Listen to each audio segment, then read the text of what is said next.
Unleashing the power of relevant radio. This is Citi 97.3.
This is the Citi Breakfast Show, the city's biggest conversation. The Citi Breakfast Show.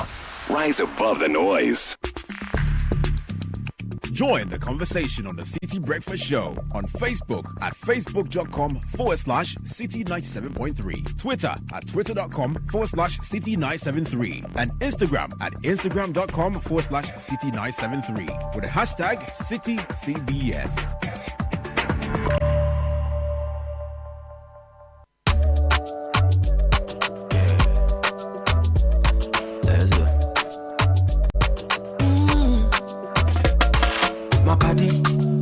Up in the morning, and you know the money calling.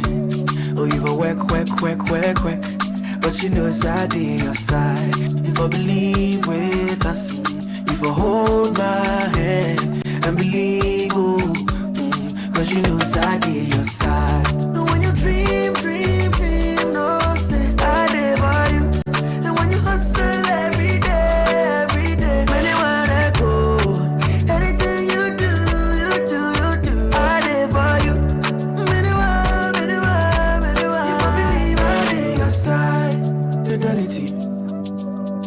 Believe with us, fidelity.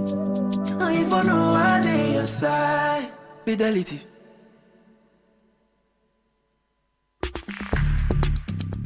Join the conversation on the Citi Breakfast Show on Facebook at facebook.com/Citi97.3, Twitter at twitter.com/Citi973, and Instagram at instagram.com/Citi973 with the hashtag CitiCBS.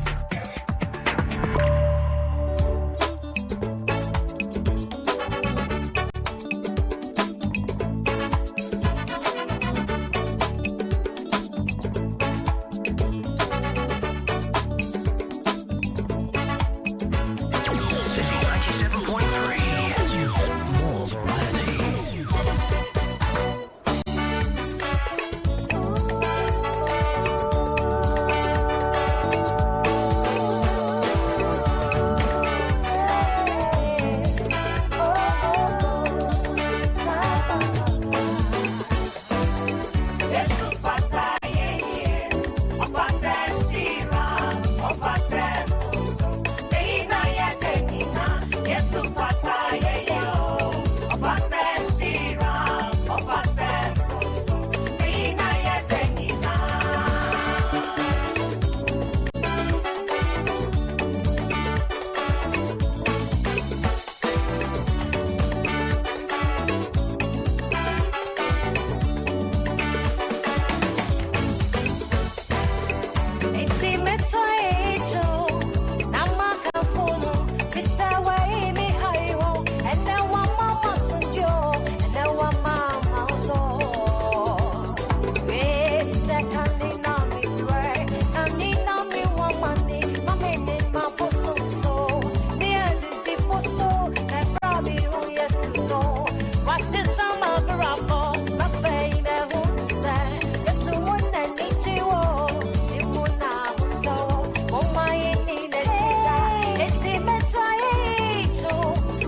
Oh yes, Friday morning and it's a holiday and we love it.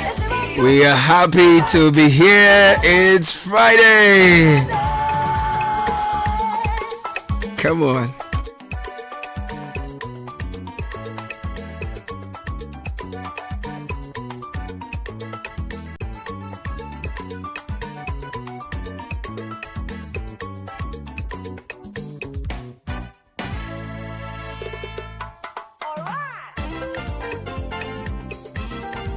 Oh yes, we love daughters of glorious Jesus. Starting our morning on a high note, celebrating God's goodness for ourselves, for our nation, for our family, for our continent. God has been good and He's left us with a charge, and I want to share that with you on Business Sense this morning. He says, a new command I give you, love one another. As I have loved you, so you must love one another. As I have loved you, so you must love one another. By this, everyone will know that you are my disciples if you love one another. A very simple yet profound instruction. If you love one another, that's how everyone will know that He has loved us and we are with Him. So here in our part of the world, in Africa, we have an ancient African saying. It's a word that actually says Ubuntu, humanity to others. Others say Umuganda. Everyone comes together to give each other a hand. Humanity to others. I was listening to yesterday's Republic Day lecture delivered by former military and civil leader of Nigeria, Olusegun Obasanjo. And he was talking about the fight towards building ECOWAS, all the compromise that needed to be put together. And he regretted leaving the exit of some of the, Sahelian countries from ECOWAS. He talked about the impact it will leave on us and why we all must work towards coming together. I thought that was very profound. We are better together. We are stronger together. No matter how brilliant we are as individuals, we shine better when we come together, when we work together. And so on this holiday, while you take time to rest and, reflect on life and all, spend time to think about your community. Think about the people around you. Explore, walk around, take walks, go and see. Look out for opportunities to help and contribute towards the growth of where you live. And also as a people, let's not only think about ourselves as a nation or our collective groups, whether old schools or wherever we come from. Let's reflect also a bit deeply about our other African countries and the things that are happening around us. Whatever happens in the Sahelian region certainly has repercussions or impact on us as a people. So let's reflect on that. Let's work together. Let's champion the Umuganda spirit, the Ubuntu spirit, because indeed that's the African spirit. That's what we call Business Sense. It's brought to you by Access Bank. Access Bank is more than banking. Access Bank is actually really championing the Ubuntu spirit. They say bring your small money and come for a bigger one. For Kitwa Beji Kesia.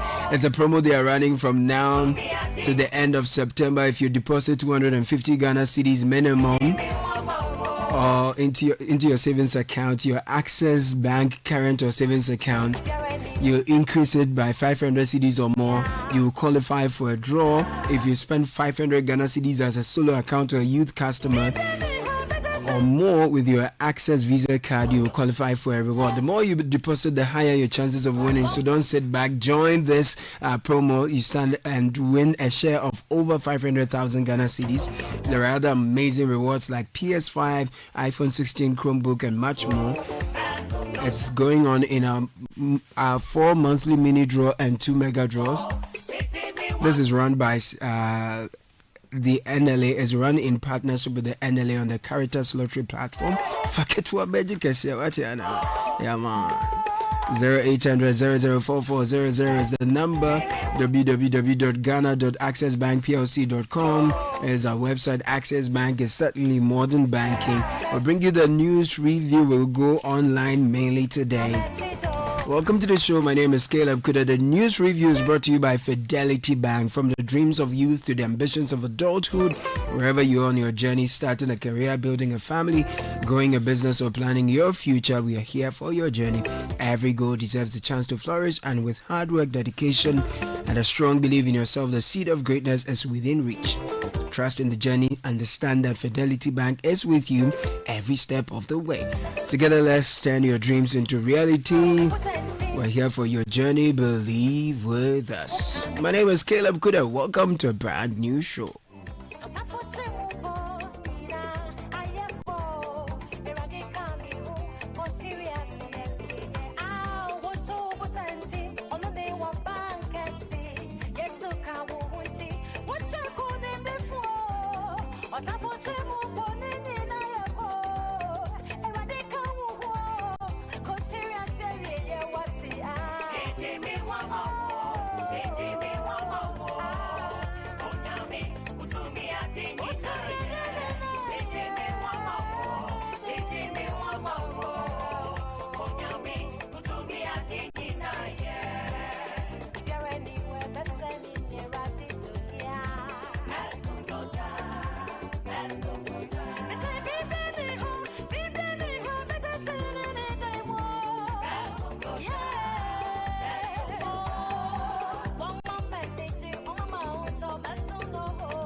This is the Citi Breakfast Show, the city's biggest conversation. Join the conversation on the Citi Breakfast Show on Facebook at facebook.com/Citi97.3, Twitter at twitter.com/Citi973, and Instagram at instagram.com/Citi973 with the hashtag CitiCBS.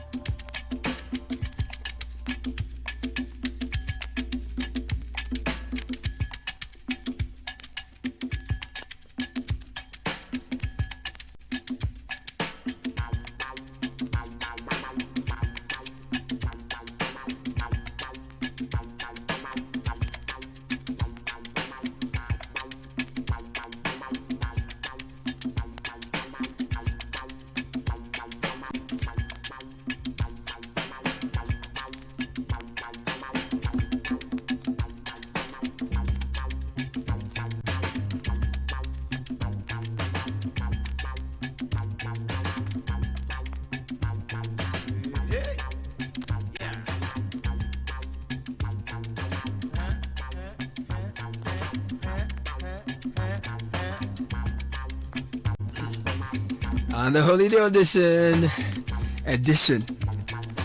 we bring you the news review. Good morning to Bernardino Coco Avle. Hey, Caleb. Yes, sir. What's up? No, I'm rested. You are rested? Yeah, I'm rested. That's very good. And I'm looking forward to the rest of the day. I tell you. Yeah, I it's tell a you. holiday, and brothers are taking it easy. This is one of the best holidays. We like it. The day was Tuesday. Yeah, man. But we are resting on Friday. Yeah, man. So no, I love it. It's really good. Yeah, it's a good one. And speaking of travel, you know we're saying people can travel today. Yeah. There's a very interesting story here about the number of people visited Ghana.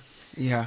We're told that Ghana welcomed almost 1.3 million visitors last year. That's massive. And close to 1/4 came for business. And they spent an average of 3,700 cedis in Ghana. That's exciting. So that's quite nice. We'll bring that Is down. it dollars or cedis? I thought I saw dollars. It was dollars, Yeah, yes. dollars, Tourists spend over $3,700 on average in Ghana. Yeah. And how many nights did they stay? 13 nights. 13 nights, yes. Pretty cool. Yes. Other stories, ex-Buffer Stock CEO spends another night in Iyoko custody. MPP say Iyoko is using the backdoor strategy to detain him. Nana Agrada jailed 15 years. According to her lawyer, she was jailed for who she was and not what she did. All right. Obasanjo says ECOWAS must reassess a crisis response. Yeah. Chambers is not happy with the exit of the Sahel states. And then Mahama tells new Supreme Court justices don't serve as arbiters of technicalities. Be mindful of the garment that you wear. Meanwhile, bad news. Ghana Water to shut down Bone Treatment Plant on July 6th for repair works. I'm going to do a roll call of communities to be affected, and it's not a pretty sight. So those are citynewsroom.com stories. So I'll take you to channel1.com. This one says that we must work together. Obasanjo calls for ECOWAS solidarity. Bail condition imposed on Abdul Wahab Hanan outrageous. This is Salam Mustafa NPP.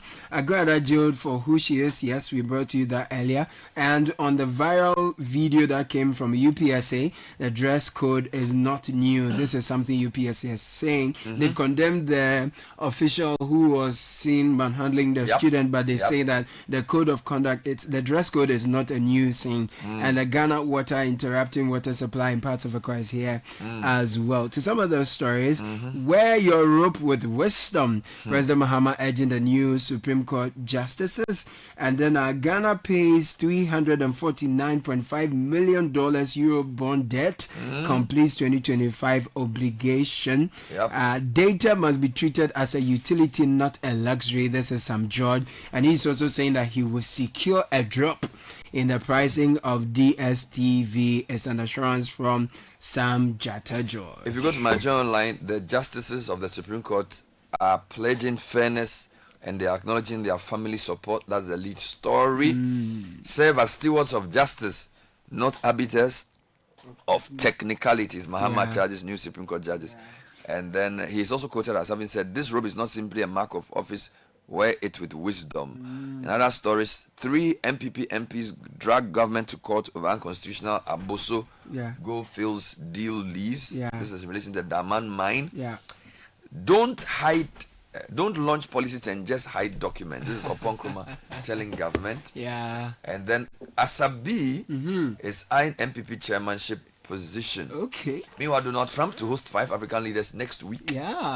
To discuss commercial opportunities. I thought I would see Ghana, Nigeria, South Africa. Is dealing with Guinea, Senegal, and some other countries like that. So those are my journal stories. Okay, let me take you to Daily Graphic this morning. Graphic Online. 7 newly sworn in Supreme Court judges receive scroll of office. Beautiful photographs of the new justices, the president and the vice, as well as the deputy attorney general. And here we're told Zoom Lion deepens Africa expansion with strategic partnership in Kenya. And then the full text of the speech delivered by the charge d'affaires at the U.S. Embassy in Ghana to mark 279th anniversary is here.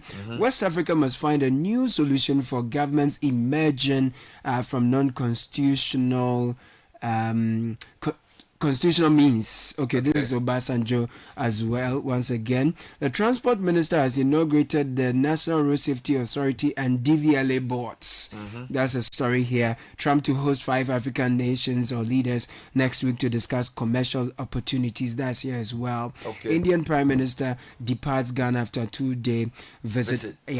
So now let me take you to the GNA. India Ghana elevate ties to comprehensive partnership in new era of cooperation. Now, Ablikuma North impasse, easy to read on elections. We know this already. July 11 at 19. There's a very funny story here. It's the editor speak.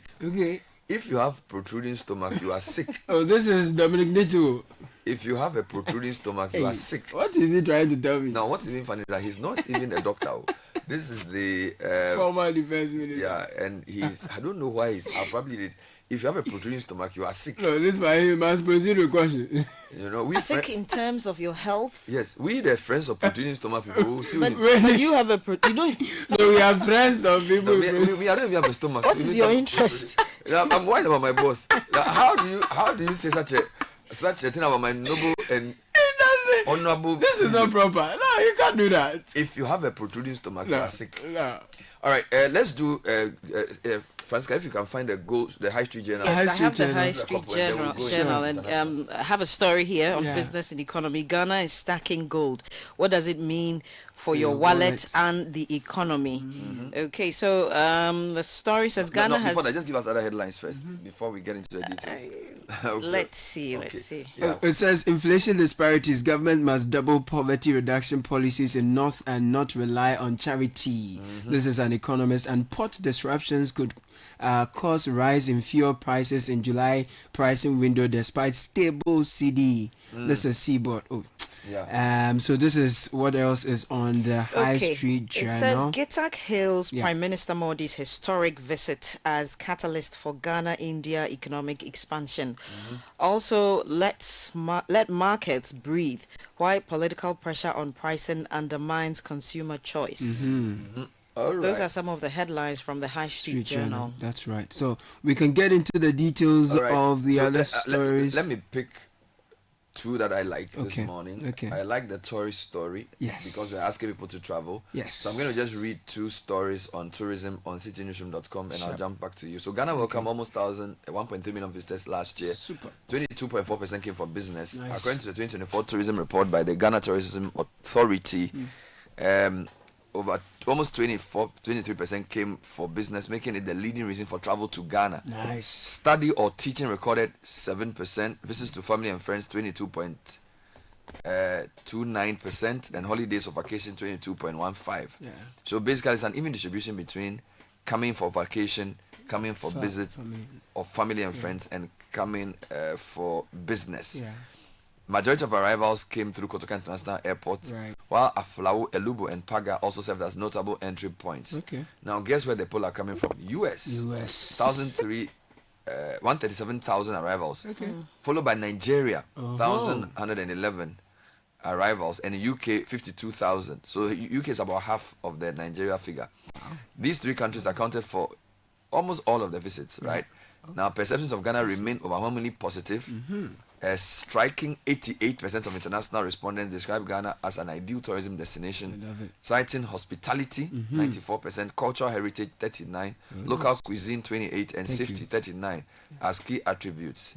And they're also satisfied with 78% rating their overall experience as excellent. Now, let me just give you the amount they spent quickly. We are told that the international tourists visiting Ghana spent an average of $3,742 Okay. during their trip, with most staying for 13 nighs. So that's roughly 2 weeks, according to the latest tourism report by the GTA. And this figure reflects strong per visitor earnings and highlights Ghana's growing appeal as a destination for choice. They did not tell us which month had the most visitors. That would have been interested in. And which regions in particular had the most visits as well? I can guess it Cape probably the Coast? central and Central Greater region, Accra. yeah. And then which period would probably be Christmas and Yeah. Easter. Yeah. Actually, they did. Much of this Okay. spending is driven by events such as December in GH, which draws large numbers of diaspora and global tourists each year. Yeah.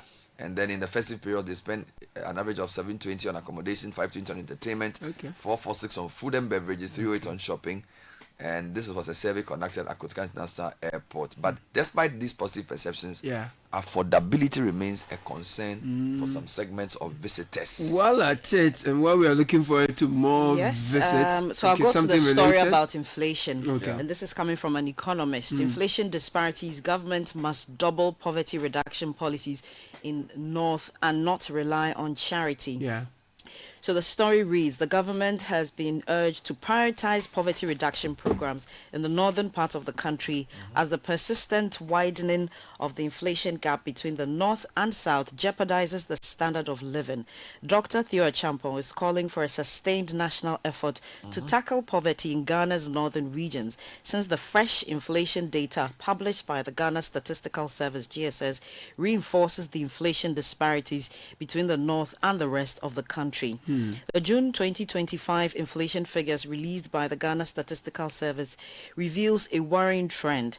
The northern regions, Upper West, Upper East and Northeast, have inflation rates significantly higher than the other regions. Upper West recorded 32.3%, Upper East recorded 18.9%, Northeast had 17.3%. These regions recorded inflation rates higher than the national inflation rate.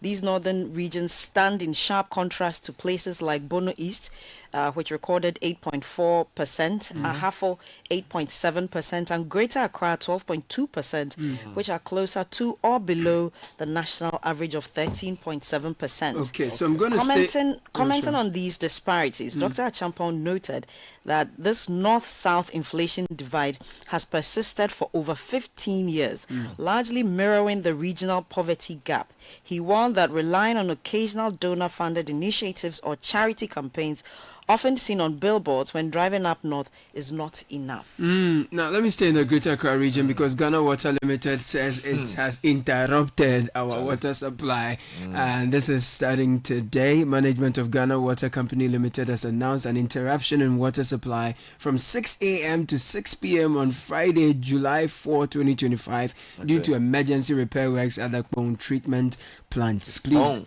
Bone. Okay. Bone. The N has because bone is different from bone. Okay, so bone is a bone E is close to a bone is a G. Bone G. is close to Fantastic. the Excellent, well noted. Thank you. So please get closer for your register. The names. The shutdown will affect customers in number 1 northeastern parts of Accra, and this includes Dodowa, that's 1, Oyarifa, 2, Medina, Adenta, Ashalebotre, East Legon, Abokobi, Hacho, Agbogba, Ashoma, and surrounding communities. All those areas already have many other problems, but so they are hoping it will finish by close of day today. Yeah, so that's what we are seeing. So in other news, I'm told Agrada has been jailed 15 years. 15 years she's going. What is her offense? What are the details? Former traditional priestess and evangelist Patricia Siedo Esiama, popularly known as Nana Agrada, has been sentenced to 15 years in prison by the Circuit Court in Accra. The sentence follows a conviction for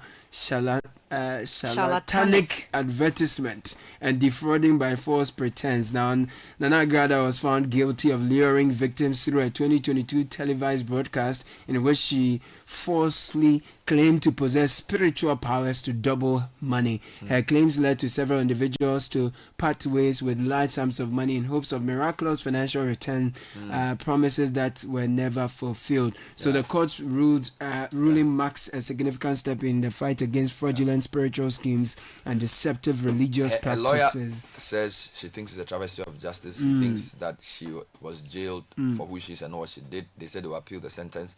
We'll keep an eye on the story. Couple of quick things. The president swore in 7 justices of the Supreme Court. He urges them to wear their robes with wisdom. Ghana pays almost $350 million Eurobond debt. I think this is a significant story, which I will just highlight quickly. Abigalata reports on Channel 1 News that the government of Ghana has successfully made a payment of close to $350 million to service its Eurobond debt. The Ministry of Finance has announced the payment executed through the Bank of Ghana marks the 3rd installment since the country concluded its Eurobond debt restructuring in October 2024. According to the ministry, this latest payment brings Ghana's total Eurobond debt service to $1.17 billion. Now, check this out. We've paid $349 million in this tranche. This was the same week that the World Bank gave us $360 million. So basically, we have, if you net it out, we just have $5 million in coins as balance. We've paid our debt and we've gotten, and the World Bank money is also a loan, actually. Let me give you the protruding stomach story. Yes, I was looking for that. Please. GNA's Godwill Arthur Mensah. No, sorry, Arthur. Okay. Arthur Mensah. That was close. Arthur Mensah. It says, Mr. Dominito, former Minister for Defense and MP for Bimbela, has waded into the health of legislators and Ghanaians in general, underscoring the need for everyone to pay particular attention to the food they consume on a daily basis. While contributing to a debate on the floor of Parliament on Wednesday following the laying of the motion on fisheries and aquaculture, Senator will advise the citizens to avoid consuming fatty foods since it was not good for their health. Quote, if you have a protruding stomach, you are sick because of accumulation of fat. True. And so you need to look at the food you eat and pay attention to your health. Now, the Bimbela legislature, however, clarified his comment did not imply that fat persons are sick. Following the comments, Mr. Bernard Ahiafo, the MP for Akachi South and First Deputy Speaker, who was presiding, said, "This is Nitiwood theory," triggering laughter from both sides of the House. Madam Emidiata, Minister for Fisheries and Aquaculture, urged the House to support the bill since its passage would review and consolidate sustainable exploitation of the country's fisheries resources. Okay. And then the legislation, she said, will also aid Ghana to evade the yellow card penalty imposed on her fisheries products on the European Union market. Okay, maybe we should see more walks together so that it helps, because Obasanjo is calling and for reduction of carbohydrates, even more than fats. Is it? Yes, it's the carbs that are piling up or contributes to packing that. in our tummies. You know. That's causing the fat. and not even the fattest. And you're talking about walking, right? Yes, so Obasanjo was speaking at the Republic Day lecture yesterday, and he was saying we must walk together. He was speaking. Walk or work? Walk. No, even No. No, I'm using Ghanaian accent. For walk. It means you have to work. So is it, are we walking together? We are walking. We are doing both. Because me, when he was talking, I wasn't sure whether I was walking or walking. Okay, those who transcribe says they head walk. So WALK. yes, LK. As No, in I think physical exercise. No, I think Obasanjo said meant they we should should work. work. Yes. Yeah, because for the Nigerian accents, the two will sound the same. Your Walking editors, and they are walking. not serious. How do you say, if a Nigerian, particularly Yoruba man, says we are walking? Yeah. Is Is it- they are working. Yes. Yeah. Oh, So we okay. have to work together. But the two work actually. No, the Whether two- you are no, the working two or work. walking, the two work together. So the annual Republic Day lecture organized by the One Ghana movement has been held with a strong call for member states within the ECOWAS to work together. Okay. So the detail says work, but the headline says walk. All right. Who wrote the story? Jota.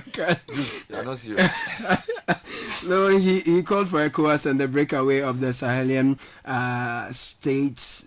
On that, he said that who once ruled as both military and civilian president, emphasized the dangers of overdependence on foreign powers for security and economic development. What it is, we will remain in this region of West Africa together, and we must understand that as a reality, we must make amends to walk together. I think they confused. Yeah, so here they say walk, earlier they say walk, and then they say walk. What's the name Oh, of- walk what's the now, name of walk. the online editor said? What's the name? But I can understand their confusion. No, I don't understand your confusion. You see, because we are listening to him with Ghanaian ears. Yes, If you've done anything with a Nigerian person, Yes. and Nigerian says let's walk, yes. he means yenye We juma. should walk. He's not saying let's walk. Well, we have come to walk. No, So let's walk together. we are walking We are on the walking. walk. Yes. So that we must be This is the conscious. City Breakfast Show. That was the The news city's review. biggest conversation.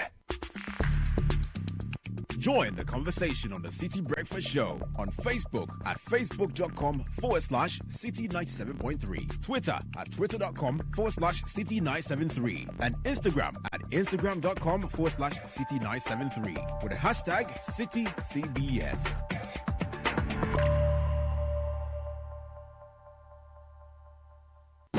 The City Breakfast Show. Rise above the noise.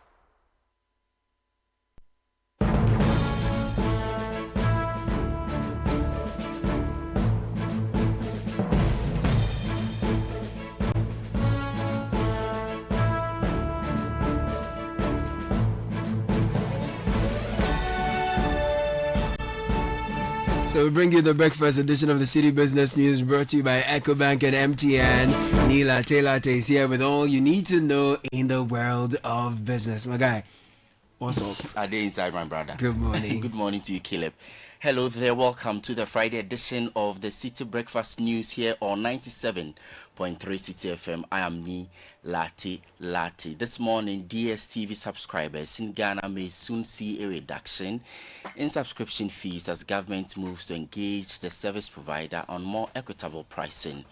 Minister for Communications, Digital Technology and Innovation, Sam George, says he will be holding a critical meeting with representatives from both the Ghanaian and South African teams of DSTV to push for a review that reflects Ghana's current economic conditions.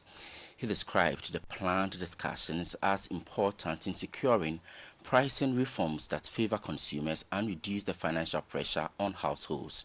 According to the minister, the move is part of a policy shift aimed at promoting fairness and affordability in the pricing of digital services across the country. We would use the power of the state to protect the citizens of the state. I'm clear in my mind that meeting will not come to an end without a reduction an agreed reduction in the price. I have seen the attempt by the South African management to say that when you buy a package, they should upgrade you to the next one. We are grateful, but that's not what we want. We want a price reduction. Sam George is Minister responsible for communications, digital technology and innovation. Now, the Bank of Ghana has increased its gold reserves by 0.83 tons between May and June this year, bringing the country's total holdings to 32.99 tons as of June 30, 2025. The steady build-up comes as part of efforts by the Central Bank and the Government of Ghana to reinforce financial stability and cushion the economy against global shocks. A report from the Bank of Ghana highlights that the modest monthly addition reflects a broader long-term strategy accelerated by the recent establishment of the Gold Board.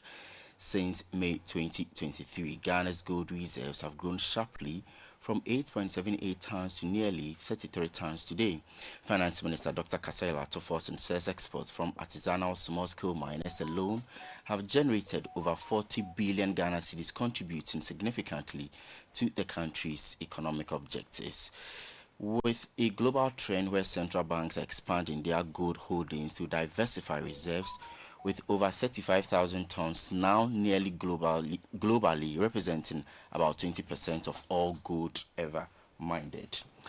Moving on to some other stories now, and international tourists visiting Ghana in 2024 spent an average of $3,700 per trip, according to the latest tourism performance report released by the Ghana Tourism Authority. Now, the data also shows that most visitors stayed for an average of 13 nights, indicating a strong trend towards longer and higher value stays in the country. Tourism authorities say the figures reflect the country's improving tourism infrastructure and targeted promotional campaigns. There is more in the following report. According to the report, the average spend remained virtually unchanged from 2023, which recorded a slightly higher figure of $3,746. However, compared to pre-pandemic levels in 2019, when average tourist expenditure stood at $2,931 for a 10-night stay, the current data shows a significant improvement in both spending and duration, suggesting Ghana is becoming more competitive in attracting and retaining international travelers. Much of the spending is driven by events such as December in GH, which draws large numbers of diaspora and global tourists each year. Citi Business News' Emmanuel Opon with that report. On the Forex market this morning, the dollar is trading at 11 cedis 40 pesos. The British pound going for 13 cedis 50 pesos. That of the euro could be sold to you at 12 cedis 50 pesos. And that's it for the breakfast edition of Citi Business News, brought to you by MTN, Goil and EcoBank. There's more news on citinewsroom.com/business. I'm Ni Latte. Coming up next is the Citi Business edition. Charlie, where are you? Boss man, I'm at the bank.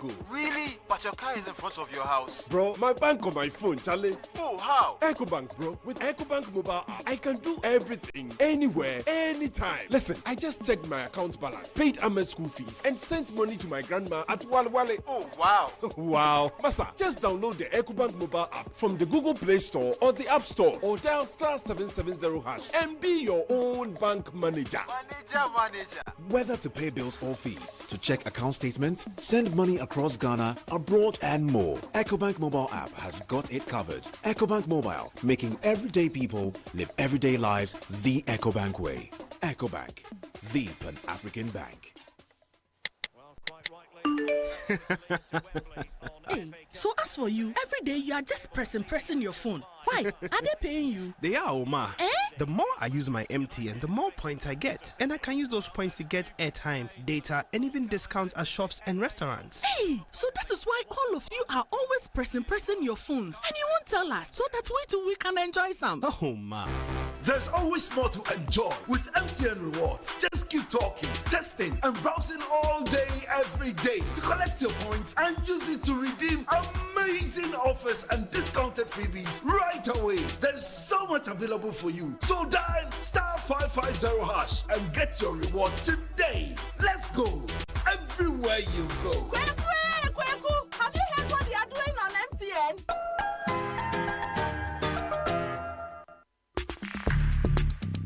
Join the conversation on the City Breakfast Show on Facebook at facebook.com/City97.3, Twitter at twitter.com/City973, and Instagram at instagram.com/City973 with the hashtag CityCBS. This is the City Breakfast Show, the city's biggest conversation.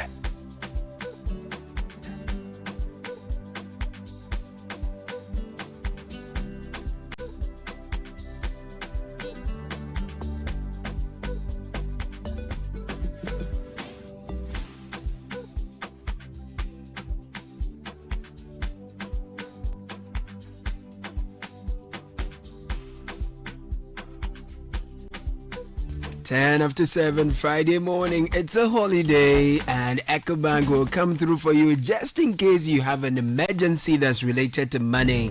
If you need instant access to loans, fund transfer, utility payments, airtime, data purchase, and so much more, just dial *770# and guess what? Even if you don't have data, EcoBank will come through for you like fire service runs to an emergency situation.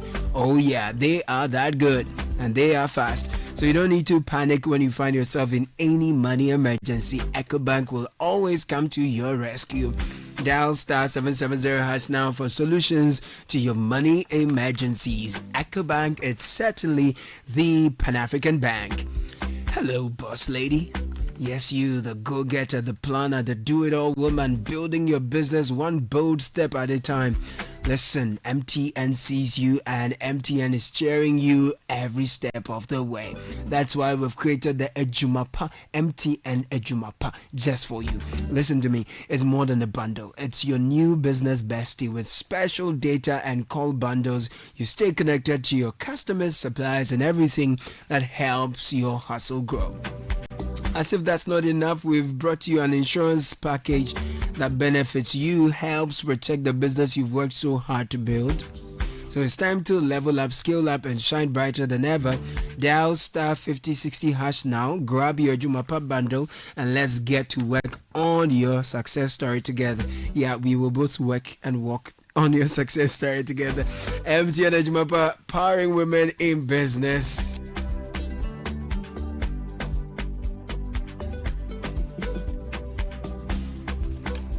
In a little while, on the City Business Edition, we will dive into a topic that's dominating global trade headlines. That's tariff wars and their ripple effects on emerging economies like ours. Major economies are redrawing their trade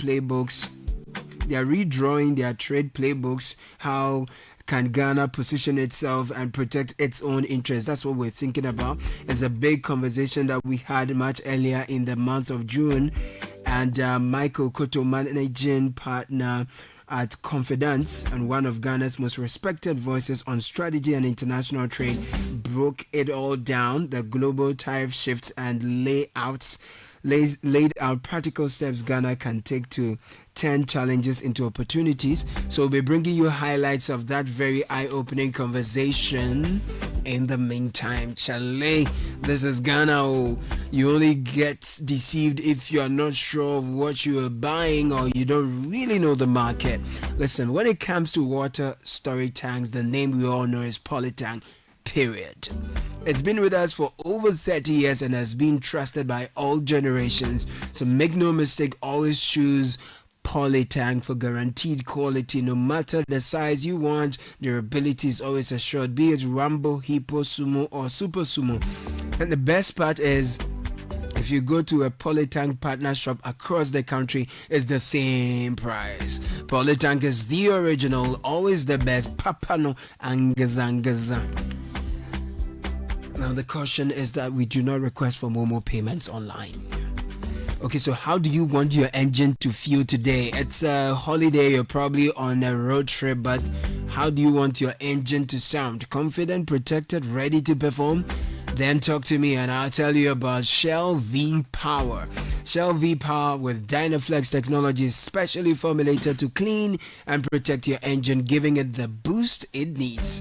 It's designed to remove performance-robbing deposits so that your engine performs at its best. Fill up with Shell V-Power at a Shell service station near you and fuel performance, fuel confidence, fuel protection over and over again.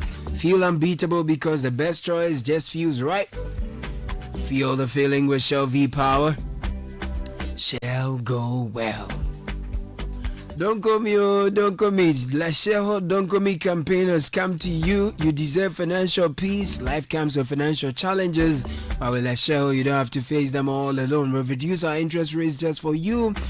So whether it's education, rent, or unexpected expenses, we've got the right loan to meet your needs. Simply call or WhatsApp Nana on 02700 4799, 02700 4733. Let's make life easier together. Act now before the offer ends. T's and C's apply. Let's share whole. Let's improve life. So once again, just in case you missed it, what do we have for Citi Business Edition today? We're getting into global trade headlines, tariff wars, and their ripple effects on emerging economies like ours. Major economies are redrawing their trade playbooks.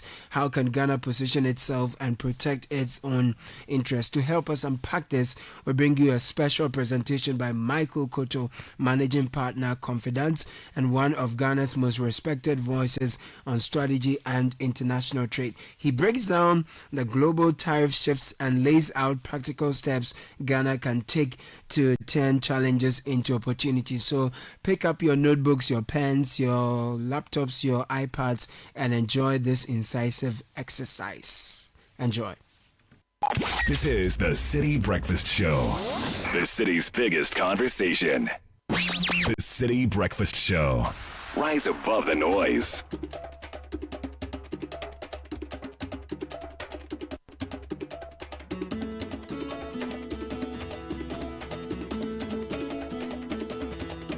Please wait. Please wait. Please wait until I get my yucca. Please wait until I find my real size. I'm gonna get me some love so bad. My girl, sweet girl, my girl. I can see. If you look at the theme, global tariff disputes, the sub-theme is what we really care about. But the tariff issue is the backdrop. So I'm going to focus much of my presentation on the tariff issues so that the panel and the open forum can discuss how we navigate Ghana's recovery. And as you're all aware, these two guys have been at each other's throat. Or, to put it quickly, has been at the other's throat. It actually started with 2018, if you remember, during transfer stem. That's when the tariff tit for tat actually started. It started, on specific products, specific sectors. There was some tit for tat between the EU and the US, between the US and Mexico and Canada and then China. This has been going on. But what was unleashed in April, which Trump tagged US Liberation Day, was literally unheard of.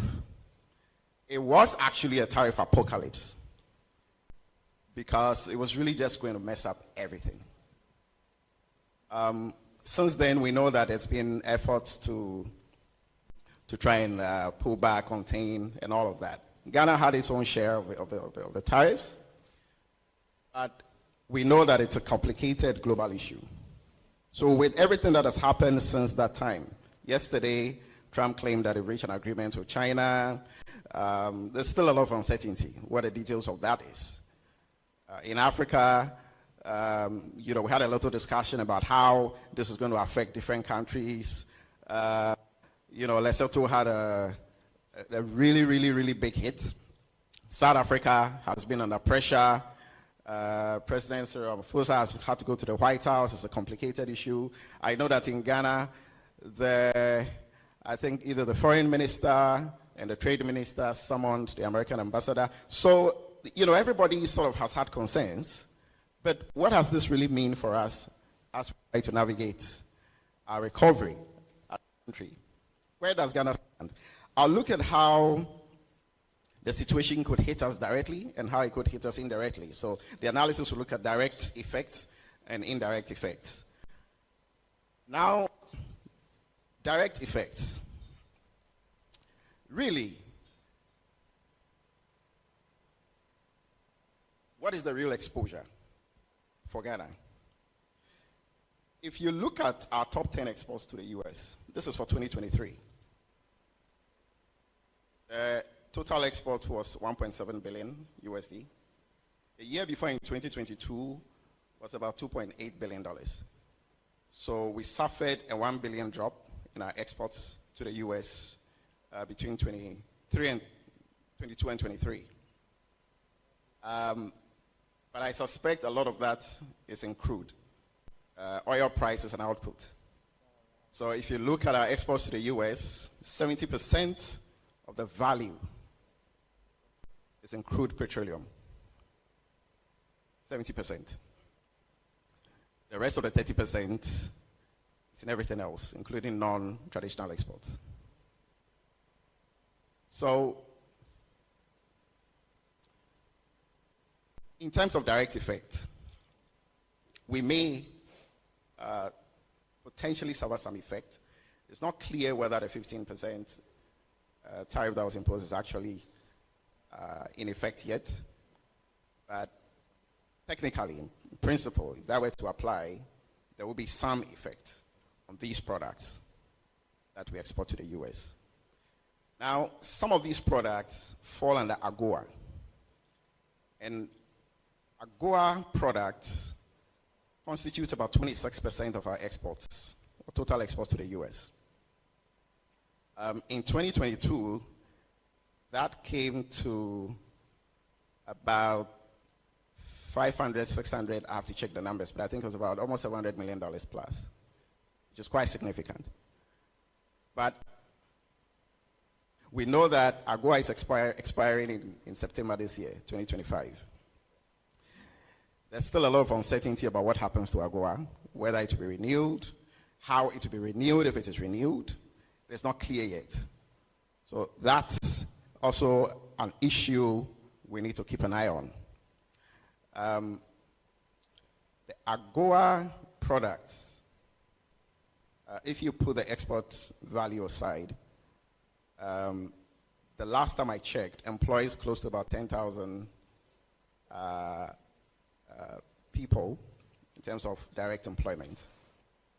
So if AGOA were to expire in September 2025, and if it is not renewed, potentially we could suffer some job losses in the garment sector and some of the other non-traditional exports that qualify under AGOA. And in terms of, we could still access the US market. It doesn't mean we can't access the US market. All it means is that the terms of the trade will change. So I will come later on in terms of strategy. These are all scenarios we need to anticipate and plan for as a country. If it happens in September, what are we going to do? Now, could there be a silver lining? And the answer is that there could potentially be a silver lining because in some instances, Ghanaian exports may now appear relatively cheaper versus some of our rivals. And that's because Ghana, if you look at the tariff that was applied, the 15%, is the lowest. It's one of the lowest compared to some other countries that were hit with higher tariffs. So if we are competing with some of these countries in the US market, our products are going to be potentially cheaper. It doesn't mean that it'll be cheaper, because there are several other factors that go into your export competitiveness. How competitive your cost of production is, your logistics and your cost of reaching in the market. There's many more things that go into it, so it's not automatic. But there is the potential that we could be more competitive relative to some of our rivals in the US market. Now, again, if we really, really wanted to take the US market seriously, this is why as a country we need to start thinking strategically. What are these product lines? Who are the competitors?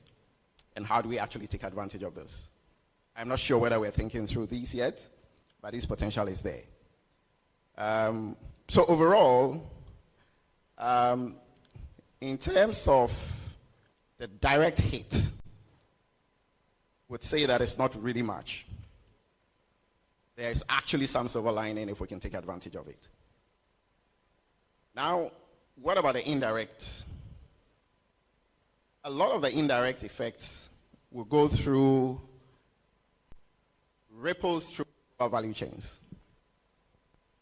So one way to think about it is that Ghana supplies raw materials to manufacturers who may sell goods to the US, right?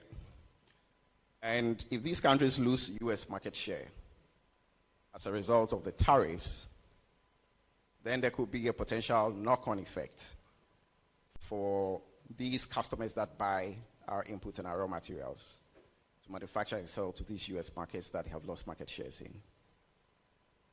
Now, if you look at this chart, it tells you our top 10 export destinations and the tariffs that have been imposed on them. So this is an attempt to proxy what this could look like. If you look at the countries where we export a lot of our products to, and most of our products to these countries are raw products. They are raw materials. A lot of them are raw materials. So if these countries have high exposures to the US market and they have had to lose market share in the US, potentially they could reduce the quantity of raw materials they buy from us. Now, we haven't done any rigorous modeling to try to determine what this actually will look like. So again, these are very high-level attempt to look at what the numbers could look like. So if you look at our top export destinations, and if you look at the tariffs that the US applied on them, they are quite high. 31% on Switzerland, 26% on India, 30% on South Africa. We know China was escalated to 125 until they decided to de-escalate and are still trying to come to some sort of truce. Canada, 25% is one of our top export destinations. And Italy, so they are pretty high, right? We don't know yet, but these are all areas to think about how the effect could play out. Now, as an import-dependent economy, you could say that we risk potentially some sort of imported inflation if the tariff really messes up, supply chains and prices go up. So, but this imported inflation is not going to be a generalized inflation. It's going to be restricted to certain specific sectors and products that may have high exposure, to certain supply chains that may be adversely impacted, such that the cost of these imports, go up. So again, here you look at our top import origins, right? And we try and look at what the tariffs that the US applied on them look like. Overall, with the exception of China, 34, again, that went up to 125. The Netherlands, 20%. Russia, 20%. Now, there's a caveat here because we know that a lot of the input sourcing that goes into global manufacturing is sourced much more widely from multiple sources, right? A lot of manufacturers now source diverse components from multiple locations. So it's not really the case that if any of these countries happens to be our top import origin and the tariffs cause an increase in the cost of production, it would necessarily impact us. So here, the assumption is that the effects may be muted and it's not necessarily going to be that much. Even if it happens, it will be restricted to specific product groups. Now, another way to think about this is to look at the macro cross currents on our recovery. So we know what's been happening to the price of gold when there's a lot of uncertainty in the global economy. Gold is a product that investors buy into when there's a lot of uncertainty. So there's a lot of flight to safety into gold assets. So gold prices are doing well, and we export a lot of gold. And Trump's tariffs and all the tariff uncertainty is creating a lot of uncertainty. So this is one way in which this works well for us because we export a lot of gold. But we also know that all this disturbance to the global economy could result in a slowdown, even if not a global recession or a recession in some particular specific economies. It could potentially lead to a global slowdown. I think the World Bank released a report this week or last week that projected that the tariffs could lead to the biggest slowdown in the global economy in decades. So the risk is there. When Elon Musk had his little big fight with Trump, even he tweeted that the US must be in a recession before the end of this year because of the tariffs. So the risk of a slowdown, even if not a recession, is real. So even though we might be benefiting from gold prices doing well because of all these disturbances, if a global slowdown happens, that's not good for us because we export a lot of raw materials, we export a lot of commodities. And we know that whenever there's a global slowdown, there's a drop in the demand for commodities. We saw that happen, in the past, 2008 financial crisis and all of that. So this is one way in which it works in the reverse. Now, one of the things Trump has been promising to do is to unleash a comeback for American shale oil. So he calls it unleashing America's liquid gold. We know the last time shale really took on the global oil market, prices really crashed. Oil prices really crashed. I think this must have been around 2014, 2015. Prices really dropped all the way down. I think $30. Some went in the 20s before it came back. So this is something Ghana needs to watch. If this happens, it could have an impact on our oil, our crude oil export earnings. And mind you, 70% of all our exports into the US is crude petroleum. So if shale makes a comeback in the US, it could take a hit because shale will be significantly cheaper in the US. We would have to find new markets for our oil. So that's something to watch.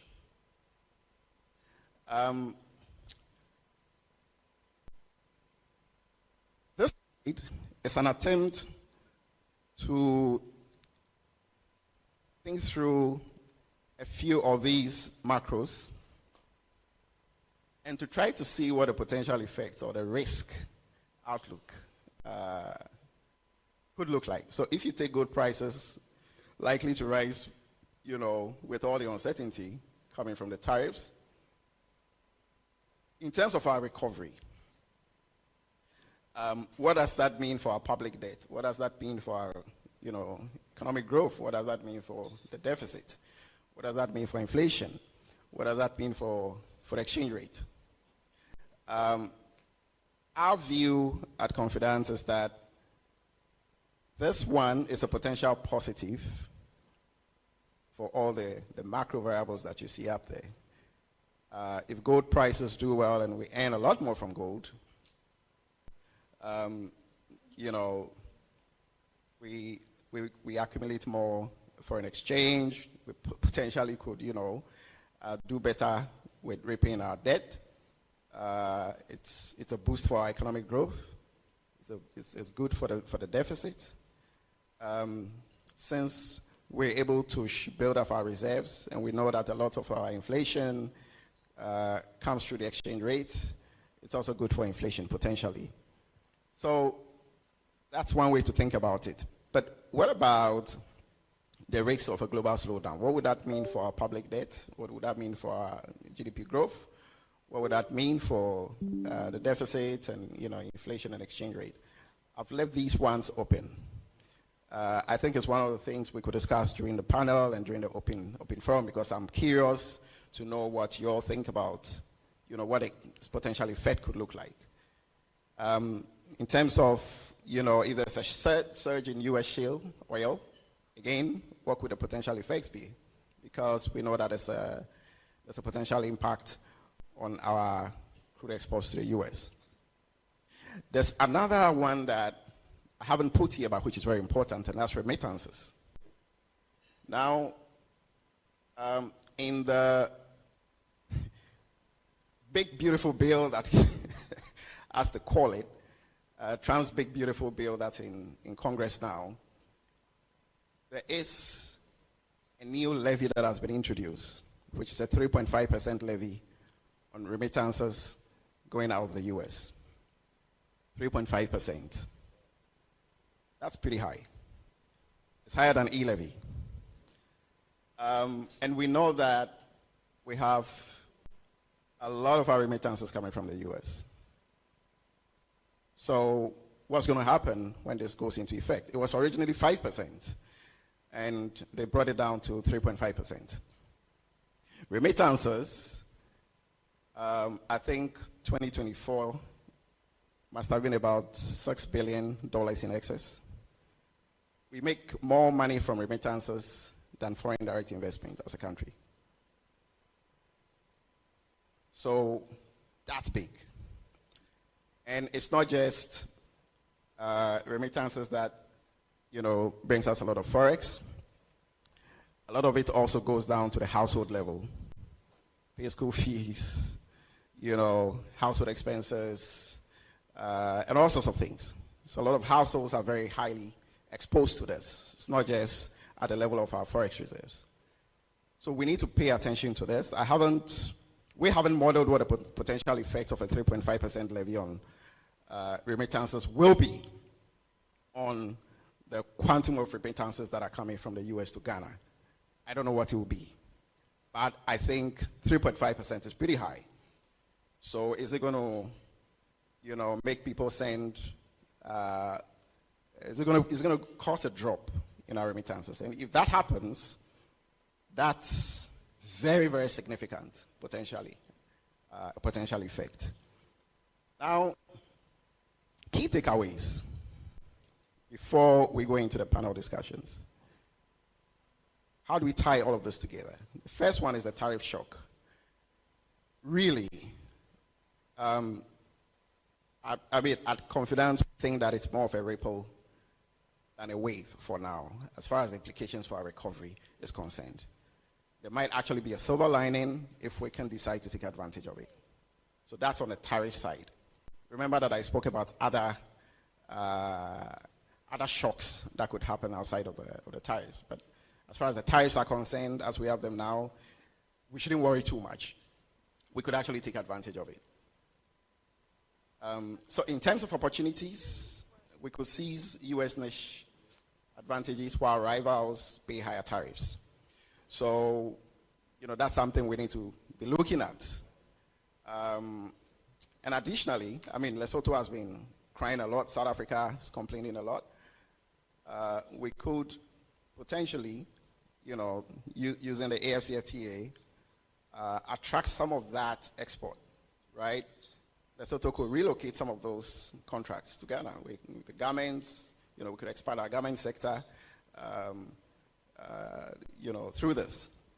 So these are potential advantages, but we need to be strategic and understand, which product lines, which value chains, which alliances and partnerships are required to take advantage of these.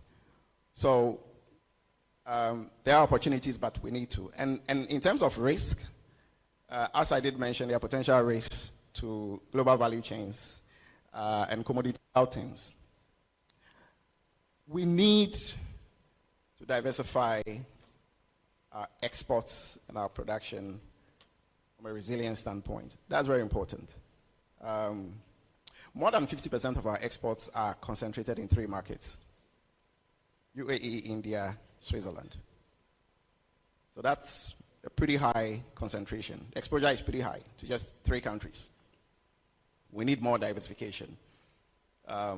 We need both vertical and horizontal diversification. It's critical. We need to diversify the product lines within the sectors where we're doing well. We need to diversify into other sectors and value chains. In terms of risk, I think we need to keep monitoring aggressively. We need to invest in trade intelligence. We need to invest in global value chain mapping to anticipate shocks. I am not sure whether we'd really thought through all of this as a country and we have a game plan, but this is important. Now, before I go, this is my thought before we go into the panel discussions and the forum. Take a very, very good look at this map. In 2003, a smaller map than blue tells you what the case in Africa was in 2003 as far as the US and China's trade with the continent looked like in 2003. 2003, only 35% of African countries traded more with China than with the US. By 2023, every red is China. Every blue is the US. This is the current situation. 97% of the 54 countries in Africa do more trade with China than with the US. So the US might be screaming and threatening, but the world has changed. This is the world in which we live. It's no longer America's world, as far as Africa's trade with the rest of the world is concerned. But what does this mean for us as Africans, as Ghanaians? So in 2003, and I don't know if David Ofosudote is here. My big brother David likes to say that if you don't have a strategy, you will become a part of someone else's strategy. If you don't have a strategy, you are bound to be part of someone else's strategy. In 2003, most African countries were merely a part of America's strategy, as far as trade was concerned. In 2023, we are just merely a part of China's strategy. What is our strategy? We came up with the African Continental Free Trade Area, the AFCFTA. We signed it, we ratified it. There's no action. There's no action. What is our strategy? This is nothing to celebrate. You might be an anti-American, and you might be pro-China. It's pointless. This means nothing if we don't have our own game plan. What is our strategy for engaging America? What is our strategy for engaging China? That's what matters. What's our strategy for trading amongst ourselves as Africans?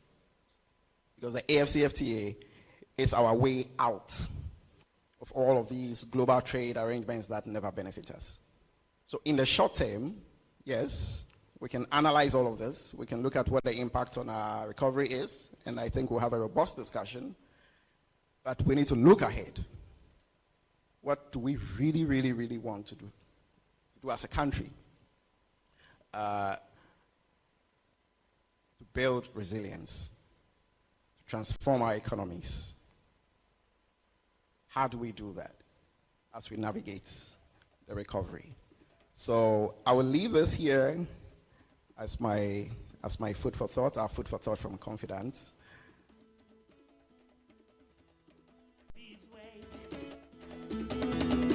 Please wait. Please wait until I get my new car. Please wait until I find my real size. I'm gonna get me some love so bad. This is the Citi Breakfast Show, the city's biggest conversation.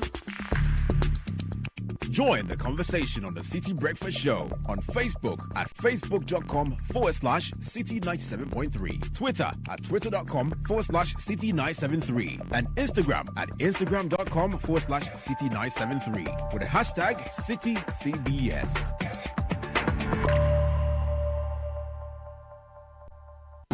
The Citi Breakfast Show. Rise above the noise.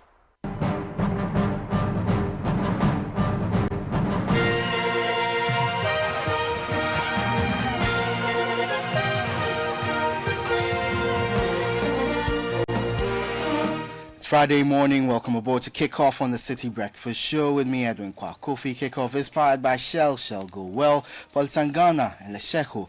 Let's improve life. Well, yesterday, tragedy rocked Liverpool FC and the entire football fraternity as forward Diogo Jota lost his life in a devastating accident in Spain. The Portuguese international died in a car crash in the province of Zamora, located in northwestern Spain. Jota had just tied the knot with his childhood sweetheart, Ruth Cardoso, in Porto, around 300 kilometers from where the crash occurred. He was reportedly spending time with his brother, Andre Silva, who also tragically lost his life in the incident. Our own Gabi Ofe has more in this special report.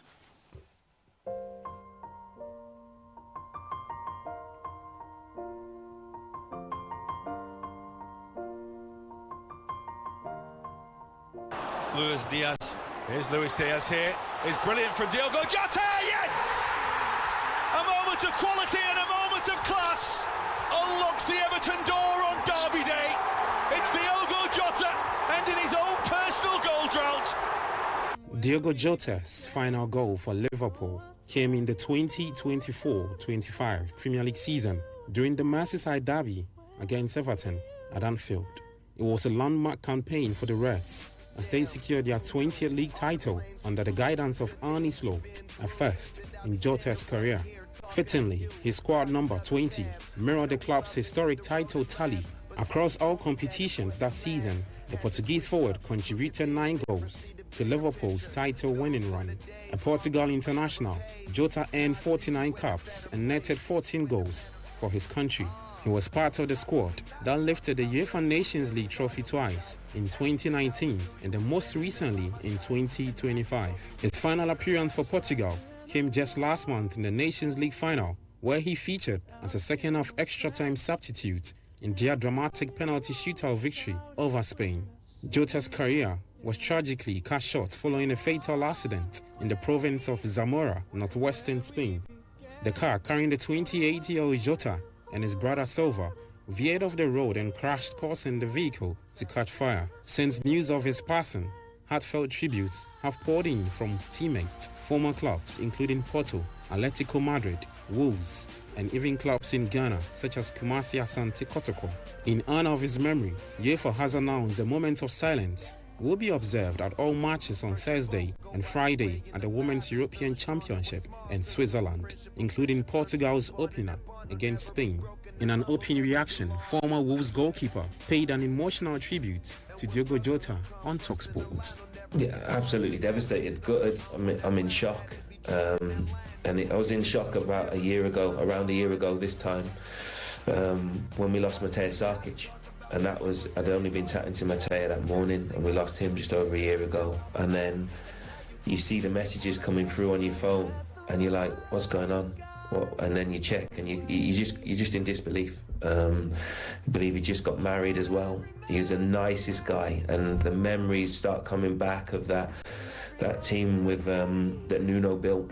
You know, that he was part of that first season in the Championship and the team that Nuno built. And Diogo was just so humble. I had the pleasure a few times being around the training ground, talking to him, listening about his career, how he was, and he's just really, really humble.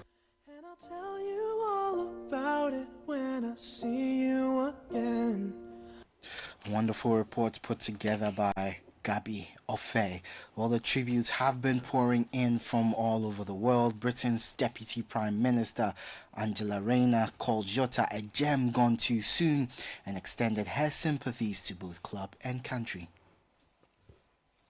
To Diego and his brother, and especially given he's recently married, he's got 3 very young children, and I think the whole world actually is really devastated and shocked by such a tragic end to, you know, someone who is well loved here in Liverpool, and I think the whole city is there to support his wife and children and his family. Because it's just such a tragedy, isn't it? You know, only 28 years old, he literally only got married less than 2 weeks ago. Just absolute shocking. It's heartbreaking. It is absolutely heartbreaking, and just shows how life events can change really quickly. And you know, I'm absolutely devastated for his wife and his children and his family. I can't imagine what they're going through at the moment. My son's 28, and it just, you know, it's really shocking. The voice of Britain's Deputy Prime Minister Angela Rayner. Former Liverpool defender Jamie Carragher also weighed in on the heartbreaking loss.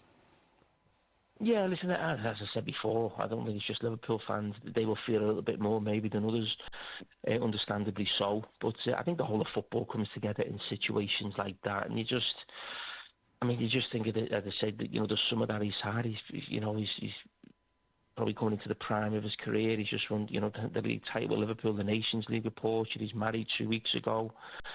And I think it probably just it just shows us all, doesn't it, how quickly, you know, life can change. And you think, I mean, what somebody's had, what a time he's had, you know, him and his family. Then you get this, you know, devastating news that, you know, his parents, his wife, friends and family have had in the last sort of few hours or so. You can't even comprehend it, really. And it probably makes us all step back a little bit, you know, and take things in about, you know how important or how unimportant certain things are. Maybe football in itself is really. We all get, at times, myself included, you know, we get passionate about the game, we get heated about the game, but at times like this, you just think, for me, why? That was former Liverpool defender Jamie Carragher. Jota was aged 28 and had recently undergone minor surgery and was advised by doctors not to fly. He was on his way to catch a ferry back to England to begin pre-season training with Liverpool when the crash happened. Rest in peace, Diogo Jota. Let's shift now to some local football news from the Ghana Premier League. And Nations FC are bracing for the possible departure of their influential skipper Razak Simpson. Club CEO Kennedy Boakye has made it clear they won't stand in the players' way, but will only accept the right proposal. Simpson's stellar form this season earned him a place in the national team and the honour of home-based player of the year at the Ghana Football Awards. Boakye says they are open to business, but only at the right price. Teams are hunting for a signature. We've had offers from teams in Romania, teams in Albania, Newcastle, some clubs also made them quite share and all that. So we are just waiting for the right offer. Once the offer is good, why not? We're putting any impediment on his way.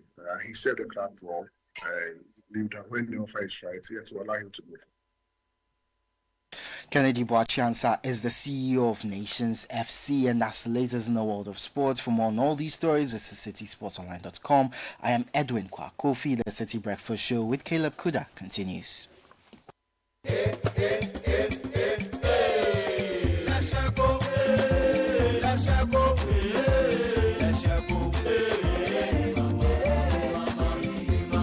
If you need unique services, innovative financial solutions, we deliver on our promise, cause we are number one. Let's share go, we improve your life.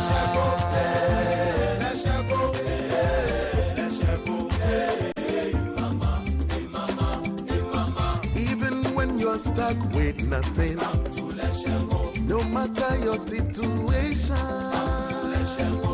let's share go, we improve your life. Let's share go, let's share go, let's share go, let's share go, we improve your life. Polytank is everywhere, durable and authentic. Stronger brand you can trust. Polytank, we get some more Rambo and get some more super. And the Polytank, we did Papa no no, Papa no no, Papa no no, Papa no no, Papa no no, Alcasa. Polytank, the original, always the best. Do you ever wonder how your car's engine is doing as you drive? Not often. Does it feel confident and protected, or is it tired and struggling? I have a busy schedule, so I leave matters of my engine to Shell V-Power. With Shell V-Power, you can feel confident because it is the best ever fuel designed for performance and efficiency. Shell V-Power removes performance rubbing deposits, so you can feel protected. Fill up with Shell V-Power at a Shell service station near you. Feel confidence, feel protection, and feel performance over and over again with Shell V-Power. Fuel the feeling with Shell V-Power. Go well.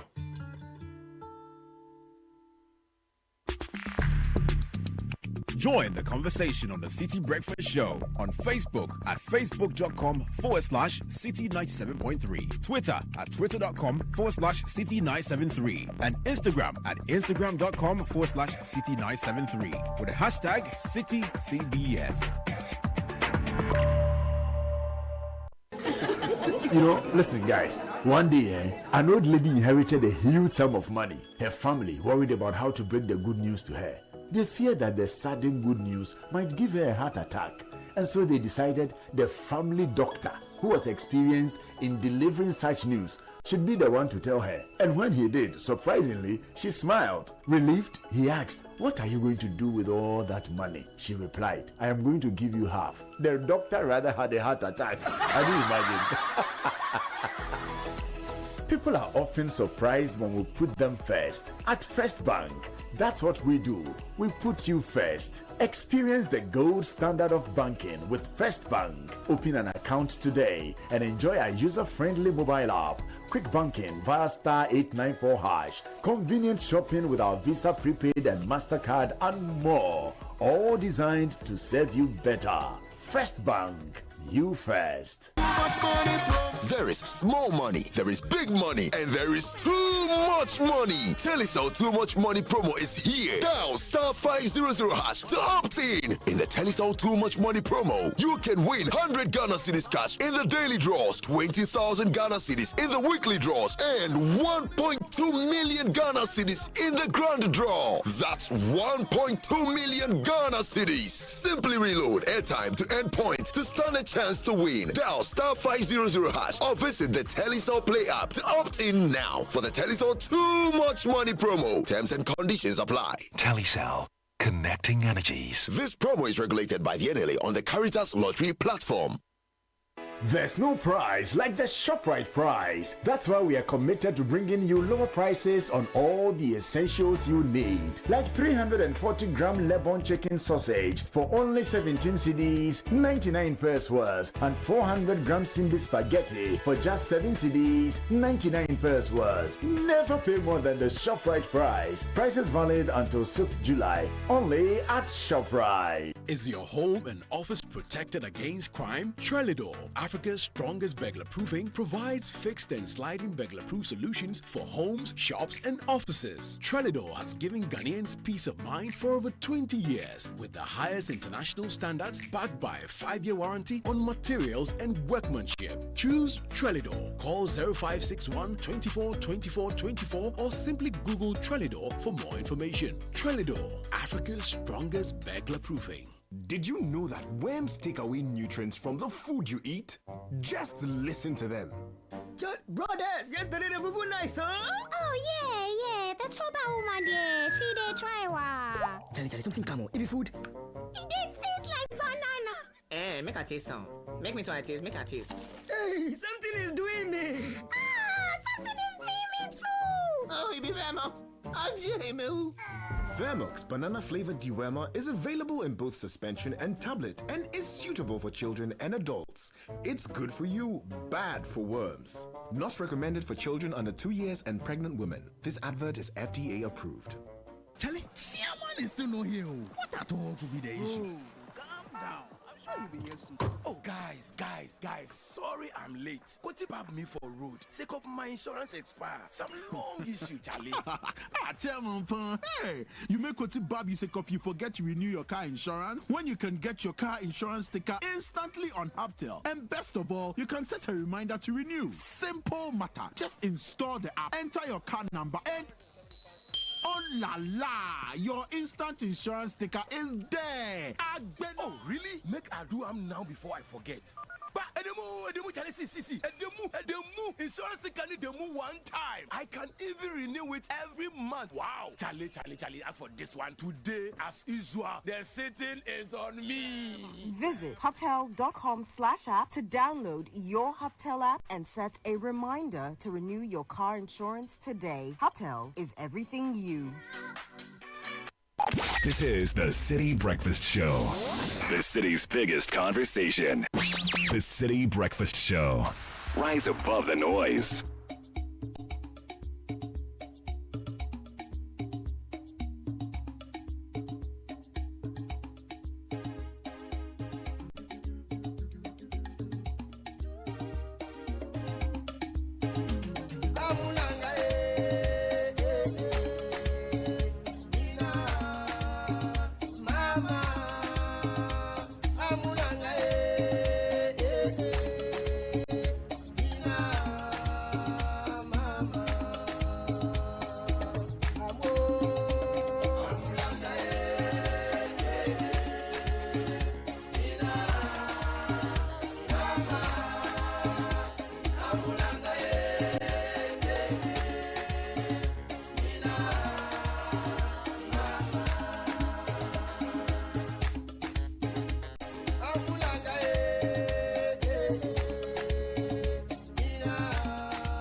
of radio.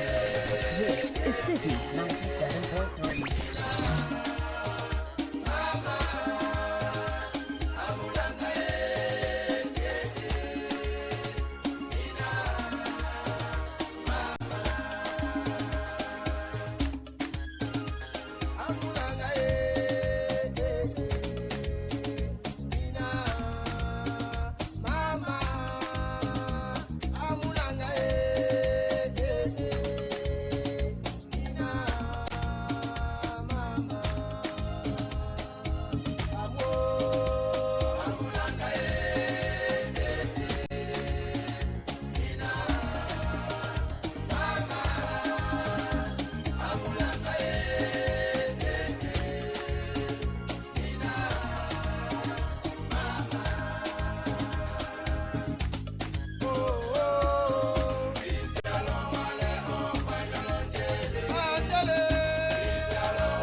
City 97.3.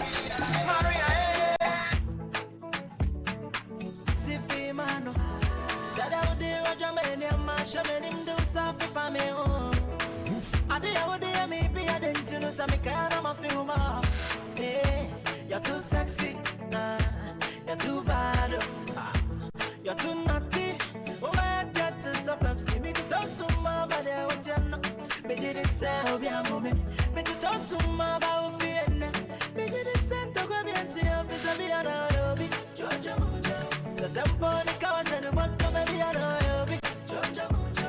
So, some on the mistress, the be a lobby. Georgia Mojo. So, some on the mistress, no, no, be a lobby. Georgia Mojo. Women say shine, chain. Extra so hard, very contrary. But to the very innocent, pretty girls out there with a plus of saying, baby, we see a shine, chain. But that's about accent, very contrary. But to the very innocent, pretty girls out there with a plus of saying, it's a me and I'll be Georgia Mojo. Oh, be a good old queen, and me and I'll be Georgia Mojo. Oh, be a the punch, and the other, and me and I'll be Georgia Mojo. Oh, be a the pump, oh, be a the pump, and me and I'll be Georgia Mojo.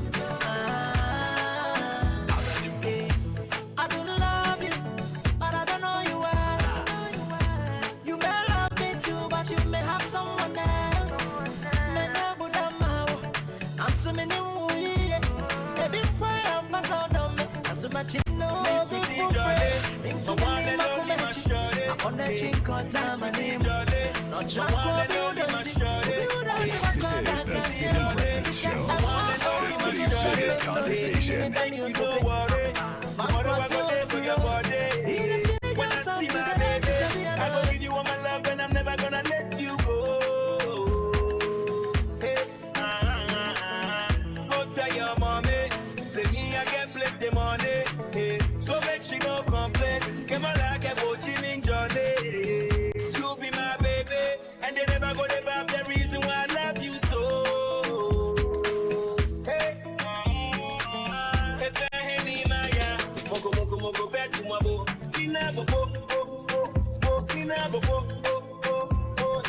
And hey, original, it's hard to hold. I feel this will flow with Sherry Coco. I ain't now. Share, Mama Gaba, Mommy Big Tree, Mama Nama. Never been a someone is not my baby. I did have him panel. I buy a bomb and I never touch it. Baby, girl, stifle. Never been a someone is not my baby. I did have him panel. I buy a bomb and I never touch it. Why a fool that I couldn't come? The family no guy, who can it take ya? I say, I'm a body. And then I walk every more to more dolly. To the air, I'm on the mic, Caliboli. Make them Madina to Boliga to Salaga to Panama, Jamaica, and America to Bombay. See, I've been all around the world on my journey. And I know they see nobody cause if you know they. Everywhere I go, people wanna know. If I am alone, when they see me, I'm alone. So I tell them no, I get somebody I know. Then I pick up the phone and I tell her I'm coming home. See my baby, my baby, my baby, oh, oh, oh. Hey, in care, if I had any Maya, Moko, back to my boy. Me na bo, oh, oh, me na bo, oh, oh, in care, if I had any Maya, Moko, back to my boy. Me na bo, oh, oh, me na bo, oh, oh. We got another one, baby. We got another one, baby. Baby, I'm a corner. Oh, yeah, me, I'm a lady. Oh, yeah, me, I'm a lady. Everywhere I go, baby, you for no say it be you be number one girl. My number one girl. In care, if I had any Maya. Moko, back to my boy. Me na bo, oh, me na bo, oh, in care, if I had any Maya. Moko, back to my boy. Me na bo, oh, me na bo, if I had any Maya, Moko, back to my boy. Me na bo, me na bo, Now this is my song, but the interesting thing is that the one you just heard, which is Chocho Mucho, is what Kakra also loves. But Bena, your own too is coming. Which one are you feeling for this morning? Yeko school. Yeah, Bobo. Yes, Segura. Mom, I miss Kofi Kinata, man. I want you to come back. one of my best interviews with a musician was Kofi Kinata. He came to sit here and like I have never laughed so much. You know how like you are talking to somebody and he's actually funny. Just very natural. He's so funny. He's so funny. He's so funny. Kofi Kinata. No, he's a solid guy. Yeah. So Charlie, look for the song for me. That's the song.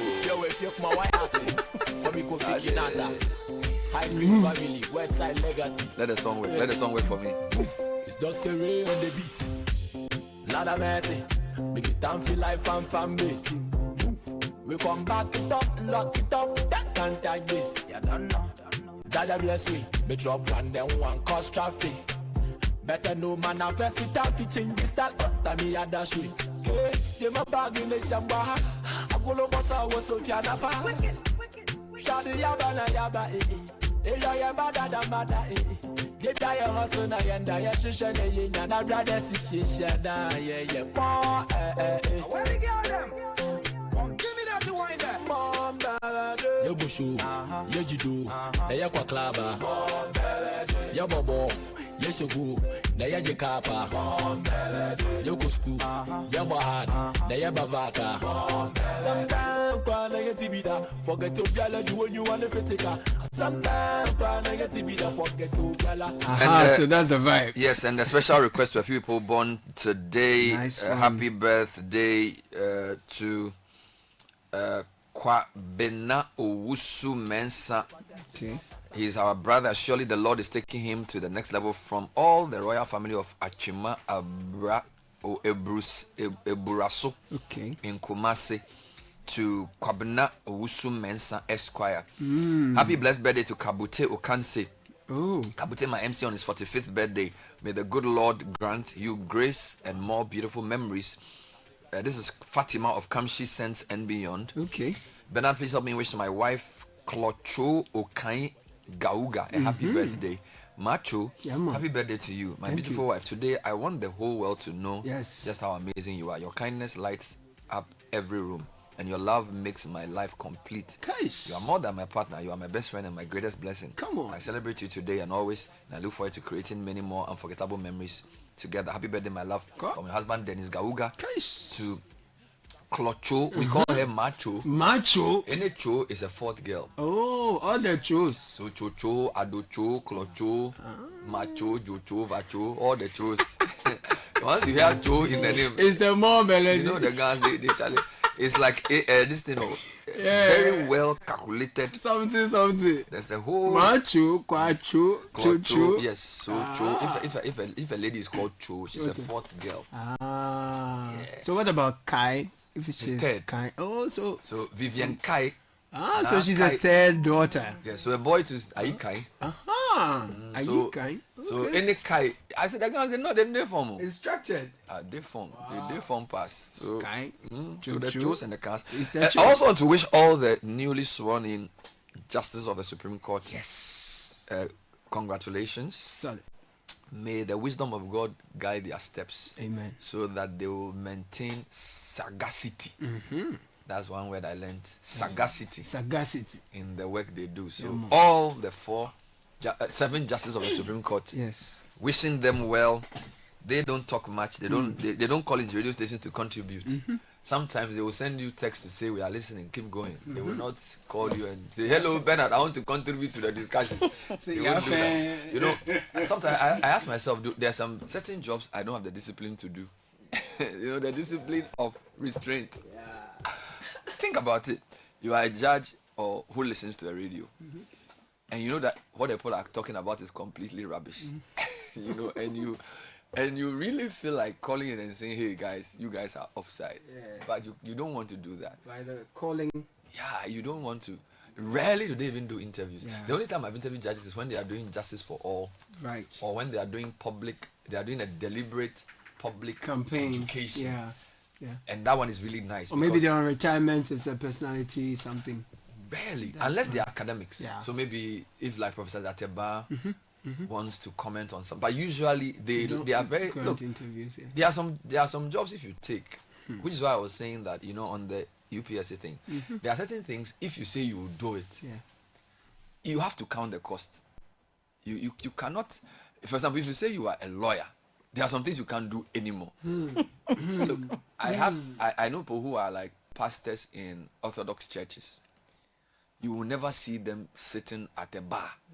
You will never see them eating outside. In a queue. You get it? And it's not a sin, no. Yeah, but if there are certain vows if you take, you can't do some things. You get it? You cannot, you can't go enjoy and watch a queue. Like, Charlie, I know you have to be normal, but it's some way. You cannot join and watch it. We are not saying fast every day, but if you see an Osofo at Antimuni, no, the anointing because you compromise. The only problem is that some of our charismatic pastors, they do Charlie. Because me, when I was growing up, I was in the EP church. Yes. The pastors you cannot. You can't. You can't. And it's part. And you see, we need to have those things. Those things are important. So judges are like that. I look. There are so many judges I never. The first time I actually went to the Supreme Court area offices. Yeah. I have heard. When you do this work, you hear. Justice, I had never seen their faces before. Yeah. Because I feel like when they were there, they even look different. Yes. So it's to protect their identity. I've never seen some aura be there. So a lot of judges, we know their names, we don't see their faces. True. I don't even think it's ethical for newspapers to be putting their pictures. It appears recent that in the Supreme Court, and cameras they go as far as zoom in so close you can see their faces. And because of the election petition and the fact that. Because of the times we are, these days, everything is show business, and it worries me. It's like, if people had their way, they will even do the Agra thing as a series. They will go and film the Agra thing. For eyeballs. And I feel like, I don't think it's right. It's somebody's life, it's somebody's family. Fine, you can, they themselves, they're on TV doing stuff. All but, the things. we shouldn't be putting everything on air. It's not everything that's for public consumption. But, Charlie, you are somewhere meeting people and they are streaming it live. You're trying it live. Yeah. This generation's test for info. I don't even call it information. It's more gossip. It's more publicity and gossip. Yeah. Cheap. Exactly. So we thank God for judges who exercise discretion. We thank God for pastors who manage not to join watch queues. Which other profession? Doctors. Doctors as well. These professions, there's the need for trust. We need to trust them, and that's why they have to. The last time you were talking about why lawyers wear black. Yeah. So it's a color of neutrality. It's a color of authority. Aside the colonial inheritance. We thought it's a color of Bonnie. Ironically, so it's but neutrality, the color black has a significance. Okay. Every color stems from the color black. Black is the neutral color. We are the people who bet everybody. Yes. As some will say. So black is a neutral color. Every color stems from black. It's supposed to breed a certain trust. So you can't wear a certain impartiality. So if you are going to the Supreme Court, you can't wear a blue jacket. You can't do a dark blue. Dark blue is allowed. I can't wear bright blue. No. Can you wear red? No, absolutely. No. It's can you wear grey? So in some colors. courts, you can do the grey, the black, and then the dark What about blue. chocolate brown? No, I don't think so. I've not seen that. That's not our prescribed. So basically, it's black. That is not our prescribed. Okay. Yes. What is prescribed? For even lawyers. Yes. So what is prescribed is black, grey, or dark blue. Not the if you watch these Smurfs, their skin color, not that kind of blue. Okay. No, a dark blue. And you would see that bankers these days also wear black suits, blue. It's because of what the colors signify, the kind of emotions it evokes. So you tend to trust people like that. You also don't want to excite the people too much. Yes. When I was in Legon and my mates were going for medical school interviews, I was told that there are certain shirts you can wear. Apparently, I don't know if this is true. So, for example, you cannot wear a branded shirt. Yeah. So, like, maybe you can wear your shirt. What I'm doing. Yeah, but there are certain colors. So, I was told that some people, when they go for the medical school interview, they can walk you out just because of the way you are dressed. Yeah. And I think those things are important because sometimes we tend to think that, oh, Charlie, we are in a modern world. It's my life and things. Standards and rules and those things are there to protect us. The fact that you don't know why they put it there doesn't mean that you should come and change it. Yeah. So, but what about engineers though? Do they have any? I'm not sure. Engineers, do they have any things they can't do? Any apparel? I don't think. What about journalists? We also need standards, bro. Otherwise, we will destroy the profession if you haven't destroyed it already. See how certain professions, they jealously guard their traditions. Yeah. But anything goes. It's not right, and we allow anything. If you want the profession to survive, you have to. You need people who are custodians of the history of a profession, who explain to you why we do it. Gatekeepers. Yeah. You see how yesterday I was interviewing Moses Bading. Listen to him talking about infantry film school. Yeah. Charlie, imagine if you listen to such a thing, you go to the school. You will. He said, infantry film is not a school. Mm-hmm. It's an idea. Yeah. He's a representative of many ghosts. Charlie, the school is an idea. And what is the idea? That we are marrying education of the highest level, the church, education and tradition. So the Fanti Aborigines Rights Protection, they form the company to protect. Charlie, when you listen to this, and I see of margins, he says being a Busiapel is the most important job he's ever had to do. Somebody who's this man. But that tells you that, but it's history, right? Yeah. A school that is 1876, you cannot approach it lightly, and that's the other thing. We need companies that also will be intergenerational. We need to build things that are 100 years old, because those things also show trust. True. A company like Old Mutual, they've been there for many years. ABSA, you need a certain track record of, so 100 and whatever number of years. So that it means that whatever happens, you'll still be here. True. We have too many startups that collapse too early because we don't invest in institutions. We have so many people who are just great individuals who apply a lot of their minds. But I always say this. Whilst nothing is possible without people, nothing is lasting without institutions. And our challenge as a people is to build institutions that outlive us. And it's very, very important that people who excel in professions should become custodians and preservers, gatekeepers of the profession. Because otherwise, I really think journalists need to have a proper conversation about what they do. Generally, the profession is very open.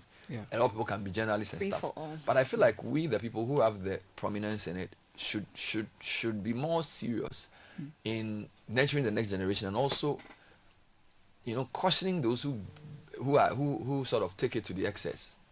The profession is a very important profession. Look, yesterday I was somewhere, and people were thanking me. Charlie, thank you for highlighting our road. Please bash on the Kaswa road. It has its role, okay?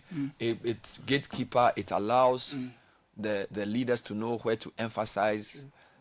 We bring context. Yesterday we played voices from Parliament so people can know that it's a national issue. It's an important job, but some people trivialize it and use it to just set agenda.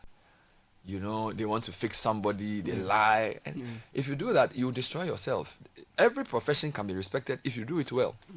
Every profession can be respected if you do it well. So I just want to urge everybody to take the charge of gatekeeping very, very seriously. And let's learn from our judges. Let's learn from our lawyers. Let's learn from our professionals, our accountants. Right? Accounting is also a very noble profession. Because it's a long history of standards. So, and this is what they do. What I like about accountants is that when there's a major crisis, I'll give you an example. After the Enron crisis in the US, they said, okay, how did such a big company with such great exposure do so much wrong in such a short period of time? So they came up with something called Sarbanes-Oxley.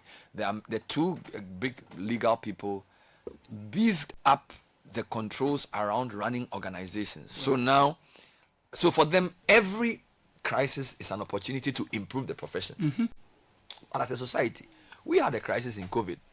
Have we done anything to show that we've also learned a lesson? We lost 125 people at May 9. Have we done anything to show that we are serious? Most serious people, when something bad happens, they sit down, reflecting. Because in sad times, you think better. It is. The Bible says, in the day of prosperity, rejoice, but in the day of adversity, consider. So you think when bad things happen. But we think, we mourn, and then we move on. There were things they said we should do. COVID has come. Let's improve our manufacturing.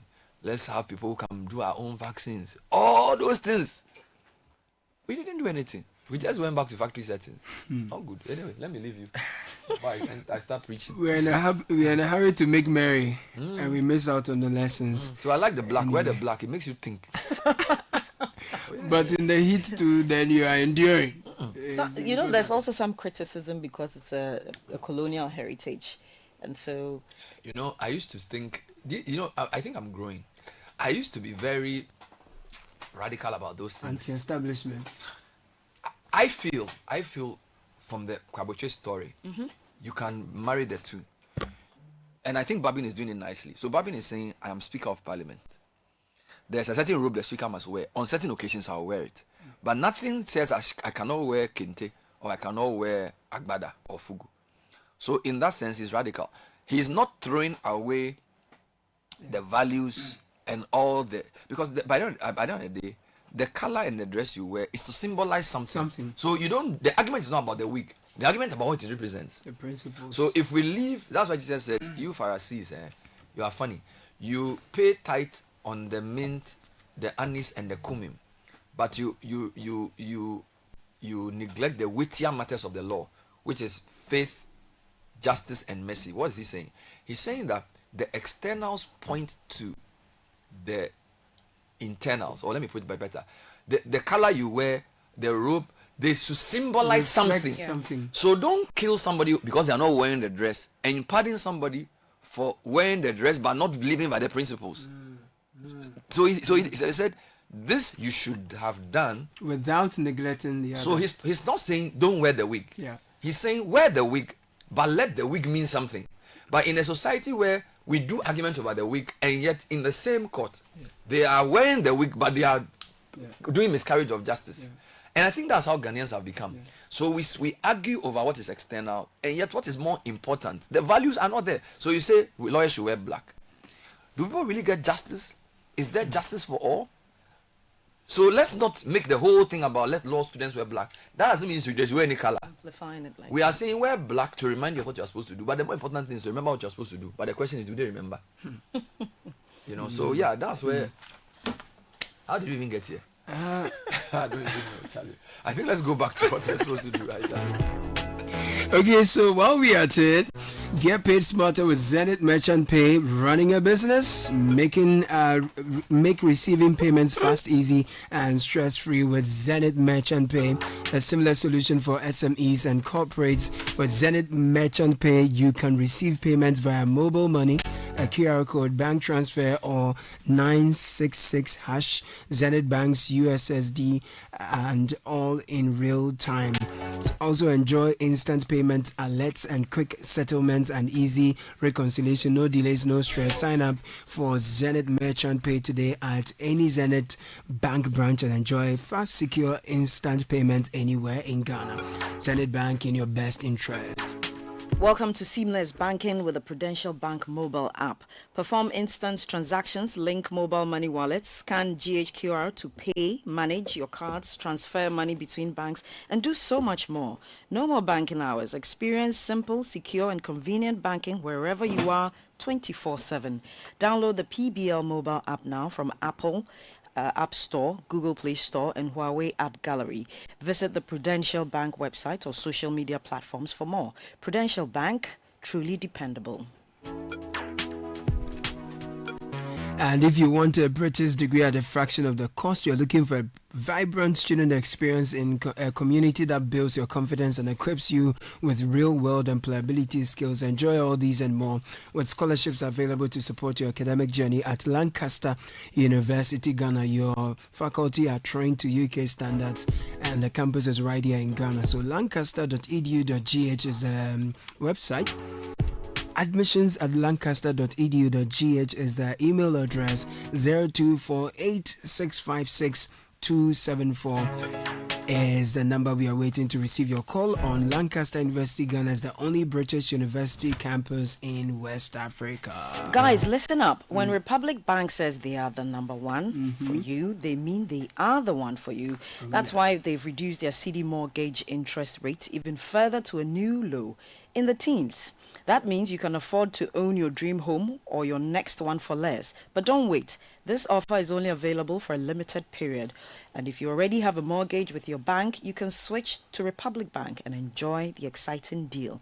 Visit any Republic Bank branch today or send an email to myhome@republicghana.com or call 054-0109-649. That's if you're in Accra, but if you're in Kumasi, it's 054-0109-901 for more information. Republic Bank, we are the one for you. Well, let me talk about KB chocolate. Yesterday they brought us some nice, rich, smooth, proudly made in Ghana chocolates. Get your hands on some KB goodness. You can find us at Palace Mall branches, Migmad, East Legon, and Laboni, Wild Gecko Handicraft Shop at Kotka International Airport, and Shashi, and as well as Super Save and other supermarkets across Ghana. In the US, we are available online via Etsy. Search for KB chocolate or visit the following stores in the Chicago area: A-Base Market, Pan African Market, or A-Plus Store International Market. KB produces custom-made chocolate gifts for corporate events and businesses. So yeah, let's get KB. Yeah, man. And let's bite away. Yeah, man. And at Western Villas, located at Ayi Mensa, stunning homes redefine elegance. Yes. Each home is a masterpiece designed with precision and love. From swimming pools, gym, playground, beautiful landscape gardens, and private balconies, making every day feel like a retreat. We have executive plots for sale at McCarthy Hill, strategically located and offering unparalleled views, easy access to amenities, and endless possibilities for executive living. So with just 5% deposit, you can reserve your space.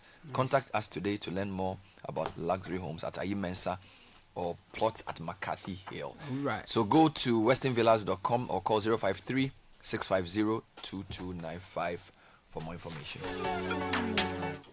And First Bank Ghana's Junior Internship Program is back and ready to inspire the next generation. This long vac, enroll your ward or child in the First Bank Ghana Junior Internship Program for an unforgettable learning and work-life experience through internship, mentorship, and counseling. Now, this session starts from Monday, 14 July, through to Friday, September the 12th.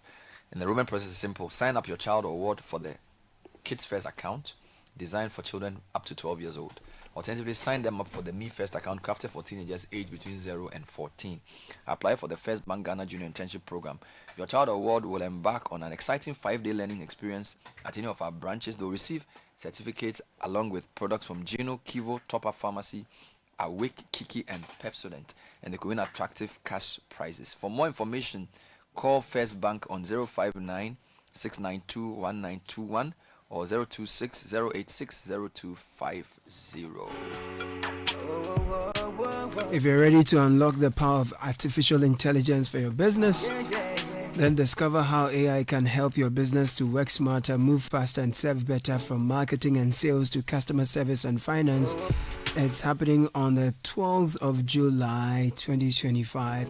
Alisa Hotels North Ridge is where it's happening. 9 a.m. is the time. The rate is 1,450 Ghana cedis only. Your facilitator is Maximus Ametogo.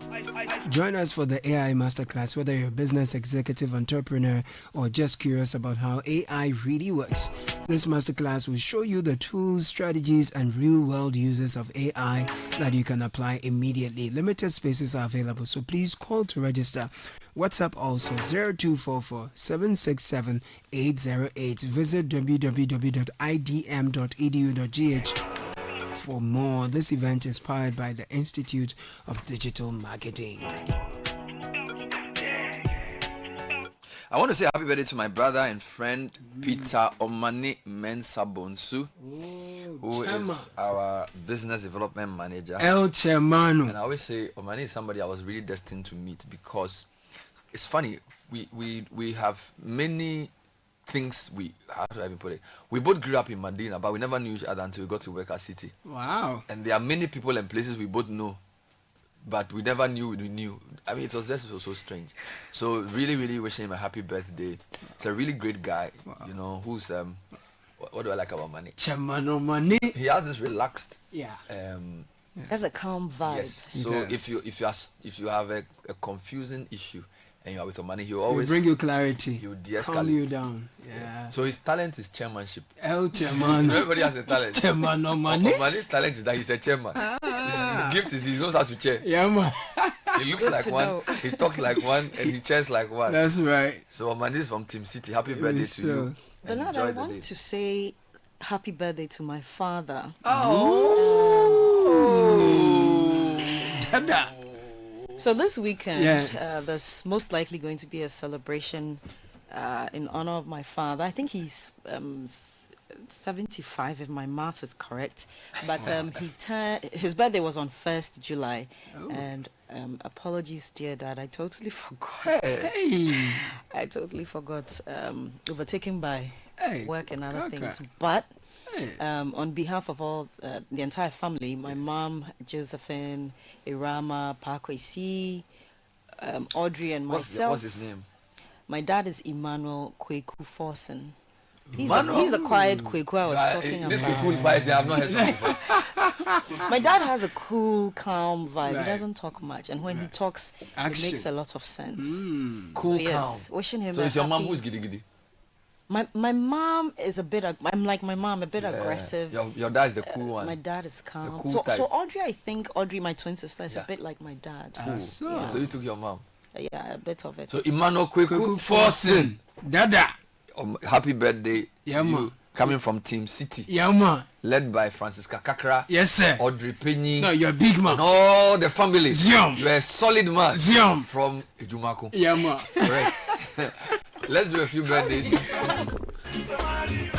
No, because you know, I'm a journalist. I know. Martin Abraham Elikem. Yes. To Irene Seiram Dogolo. Okay. Happy birthday to my incredible wife who deserves all the best in the world. Yeah, man. I will love you now and forever. Happy birthday. Please wish Joel happy birthday for me. He's 6 years old today.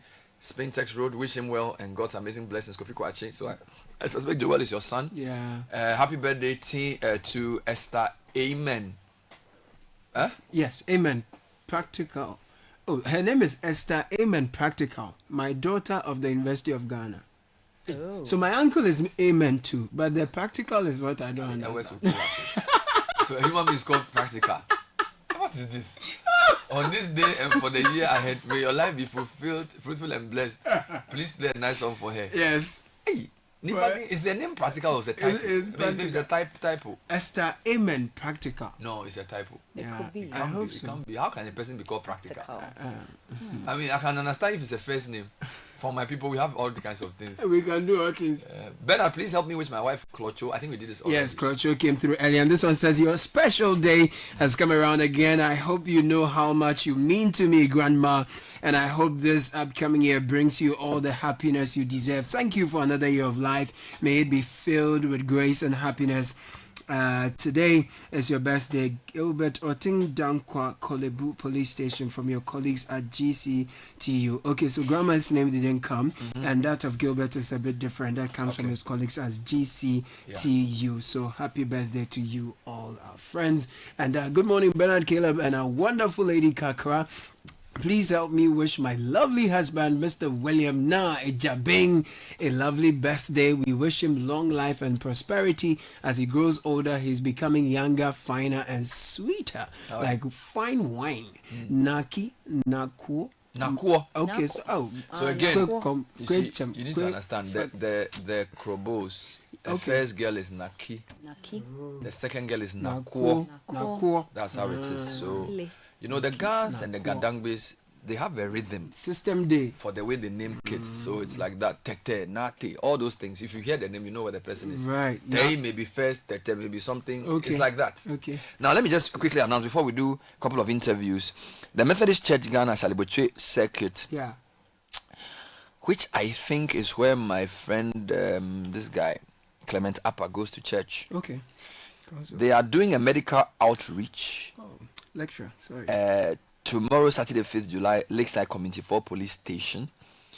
And this includes free NHIS registration, free eye screening, general medical consultation, blood sugar malaria testing, vital signs checkup, BP, pulse, temperature, health education, and then other things.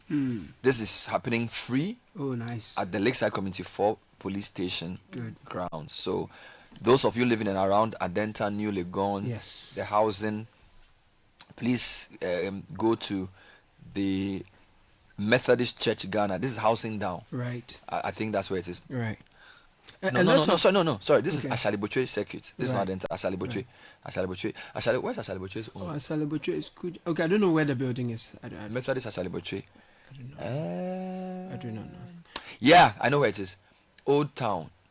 It's not far from a Presby church. Yes, I know the place. Is it where there's some sharp curve? It's quite busy. So the road between a school junction and Star Bites, that main road. Okay. Yes. If you drive on that road for like 2 kilometers, the church is on the left. On your left. Yes. So Methodist Church, actually Boche Circuit, not Adenta. So if you live in Boche, Adjingano, Medina, it's a great time to go and just get some tests done for you. I like that on holidays like this, a lot of churches do these free healthcare screenings for people. For example, ATF Diagnostic Center and Redemption Assembly Church of Pentecost at Abaka, they are doing free medical and health screening for all persons. So if you're a member or not, do well to pass by ATF Diagnostic Center. They're doing this in collaboration with the Church of Pentecost Redemption Assembly at Adabaka. Free medical screening on Friday, the 4th of July. It's today, it's 7 a.m. to 12 midday. So pass by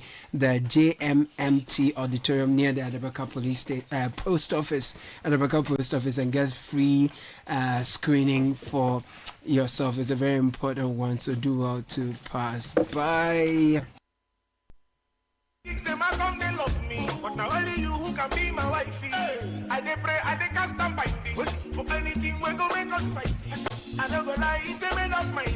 You be the best quality of wifey, because everything na you, anything I do na you, anytime I want enjoy na you, anytime I want to laugh na you. Hey, when I want Sokoto na you, when I go Sokoto na you, go di golo na you, na you.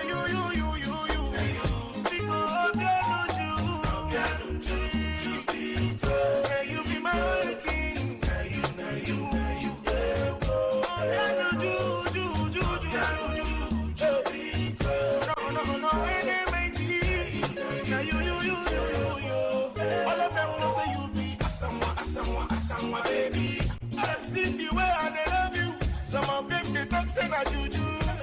Some people they call me mumu. Some of them they call me oluku. It doesn't matter what in them do. My baby manu dio. Uju my shawty. I want to show them say na you my baby, yeah. Baby you are you. Don't forget me, when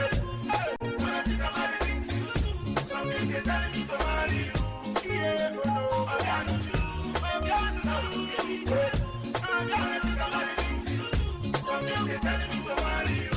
Yeah, because everything na you, anything I do na you, anytime I want enjoy na you, anytime I want to laugh na you. Hey, when I want Sokoto na you, when I go Sokoto na you, di golo na you.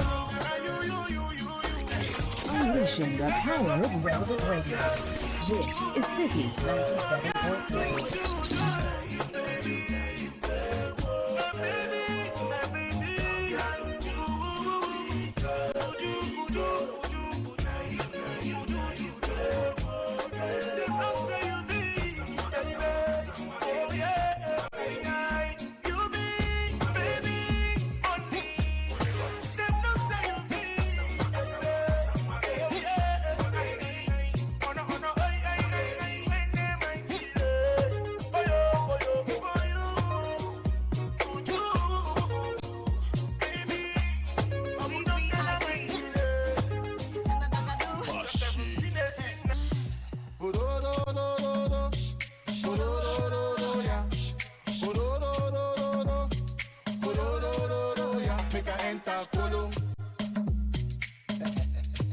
Somebody enter Kolo. That's all. Make a enter Kolo. Pass me the palm wine. Somebody enter Kolo. See everybody. Make you hold somebody. Drink and jolly. Tell me how you feeling. So VVIP and Senator Gadu, they call this one Skolum. Okay, so Senator Gadu, because some of her classmates are in the studio and her schoolmates are also here. So a classmate and schoolmates are here in the studio. So Senator Gadu, good morning to you. And if you know, I'm talking about the ladies on the hill. Make I enter, I have in the studio, okay, someone who left school in 1988. At the time I was not born. At the time I was not an idea. Mm-hmm. There was no plan for me yet. Mm-hmm. 1988. Yes. You were done with school. Yes. Wow. Abuna Osei Deborah. Yes. Fantastic. You're welcome. Good to see you. Thank you. We'll talk about school when it was in the 80s and see how it worked. But of course, I'm talking to old students of St. Rose's. Okay, so St. Rose's Old Students Association Global. So we are not just talking Ghana. We are dealing with everyone all over the world. Okay. So there is Angela Delali Tagbo. That's you, 2000. In the year 2000, that's 25 years ago. Where was I? I was still a small boy. Salom Jabba Mesa. This one, I know her. She's my principal. I took a class in the school, but I've not finished. She has not given me my certificate. Salom, you left school in 2007. Yes. Okay, good to see you. And then Linda Na Asamoah, right? Yeah. You left in 2004. Yes. Okay, so let's start from 1988. Yes. How was it? No, but I like your hairstyle too, you know. Thank you. So you've dyed it. What color is this? Aquamarine. Huh? Aquamarine. Sister Abda is a diva. No, they taught me colors. Salom taught me colors in the interior design class, but we didn't get close to. What was that? Aquamarine. So we are sorry. We are sorry. We are sorry. But how was St. Rose's in 1988? Back then, it was a small school. Right. I think the school population was about 350. 350? Yes. Each class was about 72. Wow. 72 students. Wow. Yeah. And it was really cool, calm. Yeah. We had our German sisters, Oh. Sister Zita and Sister Salamin. Right. And they fed us well. Back then, very, very well. You enjoy life. We were eating our cheese and we were giving blankets and comforters back then to They sleep. gave you cheese? Yes. And you had comforters? Yes, we did. Hey. Back then, yes. Life was good. Life was good. Amazing. Life was good, yes. So 300 at the time. What about you in the year, 2000? So from 88 to 2000, what was the difference in terms of numbers and experience? Okay, I think by then the numbers had increased a bit. Right. I remember my first week in school, our seniors would say, there's so many green checks here. And so I was like, are we that many?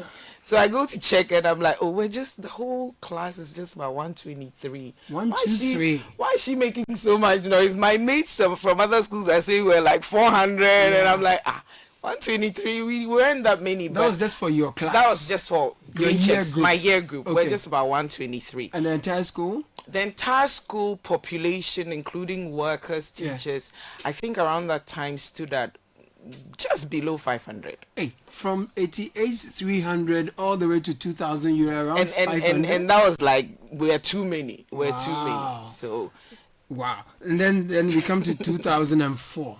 Yes, so... Linda. Yes, so by the time I was in Form 1, we were just about 600, yeah. Hey. The whole school. So 4 years later, another 100. Yes. Okay, plus or minus. Yes, and we were told we were we were a lot. That was 600. Yes, so our year group, we were just about 220. Okay, so that was up from 123 to 220. Yes. Interesting. Yes, Roses was a different school. We do our things differently. Okay. When you're going to SS, you are wondering, you have to get a chobos and a trunk. We never had any. Why? We had our lockers. We had a wardrobe for the dormitories. Come on. We have the classroom lockers for the classrooms. And then we have our dining hall lockers. And for our food. So no food in the dormitory. No, at your time, was there cheese? No. I don't there was no remember. cheese. Were there warmers? No. So the 80s people there. Oh, the 80s really enjoyed. The 80s really enjoyed. No wonder the color of the hair is what again? Aquamarine. Aquamarine. All right. So let's do the year 2007 now. Salam Jabba. During your time, how was school like? What were your numbers? What was the experience? Okay, so I think maybe the surge in the population probably started with around you. Yes, because I remember my year group, we actually shot from the 200s to 400 and something. Okay, so that's like the most that happened. Exactly. So by this time you're inching towards 1,000. Yes. So from all I'm hearing, it's like a boutique school. I've not been to St. Roses yet. I've not seen. We'll invite you. boutique You come with school. us in August. Well, what I know is that my experience, ladies from St. Roses are like classic ladies. Like they are. Thank you. If you meet a lady from St. Roses, you will know. You have a little bit of everything. Know. You will just feel it. How do you know? Tell us. No, it's a feeling. You don't need to be told. You would know. Right? So, what brings you all wonderful ladies to our studio on this fine holiday? Okay, so tomorrow, Aquamarine. we are celebrating our 60th anniversary this year. Oh, right. And last year we were here to launch it. Correct. Yes, and we've been organizing some fundraising activities. Tomorrow we have one coming up. Okay. We dubbed it the Grill and Guzzle. Hey, where is that? Grill and Guzzle. Yes. Are we invited first of all? You are invited. It sounds exciting. It's a fundraiser, so you have to pay 100 cedis to get in. No problem. Tell us what is inside. It will be at the police social center. Okay. Behind the police head office. Right. Between 12 p.m. and this is in Accra. In Accra. Oh, I know that place. A And very nice garden, yes, sort of. exactly, Gives you yes. some nice vibe and things. I like it. We are doing that tomorrow. Okay. Yeah. And it's a fundraiser. It's a fundraiser. Right. Yeah. What's the aim of the fundraising? Okay, What do we want to do? as part of our 60th anniversary celebration, Yeah. we are doing a solar project for the school. Oh, nice. The targeted amount is 3 million cedis. 3 million Ghana cedis. Yeah. Okay. So, so the fundraiser, the event is also to help us raise funds for the 60th anniversary celebrations, Okay. and also encourage all Rosas to also come have fun. Right. Well, for us to interact even with families. So Okay. because the event is going to have the bouncy castles and also Tomorrow? Yeah. Aye. For the yes. What time is it? It's What time starting of day is from it? 12 till we decide to go home. Okay. So Rosa is very, very family centered. We used to have some events, I think on the 1st of July, called the Bazaar, Family Bazaar. Okay. And we used to do it at Christ the King. I think it got truncated when COVID happened. So this is just another way of bringing it back, maybe with a different vibe. I like it. So, and we're inviting everybody that has Rosa husbands. Yes. Rosa husbands, Rosa exes. parents, Rosa exes, please. You are invited. Come. You know that you can't. It's always there. Aspiring Rosa. Yes. You know. Yes. The St. Peter's boys, the Pope John boys, the Aquatech boys, the GSTS boys, You are the just Koforidia Sectech boys. I was waiting to hear the Sectech people. You kept them for too far. It's like you've kept them at the back. Why? Because they are very important. I don't want them to come beat me. But So tomorrow they is can be very loud. So it's Grill and Guzzle, right? Yeah. And then that's happening tomorrow behind the police headquarters here in Accra from 12 till late. We're trying to raise funds. It's 3 million Ghana cedis. We're trying to build a solar panel Project for the school. For the school. Okay, so that's for tomorrow. But throughout the rest of the period, what more are we looking at? Okay, so from the 8th to the 10th of August, Right. we are going back to the Diamond City. We are going to Akwatia. Oh, right. Yes. So on the 9th of August is the main event where we'll do the speech and prize given day, and also have the 60th anniversary celebration. Climax. Yes. In the evening we have a mocktail and cocktail event. Come on. Yep. And then jams. yes, We have Jams on Friday. good old school jams. Friday. Yes. Yes. So on the Friday there's the good old school jams and then other activities. You know, Okay. St. Roses is a Catholic school, so Right. we do a bit of the Catholic thing. Saturday we have the speech and prize giving day, and then the the anniversary itself. Okay. Then on Sunday we thank God we have a special Thanksgiving service. Across the board, I see alumni associations doing so much for their various schools, and there seems to be a very strong connection that alumni associations have had with their alumni, their alma mater in the past. And I see that it's getting stronger by the day. How important are alumni associations, and what roles should they be given as stakeholders in the management and direction of schools? Let me come to 88 for this one. So we can only give back. Right. That's what I want to say. We Right. can only give back because the school gave us so much. So every decade we try to do something very good for the school. Right. Although we have individual year groups doing their own Every for year. the Year on school. year. But basically this year we really needed to take St. Rose's to another level. We were going to go green, and we are going green. Wow. We started by raising the 3 million Ghana cedis. I think we've done pretty good. We are still trying. You've raised a bit of funds Yes. already. Yeah. We've raised How much do you have? about 2 million we've- presently. Are you talking 2.5 for us? I mean, just we send raised me about your 2.5 details. million. We are trying to get more. So Just send me your details. Okay, so we have the details here as well. We'll certainly have that shared, and then to raise I more just funds. wanted Yes, to Angela. add something to what Please do. Sister Abna said. Yes. So just to add to that, the common denominator for every year group is St. Rose's. And it's important that you acknowledge the institution that shaped you during your formative years. A lot of us here still have something very similar.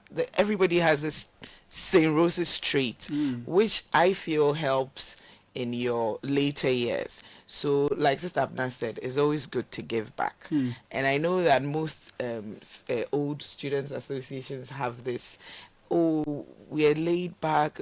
There's always something, but this is just a clarion call to all old students of schools to always have it at the back of their mind that it's not the school that you are probably doing something for, but for yourself, because that place molded you. It's become a part of you. It's a part of giving you that back is very, very important. Great, especially That's all I wanted to given say. us from the beginning. We saw that from 88, the experience has changed, the numbers have increased, and all of that, and the privileges too have reduced along the way.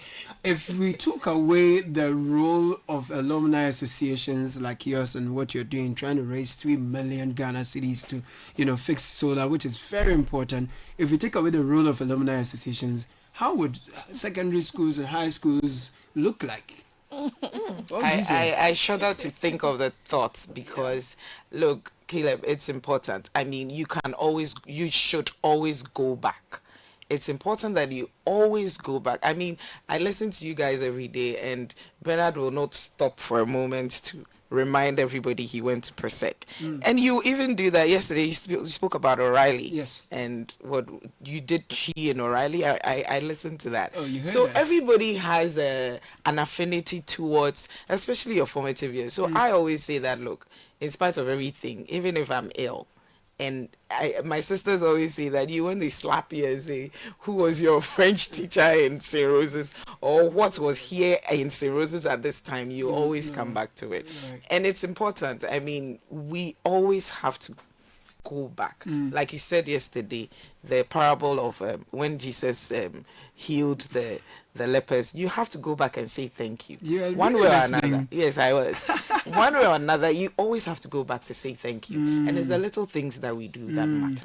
Even if you cannot bring the money, your presence it will make a always difference. makes a difference. I appreciate it. Linda, I want to hear you on this one specifically because we are saying that the numbers have shot up significantly, and I'm not sure whether or not it's the numbers commensurate the infrastructure expansion if we left it to the government side alone, right? So what are the challenges that the schools are going through now that without the alumni strength, things will not be as good as you all experienced while you were there? Okay.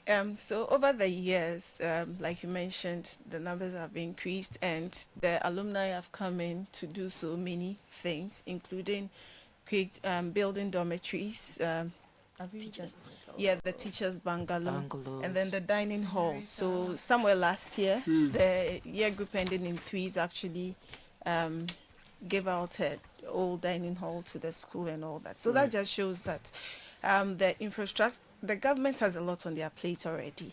We all know there are so many things happening with the government. So as an old girl or an old student of a school, giving back gives you the opportunity to let you see the school the way you kind of met it. It may not be the same, but the fact that I always tell people I never use trunk and chore box.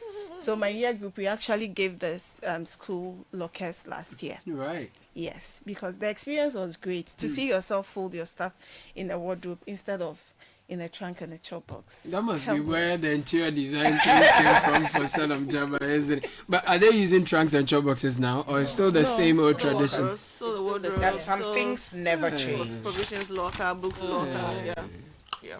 And it was also to control your food intake. So you don't eat in so the we don't put dormitory? The lockers are the same dormitory. size, so no matter how rich your parents are, Exactly. they can't So there's a limit to how much they can after do. filling it, That is everything else should be taken back. Wow. Yes. Salam, you exude a lot of pride anytime the Rosa conversation comes up. What's it? What is it? I want to understand. I want to understand. I want to understand. I mean, from all that they've all said, you see, Roses was a very, how do I put it? A very great place to be. You know, I always thank my father. He fought a lot to push me there. Where did you want to go? The motivation. I want you to go to St. Rose's. Okay.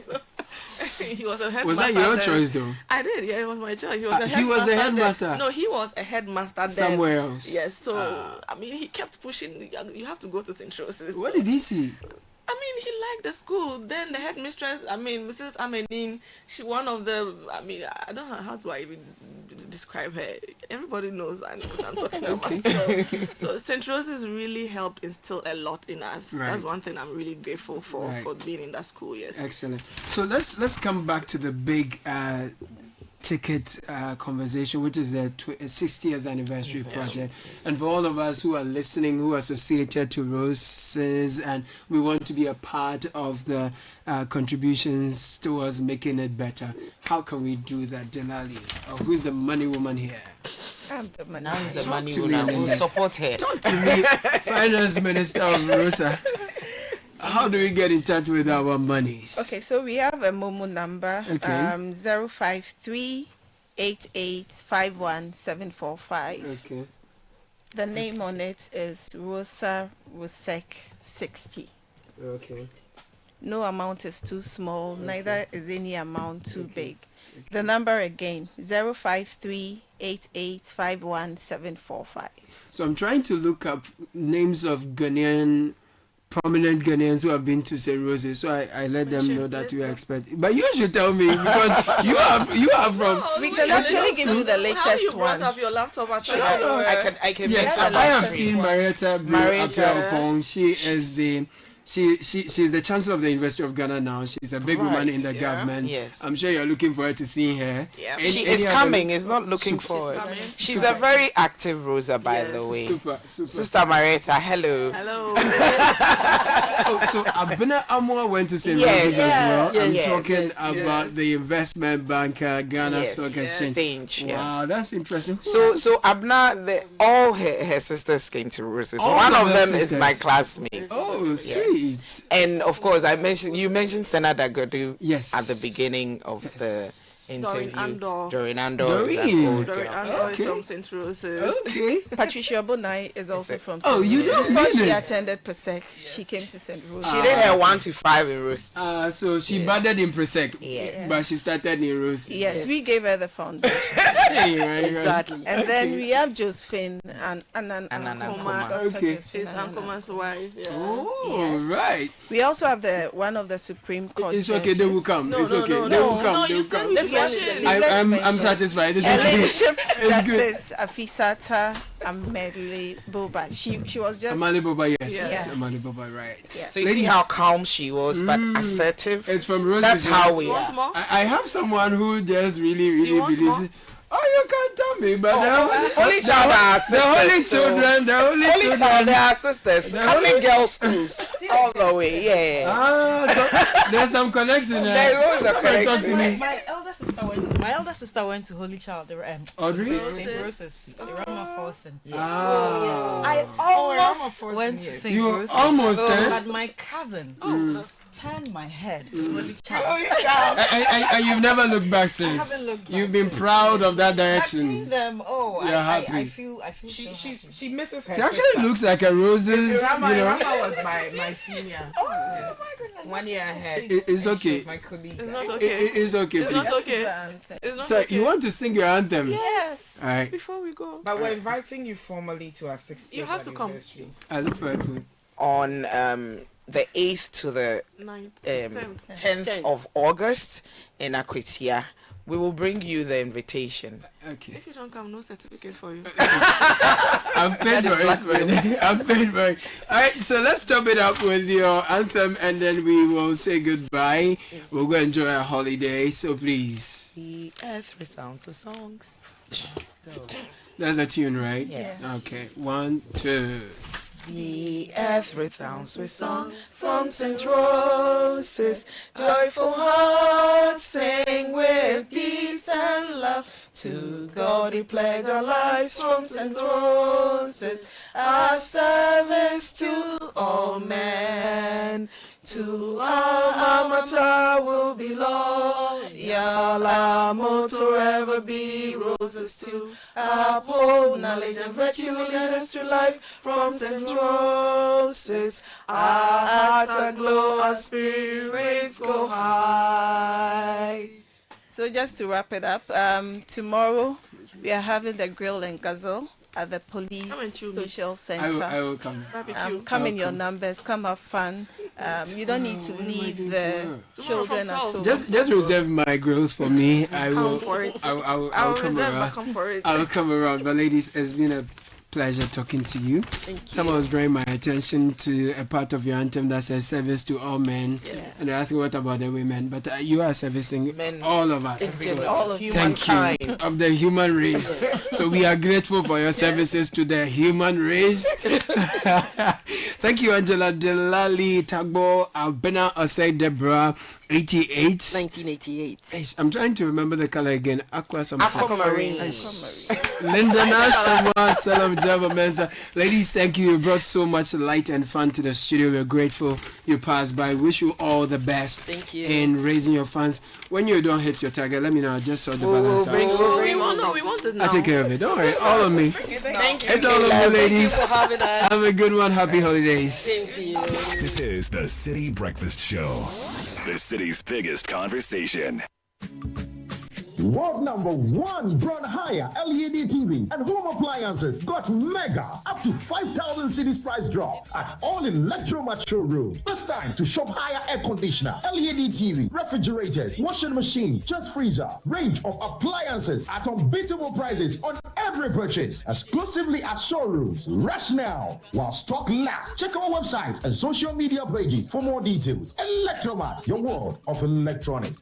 It's time! You want to stand out, level up, and be your best self? Then you need more than vibes. You need the grace to excel. You need Max Out 2025. Hosted by KICC Ghana, Max Out is the ultimate 3-day youth conference. Connect with like-minded youth and find answers to your questions in the Word of God. We've got powerful speakers like Pastor Andy and Helen Yorson, Bernard Avlet, and Reverend Prince Nyako, breaking it all down. Spiritually, mentally, career-wise, and even relationships, nothing is off limits. It's all happening at KICC Dominion Center on Friday, July 18th at 6:30 p.m. Saturday, July 19th from 9 a.m. and the grand finale on Sunday, July 20th at 8 a.m. with live ministrations from La Famille Music, King's Kid, exhibitions, Q&As, and more. This isn't a conference you want to miss. Follow at KICCGH_Royals on socials for all the gist. And entry is free. Max Out 2025. Come receive the grace to excel.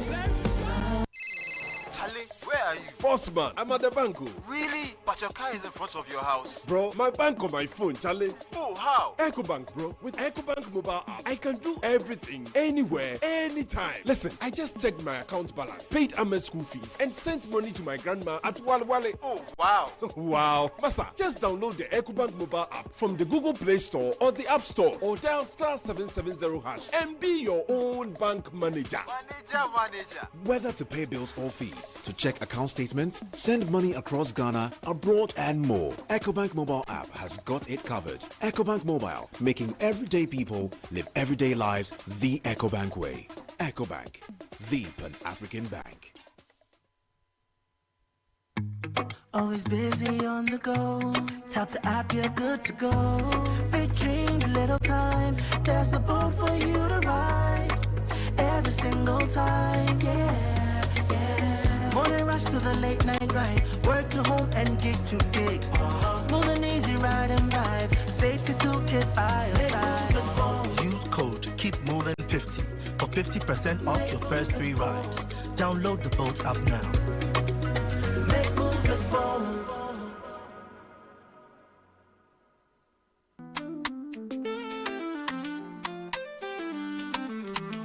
On the go, night or day. PBL app is the easiest way. Bank secure, bank with ease.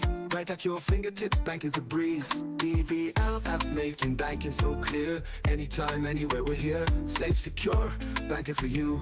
PBL app, simple and true. Welcome to the future of banking. The Prudential Bank mobile app. Bank secure anytime, right from your phone. Access your accounts 24/7. Perform instant transactions. Pay bills. Link mobile money wallets. Scan and pay with GHQR. Manage your cards. Make seamless GIP interbank transfers. All with ease. No more banking hours. Take control and app your banking. Experience simple, secure and convenient banking. Download the PBL mobile app now. PBL mobile app. App your banking. Ladies and gentlemen, welcome to the game of choices. Listen with rapt attention. Round 1, question 1. Elevator or stairs? Stairs. Now the second question. Less than 4 hours or at least 6 hours of sleep at night? At least 6 hours of sleep.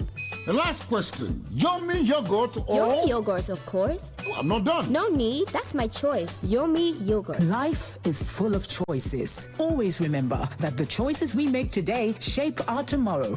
Whether it's a morning start, a midday snack, or a dessert, our delicious Yomi yogurt is here to nourish you. Yummy, a nourishing choice. This advert is FDA approved.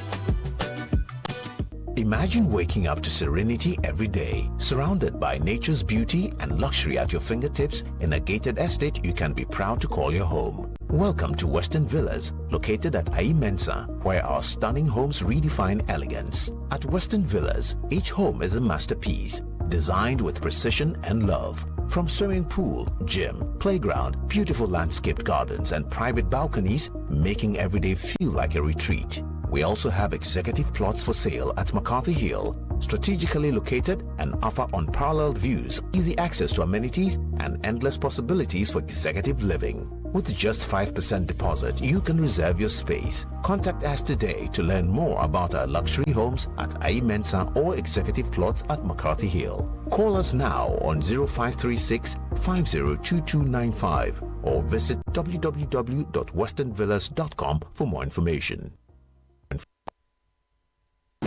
The City Breakfast Show. Rise above the noise.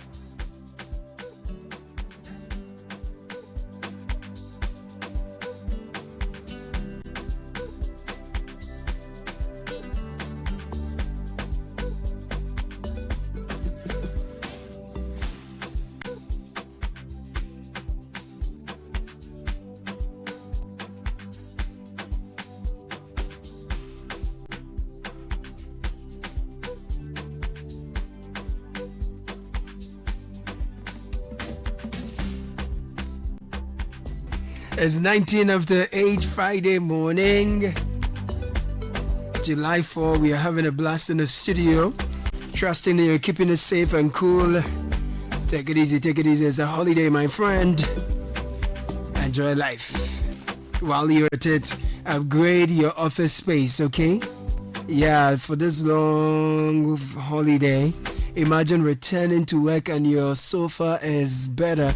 I mean, your swivel chairs, you're healthier, taking good care of you, so that you can rake in more money and live longer and enjoy life. You see that thing I'm talking about? So call the Expert Office Furnish Company Limited for your ergonomic swivel chairs today.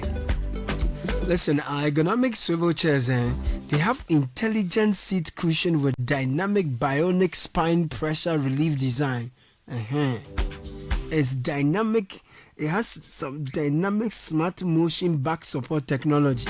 It's equipped with double wings and it supports chips and has great benefits for your health and spine.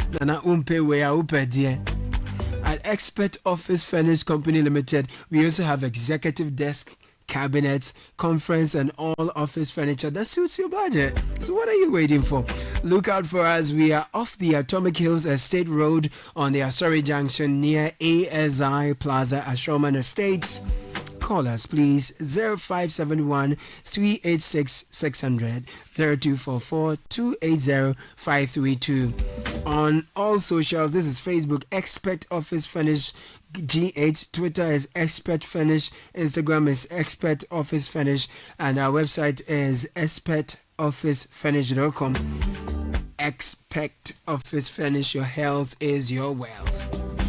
And you know, when you buy anything, it's got to be the very best. Diamond 42.5 hour grade cement, highest quality on the Ghanaian market.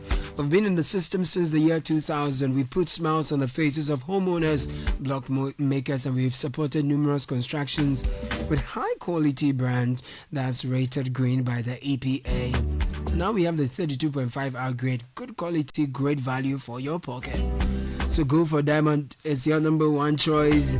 We are around the country, but find our factories in Aflao, Takrady, and Buepe.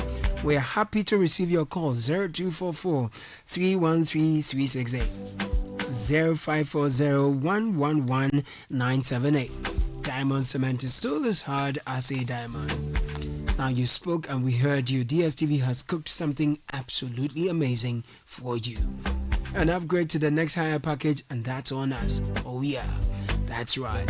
All you need to do is to pay your subscription today and get an instant upgrade onto the next higher package for free. Oh yeah, for free. So you get to enjoy your FIFA Club World Cup, best of drama, awesome entertainment for the kids, reality shows, novellas, epic Ghanaian talent, family fun time, and the best live sports, etc, etc, etc. Pay today using the star 759 hash or any of our other payments options. This promo is available to the end of the month. T's and C's apply. DSTV is your home of entertainment.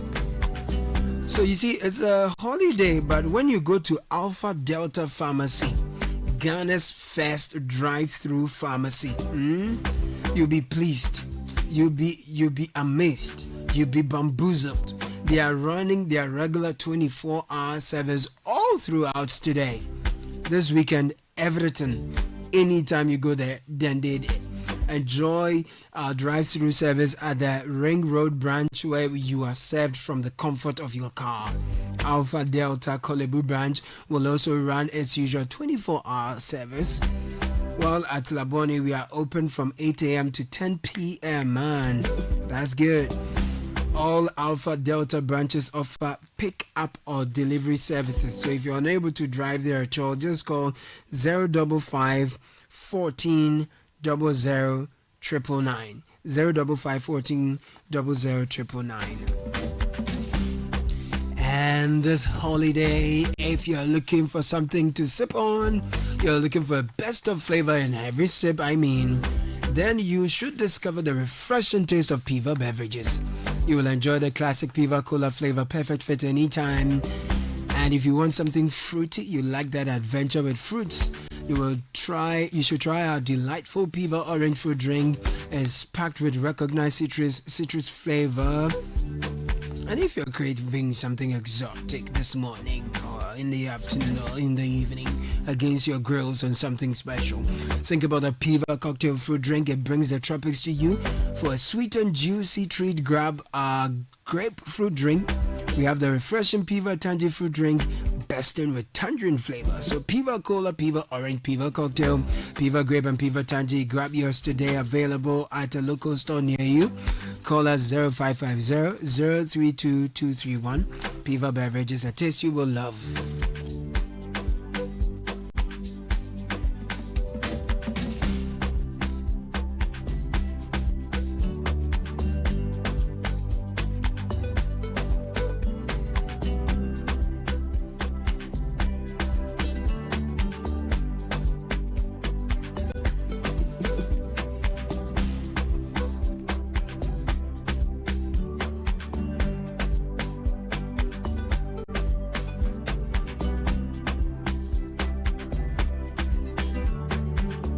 So in the next couple of minutes, here's what we're going to do. I'll leave you in the able hands of some amazing minds who would be, guiding you and sharing wonderful information on the global tariffs dispute, navigating Ghana's recovery strategies. This was an insightful panel discussion conversation that we brought you during the Citi Business Festival, the Citi Business Forum, we called it. You have the likes of Dr. Ekos Piogabra, former Minister Trade and Industry, Emmanuel Mensah, he's the head Trade and Working Capital, Absa Bank Ghana, and Mavis Owusu Jemfi, CEO, African Center for Economic Transformation Asset. Of course, you have Michael Koto. He is the managing partner of Confidence. So we're going to look at global tariffs dispute, navigating Ghana's recovery strategy. So get closer to your radio. You will learn a thing or two and you'll be richer for it. Enjoy. To structure the panel discussion, I want to group my questions into 4 so you can work with me. The first line of inquiry is opening thoughts on what is happening globally. Opening thoughts on what is happening globally. So by that I mean, how unprecedented is Mr. Trump's actions and the reactions from other countries? How unexpected was it? What is the scale of it? So basically, I like first-time thoughts on those. Then the second round will be more about what risks do we face. I think Michael alluded to some of the risks, but I feel everybody will have their different angle to looking at it. What risks do we face?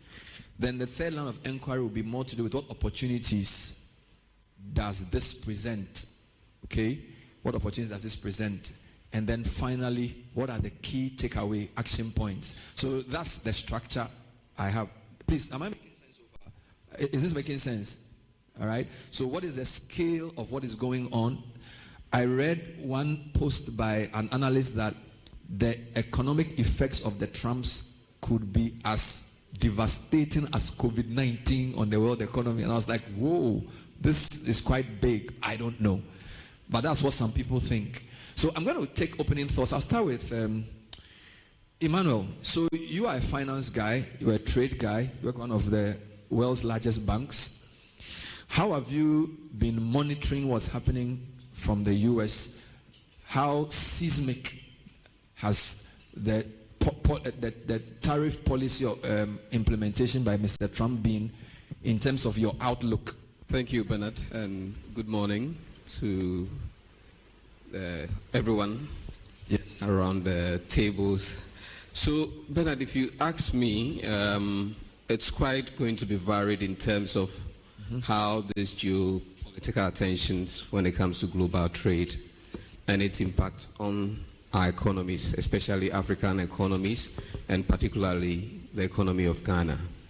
The direct impact, as Michael indicated during his presentation, we might see it as quite minimal, but there are ripple effects that come to fore because of this. And I'll cite an example of what will happen if this tension continues to exist within these big players, where if the big players like China and the rest of Europe are being locked out of getting access to the European market, the swiftest and quickest intervention is to explore other markets, and they will turn their eyes on Africa.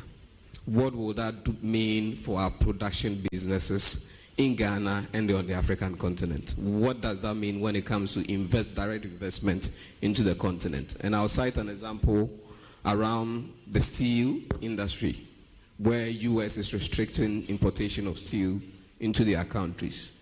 What then will happen is that these China is the largest when it comes to steel manufacturing. They'll be exporting these into the African continent, and particularly Ghana. What does that mean for our steel industry? What does that mean for economic growth, impact on GDP, inflation, unemployment? So for me, I see this as a very big thing that we need to take a critical look at. But then, Bernard, my other point is we've seen such tensions in the past. Okay. As a country, I think we are too late, and maybe I'll say it's never late. We are too late in time in strategizing and trying to navigate this maze of geopolitics. And I like the point Michael indicated where he says we need to build trade intelligence. We have Ghana Statistical Service. What can they do? It's good to have a handle on your economic data points and do research and all that.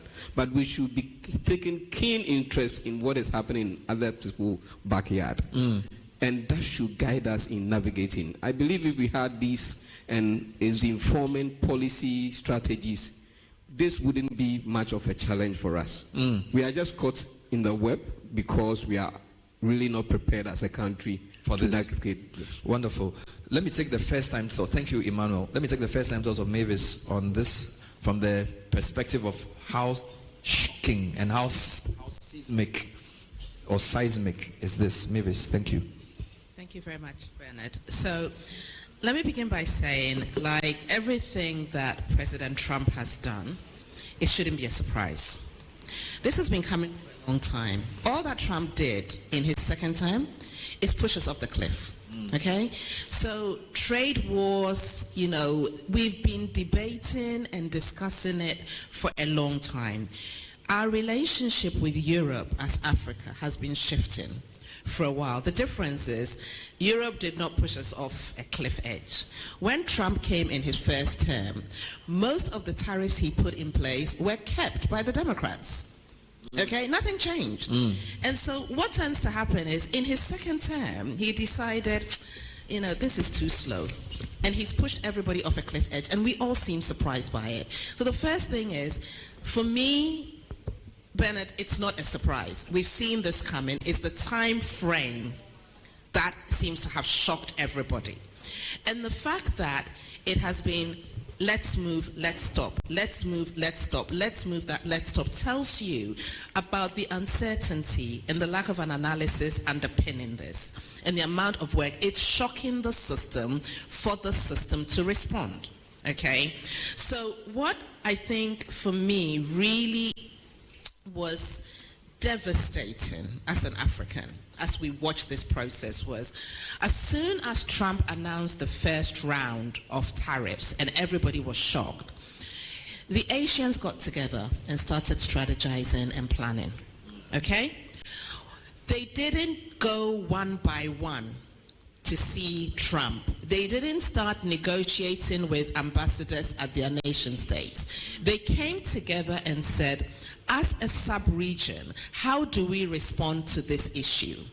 And came up with a game plan. Immediately, America realized that it had to take a different approach to how it engaged with Asia.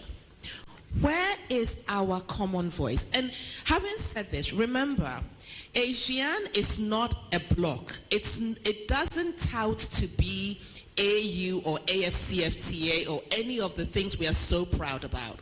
It doesn't do it. It doesn't have a theoretical framework it's proud about. But it had a structure for implementation in a crisis. So my first question, the thing that disappointed me the most in all of this was Africa forgot why we set up the AFCFTA in the first place. Africa forgot the processes we have in place for the African Union. In fact, Africa even forgot we had the AFDB, because it wasn't until a week ago that I had an AFDB position on the tariffs. we all started going one by one by one by one. So, and then the final point I wanted to make was, and then we are helter-skeltering again, including in our beloved Ghana, and saying, what is the impact going to be on us? What is the impact going to be on us? What is the impact going to be on us? I just want to leave you with one very quick statistic. We talk about diversification as if it's the most attractive thing on the planet Earth, and we do nothing about it, okay? In Africa, 14% of our trade is amongst ourselves, okay? But 40% of this trade is manufacturing, okay? So when we trade with ourselves, we trade on the thing that will deepen our economies, structurally transform our economies, and help us compete, okay?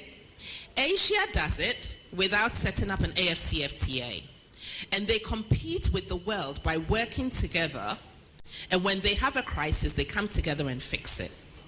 Okay?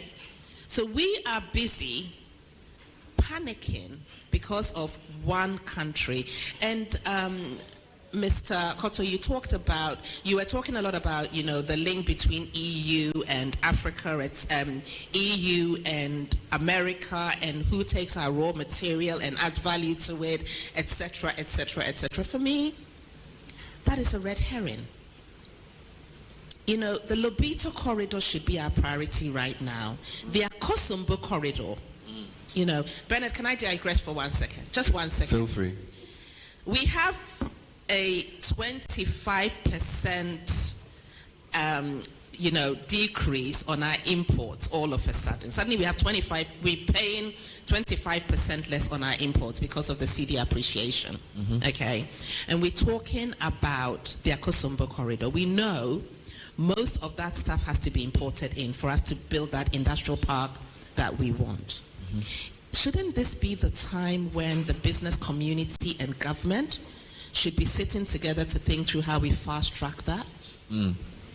So that we can start laying the foundation for trading with Africa and the rest of the world, instead of worrying about Trump's trade tariffs, which, to be honest, it's almost negligible on Ghana right now. If we are really honest, it's negligible on us. So thank you, Mavis. A round of applause for Mavis. So I noticed that both you and Emmanuel are jumping straight into what ought to be done because you're in a hurry. But I'll still stick to my structure. I want to take opening thoughts from Dr. Spiogabra. Having done all the things you've done, how big is what's going on as a curveball or a black swan in the world? Doc, thank you. Thank you very much. Good morning, colleagues, friends. Subject matter and the questions actually sets me reflecting from which of many perspectives you would prefer my answer to come from. Because either, well, I would say, with due respect and for the sake of those who may be younger and probably don't know me that well, I must confess that amongst my relevance to the subject is that I may be the only one here who has been an ambassador to the United States before. And so, since I may be wrong, but that's what I can see from the crowd. And therefore, the question about Trump and his behavior in the United States, when posed to me from my diplomatic experience, will get a certain kind of answer. And that answer is that Trump, as a human being, is very much a very unpredictable person. And so much as we may be trying to analyze his decisions from a trade policy point of view, actually psychoanalysts may help us better in helping to uncover the likely actions of a man. May have a very good friend called Elon Musk only 4 or 5 months ago, and all of a sudden he's in a kind of a divorce dispute with a so-called best friend. So that gives you a certain perspective. Okay. I'm saying that I'm also in a certain fix because the role I have played include the fact that I was the last Minister of Trade and Industry of the NDC government, and I had the responsibility of putting up the now well-known 12-story building called the Africa Trade House when I was Minister of Trade and Industry. The word industry often gets missed when you say Minister of Trade. And the industry part is really the most important part, at least from my perspective. Now we're talking about trade issues, but the trade without the industry really does not make much sense. That's why the extent to which we are a manufacturing nation, as you just said, 40% of our exports may be at the manufactured side, is critical.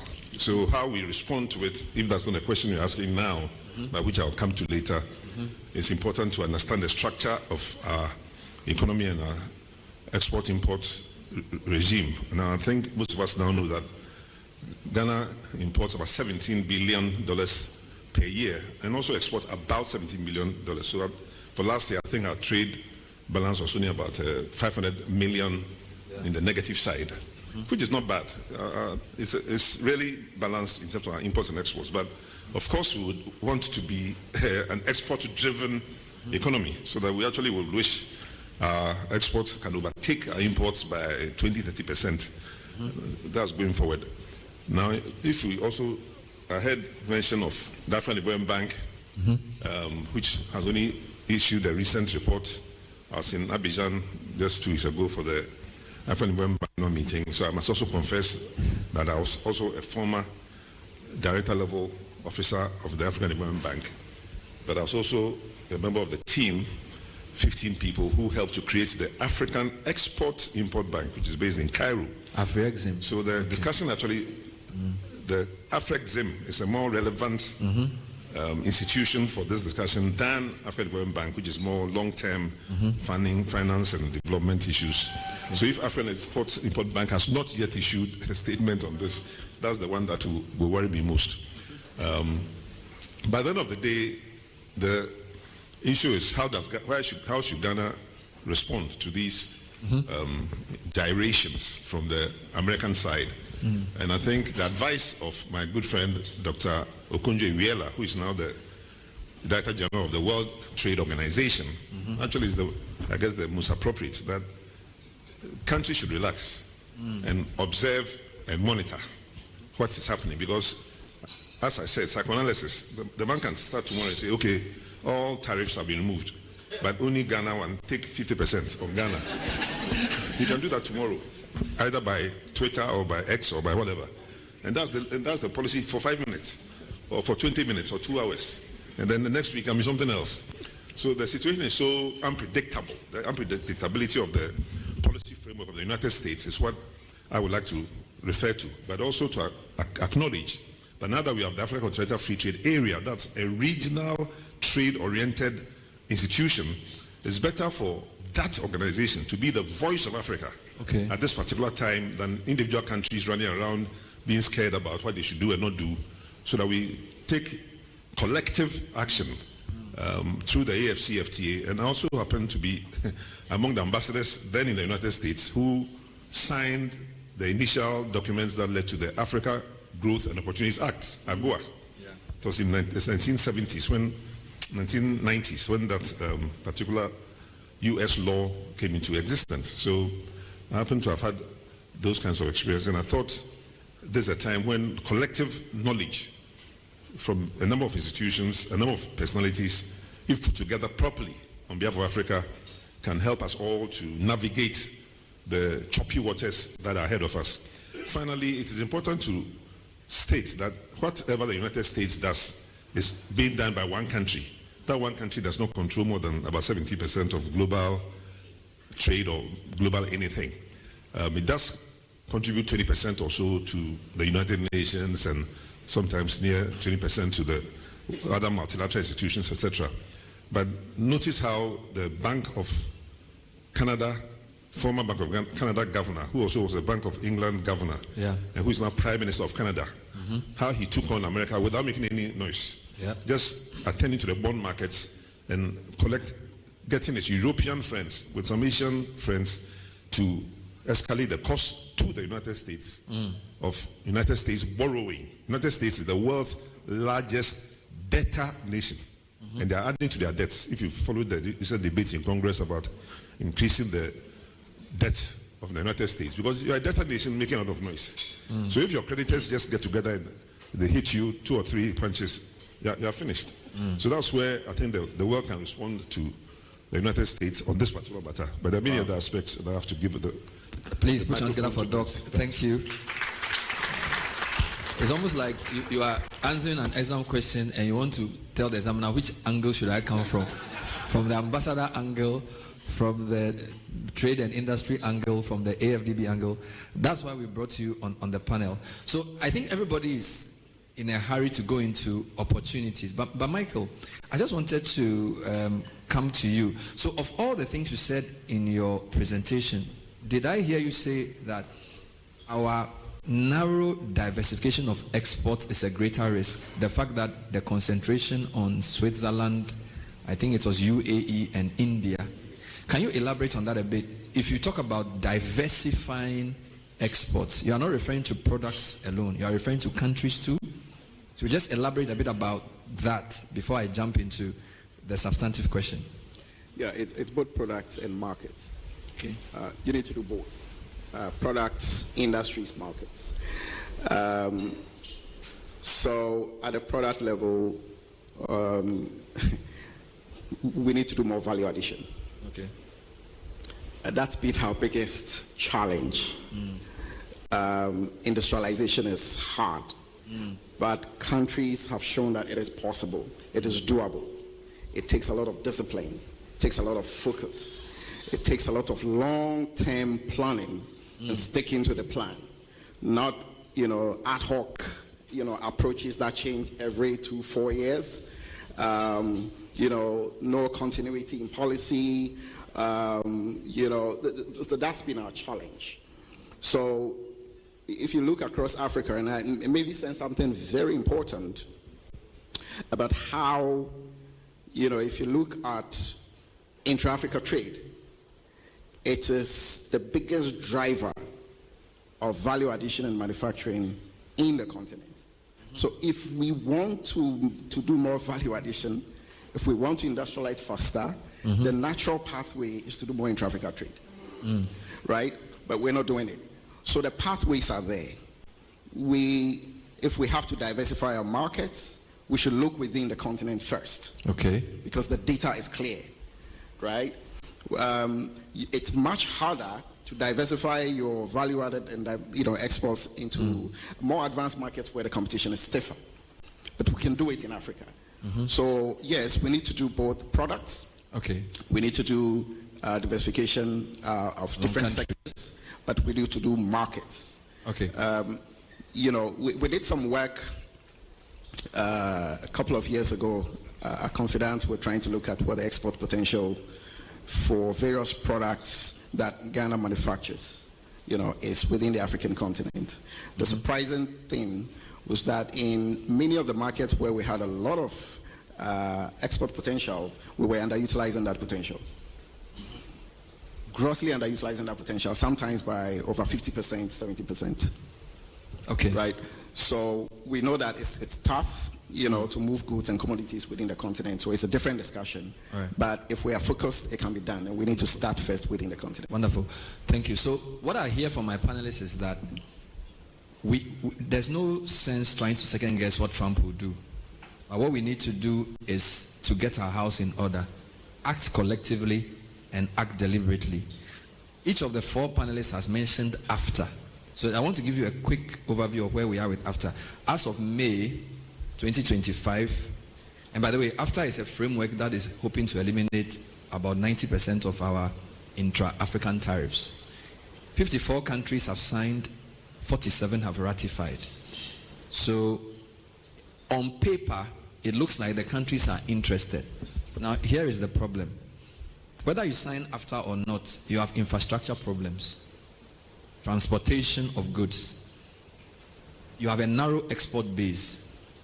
As he said, most countries are exporting raw commodities. You have a financing gap for diversification. You have non-tariff barriers. I drove to Togo 3 weeks. It was an interesting sight to behold. So the road is the same, but there are many things. So the point is that there are non-tariff barriers, and then there's also fragmented regulations. So I want us to attack the after question in this round. All right, and I'm going to start again with Emmanuel. Let's deal with the financing issue. There's always a financing gap somewhere. Doc is talking about Afrexim Bank being the real bank that will spare the trade issue in Africa. You are head of trade at a big bank. What are your thoughts around how to crack financing for the African continent when it comes to export diversification and also enhance export? What is the issue? Is it interest rates? Is it lack of capital from somewhere? You know, recently we are told that even Afrexim Bank was downgraded by some credit rating agency. I mean, do we have our own credit rating agency? What do we need to do to crack the finance component of the after conundrum? Is my question clear? All right. So please, I'll start with you. Thanks, Bernard. I think the financing issue can be in several parts. We're looking at the short term and also the long term. And to your point, with regards to after and for us to really trade amongst ourselves very well, we require a very robust transport network. Okay. Which will require long-term financing. So, in that, which one comes first? So, transport is very key, because if you produce goods and you can't transport it, how do you get value out of those goods? But how do you build the transportation if you don't have money? I always say that the issue is not about there's no money. Banks are investors, and they will only invest when the risk is low. Banks, and it's depositors' money. So forget about banks for a minute. Finance broadly, not just banks, qua banks. Sure. So what you said, does that apply to all types of finance or just banks? So I mean, we all know about venture capital and all those, and angel investors and all that. The level of funds available from those sectors will not be adequate to support this drive. So obviously there need to be a collective agenda in terms of mobilizing funds for this agenda, which, I mean, AFDB could take, a center stage in helping banks on the continent to mobilize. But this funding will be available when there's a proper assessment of the opportunities and the risk inherent in implementing these projects. Because no bank wants to invest and then the returns doesn't come through. It's depositors' money. So let's make it practical. Dakar to Lagos is a major corridor. Ghana has about 40% of that. It's probably, even within Ghana, it's the most difficult route to use, from Elubo to Aplao, right? The Ivory Coast side is pretty decent. I was in Togo. The roads are pretty good. So should we have a regional approach to financing that road, or should we have a national approach? Because the standards are different, right? How do you do Dakar to Lagos? Is it something that big banks should come together to think about? Is it? I just want you to help me here. So in terms of that financing approach, yes, banks will come together, but it will start with the states. The countries need to come in to say that what is our commitment to this agenda. Government, I don't know whether it's through AU or whichever institution, needs to come and build a plan. How are we deploying this? What is the benefit that will accrue? And all this will require data points, research to support that. Because once you are seeking financing from banks or investors, they will look at the cost-benefit analysis, what is in there for them. And until as a continent, we are able to come together and have a very robust plan as to how this could be. It will be difficult for us to attract the needed funding. Last question on that point. Sorry, I'm pushing you. PPPs have been touted a lot. It's a buzzword now. From your experience in the sector, is that the outlet to crack financing, PPPs? It is an alternate area you can source financing, but it still comes to the same point that these PPPs are in for returns. So you ultimately need to work on a plan that will attract these investments. Okay. And I think that is what we have not been able to do. Even within the West African sub-region, in terms of mobilizing these funds, what is our blueprint in terms of developing our transport network? All right. So, mind you, I listed 5 problems with AFTA. Infrastructure, narrow export base, the financing gap, non-tariff barriers, and then regulations that are conflicting. So I want to take any comments on the financing so that it will be a more structured discussion. Any thoughts on the panel on, is financing the most important problem at all? If it's not, maybe you don't think so. What's the most important problem that AFTA needs to crack? Is it is it the leadership? What is it?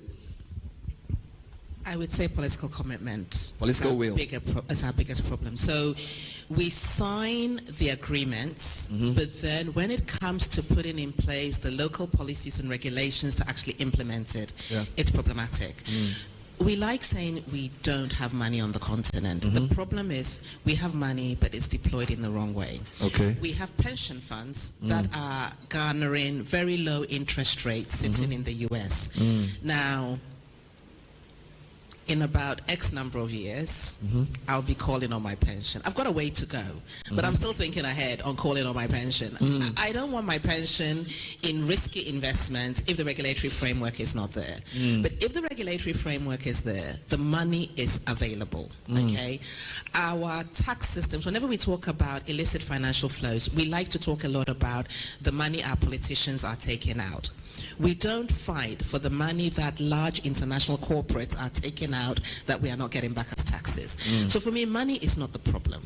When our leaders decide they want to do something, they make it happen. And I spoke earlier on about the Lobito corridor in Southern Africa. When they decided to make it happen, I was we are doing some work in Zambia, and I was in a meeting with the Minister of Finance, and I said, how did you guys do this? And they said, it's a combination of private capital, our own national government money. So there were bits of it where their own national governments committed because they didn't want to,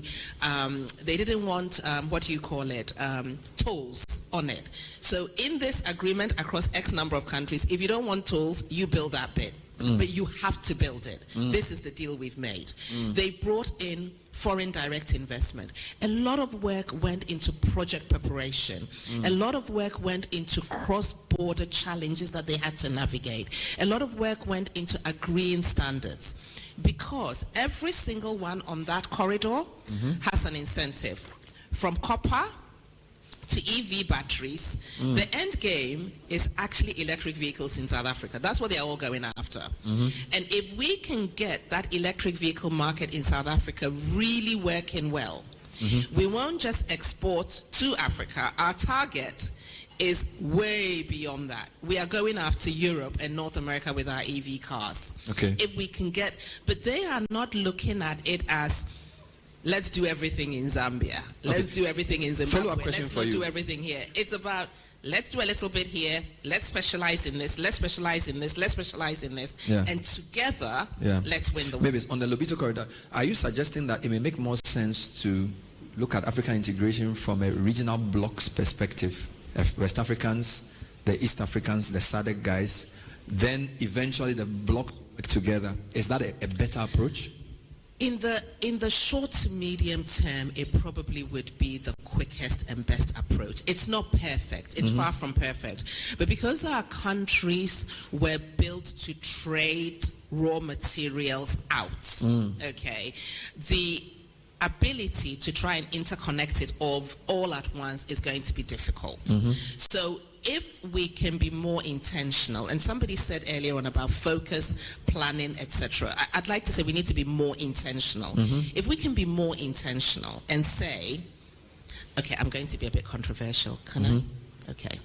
We are all talking about tomato factories in Ghana right now. Yes. Okay, all right. Aliko Dangote's factory does not have enough raw materials to produce canned tomatoes, okay? If we all said, actually, forget trying to do it on each of our doorsteps, we are all going to find a way of getting our excess tomatoes to this factory and let this factory provide it at a cost-effective rate. and we can all get access to local tin tomatoes in low season at an affordable rate. At the same time, movement of labor becomes easy. So it's not just Nigerians in the factory. Wherever we have skills in the sub-region, we can go. Okay? And we make that commitment. We might lose out on tomato production in Ghana. But do you know what everybody thinks about when they think about shea butter? They don't think about anywhere but Ghana. Everybody thinks shea butter comes from Ghana.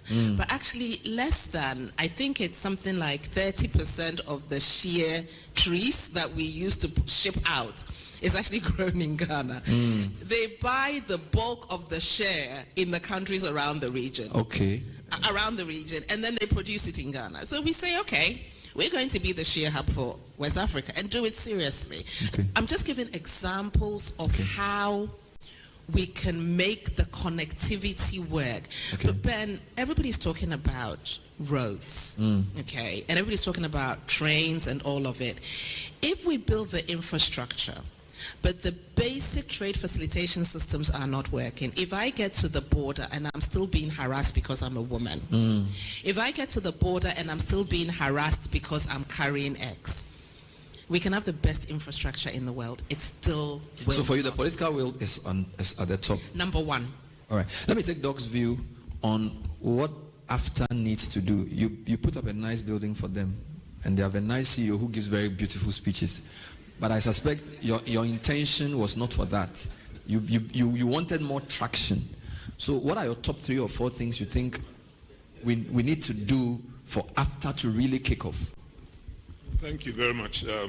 But just to correct that, I was working on behalf of the Republic of Ghana and not basically of course. For myself. Oh, forgive me. President at the time, who is still our president, is Excellency John Mahama. So that was part of his vision, and it is with his authority and support that we made that kind of progress.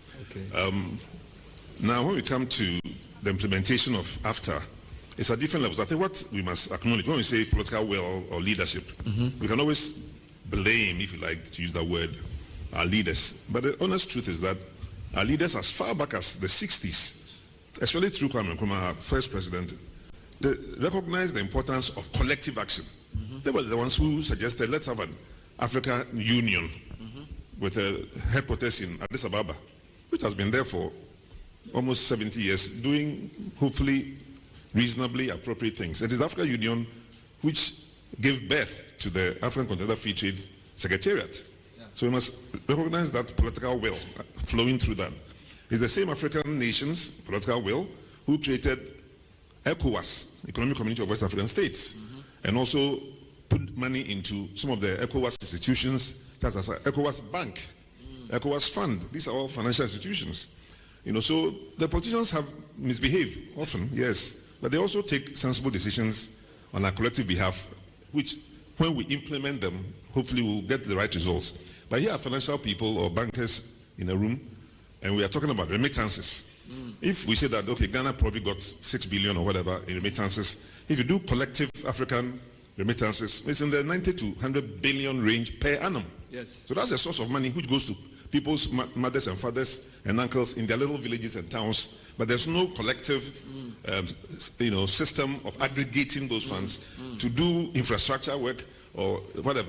So there's a time for an African diaspora fund, African infrastructure fund, all kinds of African. I have to say, I think Pan-African. Yeah. That's why I may be the only one in this room who has a small office called Africa House. If anybody has an Africa House, let me know so that I also withdraw that particular statement. But that's how I think. And that's partly also why I'm championing an Africa business ABCDE. Business, yes. Center for Developing Education. That's on the educational side. ABC. And so the skills development issues that we need to inculcate or bring into the AFC, FTA area, both in terms of behavioral skills and all the things that our law enforcement agencies do on the borders that interfere with a woman coming with, or a man coming with goods and services and, being hit with informal, unofficial, corrupt, stealing, whatever that goes on. Those are all things that must be inculcated in ourselves, in our children, in our grandchildren, all throughout. So the education system has something to do with that. But coming back to the financing part, which was a problem, the remittances were one. The pension funds, the pensions are, to the best of my knowledge or recollection, in Ghana alone, no, I think it's an African figure. It's in the 600 billion range, Pan-African. So where's that Pan-African pension fund, which could easily do any number of things? The long-term funds are what we need for railways. So let us look at what our colonial masters did. We had raw materials. They wanted to bring it to the coast. What did they do? They didn't build all kinds of roads. They went straight to railways, being the cheapest volume, transformational undertaking infrastructure in any part of the world. If any of us go anywhere in the world, we take trains from this to that. Yeah. We take trains from New York to Washington, from Osaka to Tokyo. So the train system, very critical. We are talking about going to Burkina Faso. Yes, we've had that on the drawing board for many years, but implementation is not there. Actually, people end up stealing the railway tracks, the physical railway tracks. So hopefully the oral people will come up with who has been doing the railway track stealing one of these days. So the infrastructure program. Now, Kwame Nkrumah also set an example, Black Star Line. So there's a time this one country of Ghana had 22 merchant ships which were sailing the seas of Africa. And the idea was to have an African shipping line. Because Black Star Line came from the idea of Marcus Garvey from the 1920s. Why shouldn't Africa and African Americans and Caribbean Africans who also ship from Africa come in one force to create a shipping line instead of depending on European or other shipping lines who bring goods and services. I'm talking about after now. Because your shipments, if they are owned by other people, you can't really have control over your economy, the cost, the financing, the insurance, and all those things. And so there's African Insurance Organization, mostly in East Africa, Africa Trade Insurance. Okay, so the financial building blocks are more or less in place. African Development Bank is there. Africa Export Bank is there. The Africa Trade Insurance people are there. I'm saying now let's add African pensions, let's add African remittances, and then the member countries can implement these programs more efficiently. But then the human factor will always be there. How to stop ordinary police people, ordinary border guards, or whoever they call themselves, gendarmes, interfering with the trade. And those then become local implementation issues. Wow. There's a lot to be said. But I was also an advisor at one time to an African railway project, which didn't get very far. But there's a continental thinking about that. I've been also both a shareholder and a partner, an advisor to an African telecommunication infrastructure project, fiber optic, to link up the countries, which also reduce the cost of knowledge transmission and commercial transmission and this and that. So there are many things that I'm saying that the Pan-African approach is key to me in terms of almost everything you want to do, to reduce the cost, to aggregate the market size, because any country by itself is small. Ghana is a very, very small country in global economy. Even the whole of Africa, we are often less than 2% of global trade, 2% of global savings, 2% of almost everything. So until we aggregate our strength, we are always a small fry. We have our Gadugu Accord, which was supposed to unify African airlines. We had Air Afrique at one time, mostly Pan-African. I mean, it was a Francophone African project. And also that collapsed for reasons we can't get into today. So Africa has tried to do some collective projects, some of which have worked very well.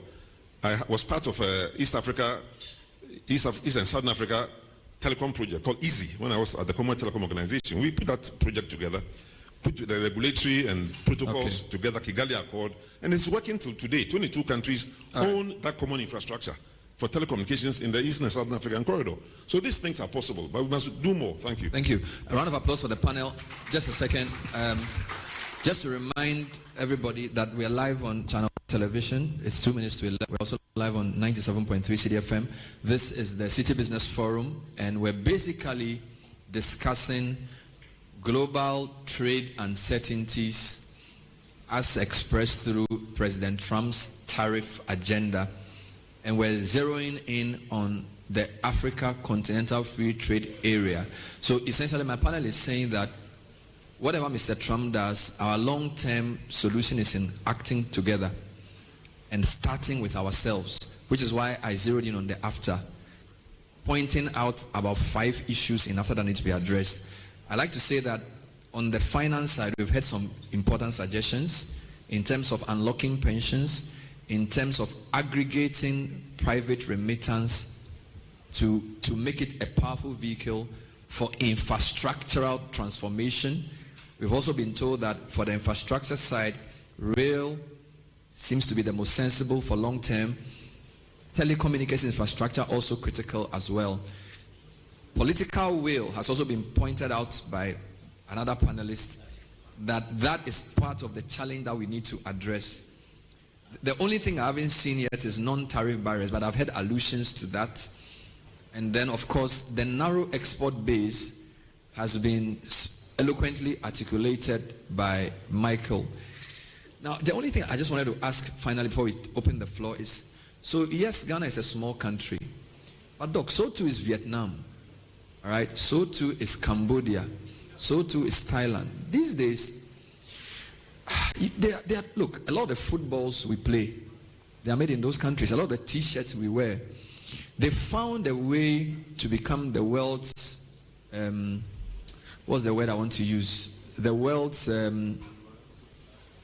whatever. They are skilled at certain things, and they do it so well that even large-scale global organizations go and make those things there.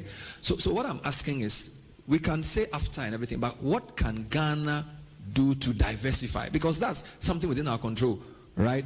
So cocoa, gold, oil, are there other areas we can seriously, strategically diversify into, which will give us an advantage? For example, produce a lot of cotton within the West African Sahel zone. Should we be having a program on textiles? All right, there's a whole conversation about cashew. You also spoke about shea and the cosmetics industry, the so-called non-traditional exports. I want somebody to give me something Ghana should focus on. Whilst the African group does whatever they do, any thoughts around 1 or 2 areas that the country strategically should say, we're going to get a chunk of this and we're going to use that as a key driver of diversification? So this is for the panel before I open the... So who's going to take that for me? If I have to select one project, I'll say jewelry. Jewelry. We have the gold. We are not, and it's being used a certain way. And our forefathers, almost in all villages, there was a goldsmith somewhere. Goldsmith. Now the word goldsmith probably is disappearing even from our dictionaries. And if you ask anybody, do you know any goldsmith in your village or in your hometown or in Sekandi Takradi or Kumasi? Most people do not know a goldsmith. And yet there has been jewelry processing and refining and training department in the University of Science and Technology. In fact, they even called me at one time to be chairman of that organization for a certain number of years. And so the skills development, I know there are a few companies in Ghana that are jewelry manufacturing companies, but now that we have a gold board and the jewelry production part is also part of the gold board's responsibility, we must highlight that. And with this 24-hour economy where people can be trained and skilled in all kinds of fields, if we decided that we're going to convert our $16 billion of gold exports, not in raw form, but at least we must export 50% in jewelry form. You see, an ounce of gold may be $3,000 or whatever it is today.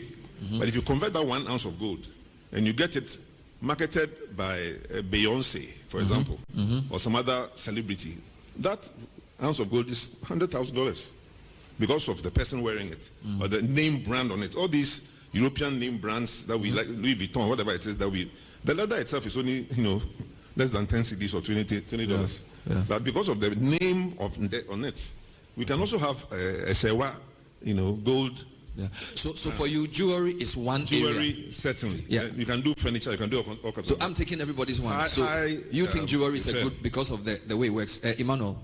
Thanks, Bernard. So maybe we may look at the palm industry and what Malaysia palm. Okay. And what Malaysia has done with palm. Oil palm. We are in this country. Soap manufacturing businesses are importing palm crude. Why should that be so? And I think whilst we are looking at exporting, we also need to look at what can we substitute and reduce our imports. Correct. Because balancing trade is a two lever. Yes, sir. You either bringing down your imports, and then increasing your So exports. we're talking about import substitution. Import substitution. So what can we do to build that palm value chain such that industries who need this material to produce will be able to get them locally and even feed it to the sub-region. All right. I think it's a critical area. Then one last thing I want to highlight is our cocoa industry when it comes to value chain. Yeah. We have over 500,000 metric ton capacity when it comes to processing of cocoa. All right. Out of that, less than 50% is currently being used. And we continue to export raw beans out of this country. Why should that happen? That is good. So we have gold, we have palm, we have cocoa. Let me come to Mavis on any other area of diversification you think Ghana should be seriously considering. So Ben, this is our problem. We have too many options. And so we never focus. Oh, that's the problem. Yeah. So if you look at, if you even look at the latest asset report that we did on where Ghana should diversify, I believe we picked 8 areas. 8. Ghana cannot do 8 properly. Okay, we've got to be intentional in picking 1 or 2. Okay. But at the end of the day, honestly, I can sit here and pick you my favorite 2. My favorite 2 at the moment are textiles and chocolate. Textiles and chocolate. And it has to be done across the sub-region. It has to be something we work with our partners on. So, the cotton for Ghana, the West Africa fashion industry, it has to be very intentional in how we do it. Okay, and I'm picking that because the government has said that they want to do the Akosombo link. I think it's a great opportunity for the corridor. Yeah. It breaks my heart to go into supermarkets in Ghana, and see that our Ghanaian chocolates cannot compete with rubbish American chocolate. It really breaks my heart. So that's why I have my own little pet project on Ghana chocolate, and I'm a big champion of Ghanaian chocolatiers. Wonderful. Thank you. My thing. But Ben, I know you are Russian. One very quick thing. I think right now somebody needs to pick 2. And 1 is not agro-processing. Agro-processing is not a sector. It's too broad. It's too broad. Pick 2 things and let's just get on with it. Because when you asked just now about Vietnam is a small country, how did they do it? Yeah. They picked 1 thing and they got on with it. They didn't have 8 ideas on a panel. Somebody has to make that decision, and we just need to put our eggs in that basket and go for it. Luckily, there are some institutions in this room who are part of the answer in terms of where the priority of government is. So, for example, we have Development Bank Ghana here, who I believe focus on key areas of government in terms of unlocking long-term capital. So I'll come to them shortly. I don't know if I have Exim Bank here. It would be nice to also hear from them as well.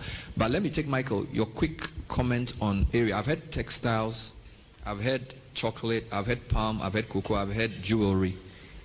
Anything else that you believe should be an area we should consider for diversification? Mindset. Messi. The mindset of the African. Wow. Can you get to elaborate? That's where it all starts. Okay. That's where it all starts. From our leaders all the way down to the youngest toddler that's growing into this culture. Yeah. We have a mindset problem. And not until we transform that mindset, we cannot transform the economy. Wow. So we like to, and I'm becoming very frustrated with these panel discussions. I've been a part of so many of these discussions. You're not even 50 years old. I'm not yet. So imagine what still will be. If you are frustrated, then still should be the issue,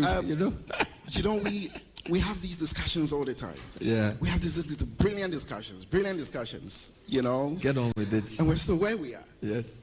It's frustrating, it's depressing. Oh, Lord. So there's something wrong with our mindset, obviously. And we need to transform that. All right. Because before we can transform anything, before we can diversify in anything. I don't have the answer. Okay. Some way, somehow, we've got to figure that out. Okay. But I think if you ask me, we have to treat that as a priority product. The way we treat our priority products, we have to choose 8 products. We should always make sure there's a 9th product, which is mindset. The mindset. Wonderful. If we're choosing 5, there should always be a 6th one, which is the mindset. Maybe says 2. I would say we should add a 3rd one, which is mindset. Correct. Before, the whole intra-Africa trade thing, let me just come back to that. Oh, before I go to that, cashew. Ivory Coast produces more cashew than Vietnam. Yeah. But Vietnam's cashew exports are about 10 times more than the value of Ivory Coast's cashew exports. And the only difference is one country just exports raw cashew, and the other one buys raw cashew from everywhere, including Ghana. And that's a lot of value addition. And they're making 10 times more. Yeah. And in Ghana, we are in the same situation. Yeah. This, you can't tell me, is because we can't get financing to do value addition. You can't tell me it's because we can't build infrastructure, we can't build factories. It's a mindset problem. Right? The discussions we've had about intra-Africa trade, we keep talking about building rails and all of that, and I'm all for that. But there are simple things we should do that we're not doing. There's air cargo and there's air freight. There's so much intra-Africa trade we can get going just with airlines. Okay. You don't have to build a rail. It just flies and lands. We can do that. We're not doing that because sometimes I feel we are not willing and ready to actually do the trade. We like talking about Pan-Africanism. We like talking about intra-Africa trade. Are we actually willing to do it? That's the question. I don't know. Don't get frustrated. You have many more years to live. But I can only zero it down to a mindset issue. Okay, thank you. And I think we should add that. We should include that as one of the priorities. I saw you were trying to applaud when you mentioned mindset. So you should applaud. If that's what you wanted to do, you can do it now. So put your hands together for the panel. We're still live here at Alisa Hotel. 2 quick statistics for you. Africa currently imports over 70% of its apparel. So collectively as a continent, we import 70% of the clothes we wear. We import between 66 to 73% of our cocoa-based products, final products. We also import over half of our automotive and processed mineral needs from outside the continent. Just to buttress the point that there's a big market for these things here if we would get on with it, using maybe this word. Now, this is what I want to do with the open forum. I'm going to sort of call people to the table so that it will be more structured and useful. So, and by the way, I've received a couple of comments from the public so that they don't feel like I've left them out. Let me just read a couple before I come in-house here. Clement Owusu watching from Nungwa. Mr. Spio, the way things are right now, where would you advise the youth put their attention in terms of investment and financial stability? George Besse from Uyarifa. Just how much of the Citi's performance against the dollar can be attributed to the government's actions? I don't know what program he's listening to, but he has his own. Maybe he's looking for facts to go and argue somewhere. So you can help him later. Vanessa Cole from Adenta. What are the implications of the current tariff situation be for the regular Ghanaian? So they want you to make it simple for them. Will it lead to more inflation? How is it going to affect the ordinary Ghanaian wages and that type of thing? That's from Vanessa. Frank Basson from Hohwe. I personally think our tourism sector is one we should take a closer look at and focus on as a nation. We have so much to offer as a nation in terms of tourism and tourist attractions. It could easily be used to raise interest in investing for investors. The nation has too much to offer in that regard. Imagine if we polish up the experience that we offer to people in and through the various tourist attractions. I am well informed that the president of the Hotels Association, Dr. Edward Akanyameke, is here. So that question is calling your name. So I'll come to you when I open the floor. Another comment from Kweku. There are already working models. Bernard, the potential is clear and we know what steps to take to build on them. What is needed is collective commitment. Unfortunately, stakeholders often shift blame rather than take responsibility. AFTA was meant to be the unifying force that brings everyone to the table for concrete implementation. With genuine commitment, nothing is beyond our reach for AFTA. My name is Kweku. I'm liking the comments. I don't know. Do you like the comments? Yeah, they are making a lot of sense. Bernard, don't forget cashew. The potential to rake in millions of dollars from cashew is mind-boggling. This is Humphrey in Sakumono. Wow. Good morning, Channel 1. I love your business discussion today. I am Yazid, an accountant at Ghana Health Service and an onion farmer around Kwehu East. Hey. Does your boss know you are putting this on air? That you are an accountant at GHS and an onion farmer. JB, can you mute this part? Because this... So some of the people who are serving you at GHS, they are onion farmers in Kwehu East. Is it correct? Okay. We just want to know that he's not using NHIS time to do the onion. It looks like a lot of people here are doing side hustles, eh? No, but we have to do a lifestyle audit too. A GHS accountant, onion farmer. Okay, very good. All right. So this is what I'm going to do. I want to bring in DBG. DBG had a very strong team here. So Dr. Randolph is here with his team. Michael is here as well. And the rest of them. I want to just open it up, but I think the finance side will be nice. And then Chief Economist, what about the discussion has struck you? And how does your institution, so maybe you answer the general question, and then Ralph will answer how DBG helps address some of the financing issues we've said. So, Prof, you just give me your quick thoughts on this economic discussion. Yes. Okay. Thank you very much. Yes, I think it's been very insightful discussion thus far. That's Professor Eric Osei, Chief Economist, DBG. Yes. Thank you. So let me just start from where I think Michael made a statement about the fact that we seem to be enjoying some form of windfall from the current, tariff war, particularly coming through the gold prices that we are getting. Yes, that is very true. But we should also note that we know if you look at the historical trends of gold, I mean, it's really very volatile. There's often wide swings in pricing. And therefore, that is something that we have to be very particular about to ensuring that we do take advantage of the current situation, right? Okay.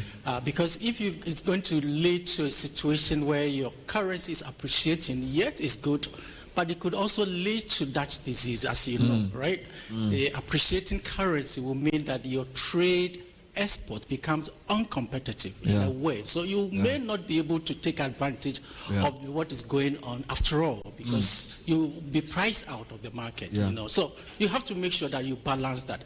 But the way to do that, more importantly, is to look at how do we create a competitive environment, because we've mentioned all the product that we seem to have some form of comparative advantage, right? Palm oil, cashews, and all of that. But that in itself will not get us into the global value chain. Tariff or no tariff, what will take us there is the competitiveness of the produce that we make.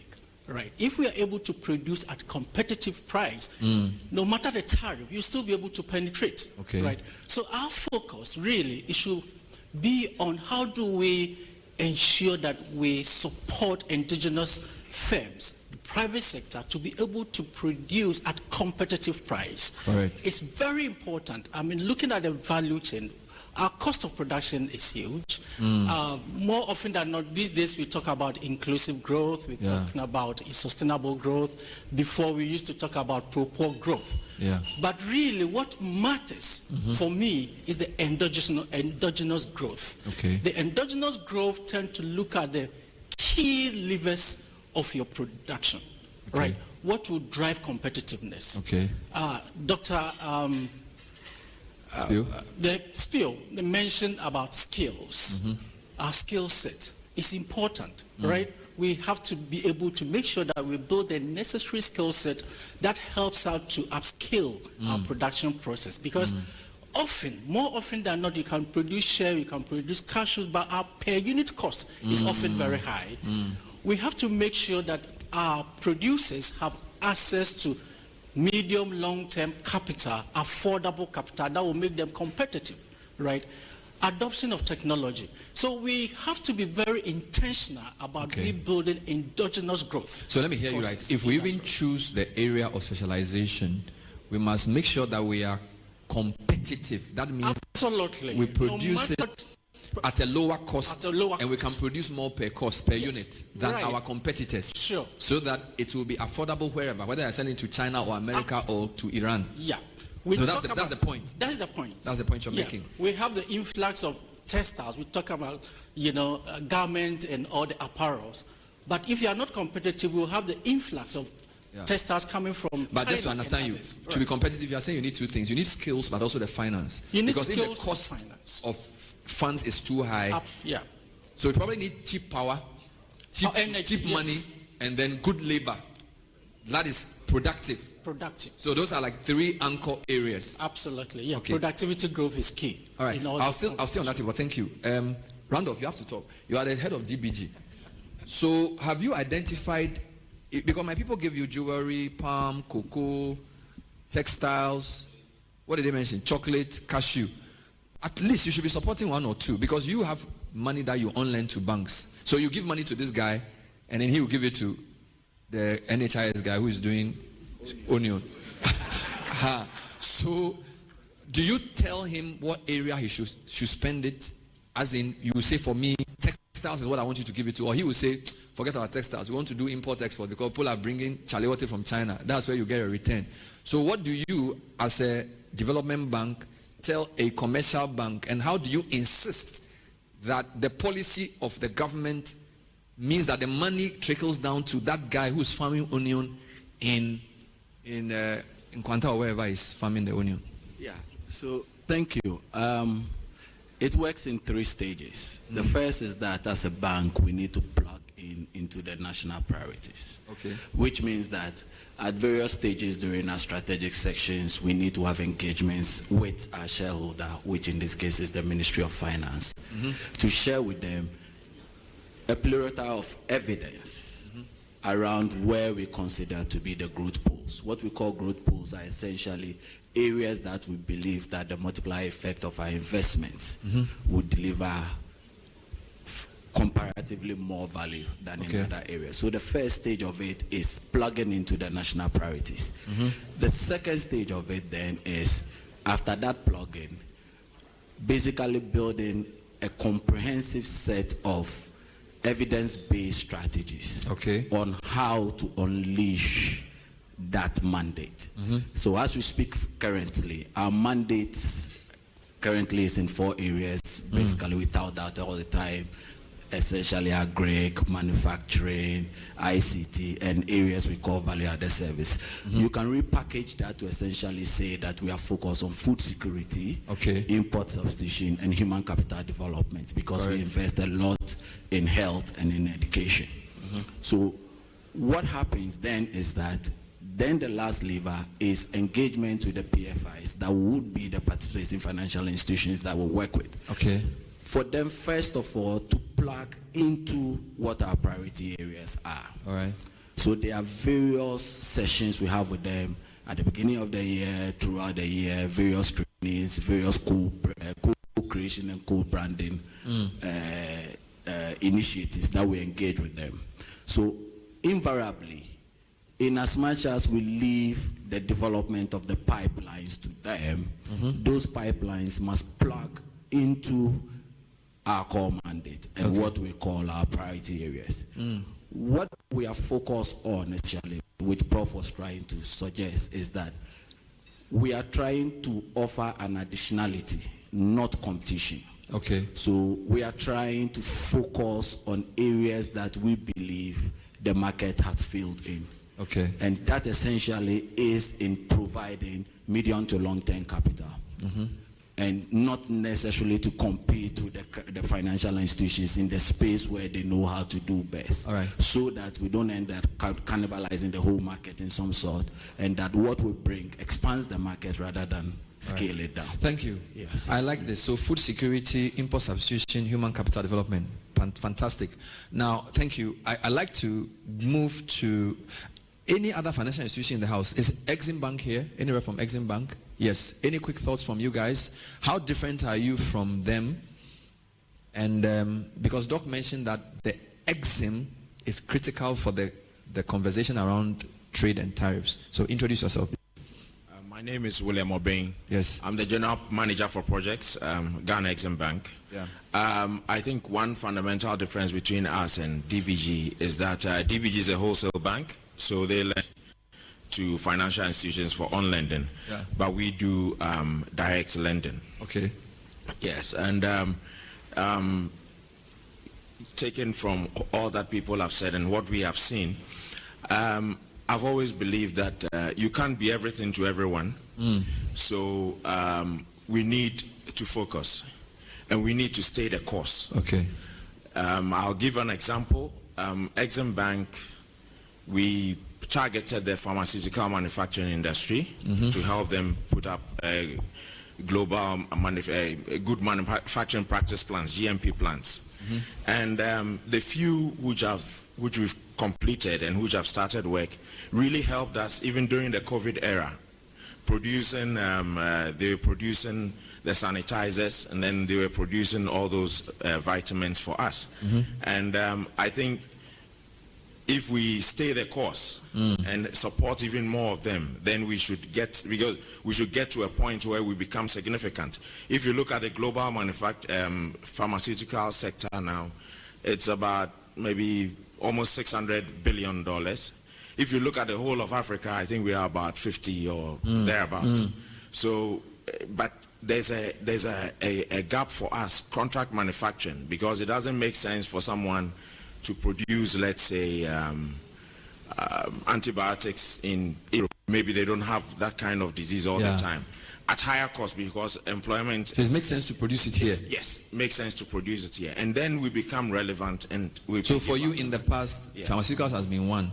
He mentioned import substitution. He mentioned human capital development, and then I think he mentioned food security. Does EXIM have any 2 or 3 priority areas? So as EXIM, if you check on our website, 1, we want to generate mass employment. Okay. 2 is value addition. Okay. And then either FX savings or FX inflow. So it's basically along the same lines. So those are the three major. So you definitely support non-traditional exports as well. So like textiles, very much, agric, and those things, you are into those as well. And we did support them. So you see COVID, the PPE, the PPEs which were being produced, some of them were supported by us. Thank you. Let me move to another group. There are a lot of business groups here.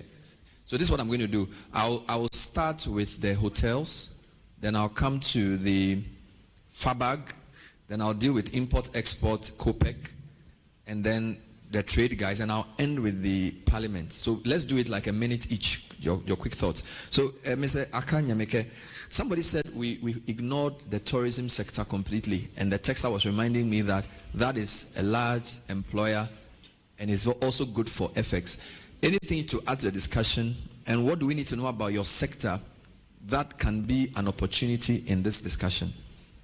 Thank you very much, Bernard, and good morning to all. Indeed, when you asked for the priority areas, I was hoping that tourism would be the first to be mentioned. So I was very happy when somebody mentioned it. Indeed, I have gone as far as suggesting that we should even model our development on tourism. Is it? Because tourism affects almost everything. Everything can be tourism. And modeling our development on tourism would mean that we synthesize every aspect of the economy to think tourism. Okay. The bottom line must be tourism in all the sectors of the economy, because that's what's going to promote people coming into the country, market the country, and then they also enjoying every aspect of the economy when they get here. And you see, the interesting thing about tourism, which sometimes we ignore, is that the cost of operating it is relatively cheaper. I mean, if you talk about cocoa and gold, the money is received by government, and the government now has the burden of redistributing to the public. Yeah. But tourism, when somebody is coming to the system, he starts distributing the money along the way. He goes to the transport, he goes to hotels, he goes to the tour operators, he goes to the tour guides, he goes to the restaurants. So they distribute the money themselves. Okay. Because indeed, what is the goal of all these things we are discussing? Is to increase the purchasing power of the Ghanaian and to make their life more comfortable. Yeah. Okay, so, and I think that we have not given that much attention to tourism as we should. Is tourism a net FX saver for us? It does? It does. Do you source locally? Because some hotels you go, some of the food on the table, I don't even know where it's coming from. I mean, don't you think that one of the ways you can help us is to be the major off-taker of our agric sector? I mean, we just had Brunch here. This is a great hotel. It's a Ghanaian hotel, right? But usually, some hotels you go, everything you are eating is from somewhere else. Yes, you see, Bernard, it's about demand and supply. Huh? That one is about demand and supply. It's about strategic objective. Well, you see, this is an industry that operates locally, but with a global appeal in mind. Because you have visitors all over the world, and it is what they require that you provide. But when they come to Ghana, they want to eat Ghana. Yes, you can. You don't travel from America and come to Ghana and say you want to eat pizza.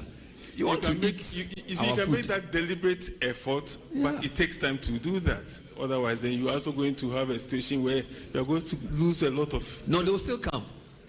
I'm telling you. When I go to China, I don't want to eat Ghanaian food. I want to eat Chinese food. So when they come to Ghana, eat Ghanaian food. Because you are such a large industry. And I was talking to Ralph, your colleague, and he says that for their hotel, every food they eat, the source is from Ghana, whether it's fish or meat. And it's been going well for them. Yeah, Bernard, the point I'm trying to make is that we have made a lot of inroads into that. Okay. I mean, if you look at the consumption of food and beverage by the hotels, it is massive. Okay. Okay. We are getting to the point where we will have to encourage the production of those things that we don't get here. Correct. And sometimes the challenge is that the quality, the reliability of the supplies, when it is coming, it becomes an issue. Fair enough. And so to save your neck, you import. Exactly. Fair enough. But I think your point is well taken. I'm going to talk now to the Food and Beverage Association briefly because, and I'm doing this in a systematic way, so everybody will get a chance. Now, somebody said we need to be more productive. Who said that? Professor Isibe. Is there any manufacturer in the room? That's the first question. Any AGI, chamber of something? Is there any manufacturer? Okay, so my good friend John Awuni. So do you agree that the issue is being competitive in production, which means you need cheaper source of funds but also higher skilled workers? Just talk to us about how competitive you are. By the way, do you manufacture or you import? That's the first question we'll be asking you. Well, for food and beverage, we have manufacturers and then we have importers. Wonderful. And do you agree that to be competitive, you need better sources of funds, better technology, and also cheaper sources of productive labor? Obviously, thank you very much, but obviously all those factors come into play and trying to get a product out to the consumer.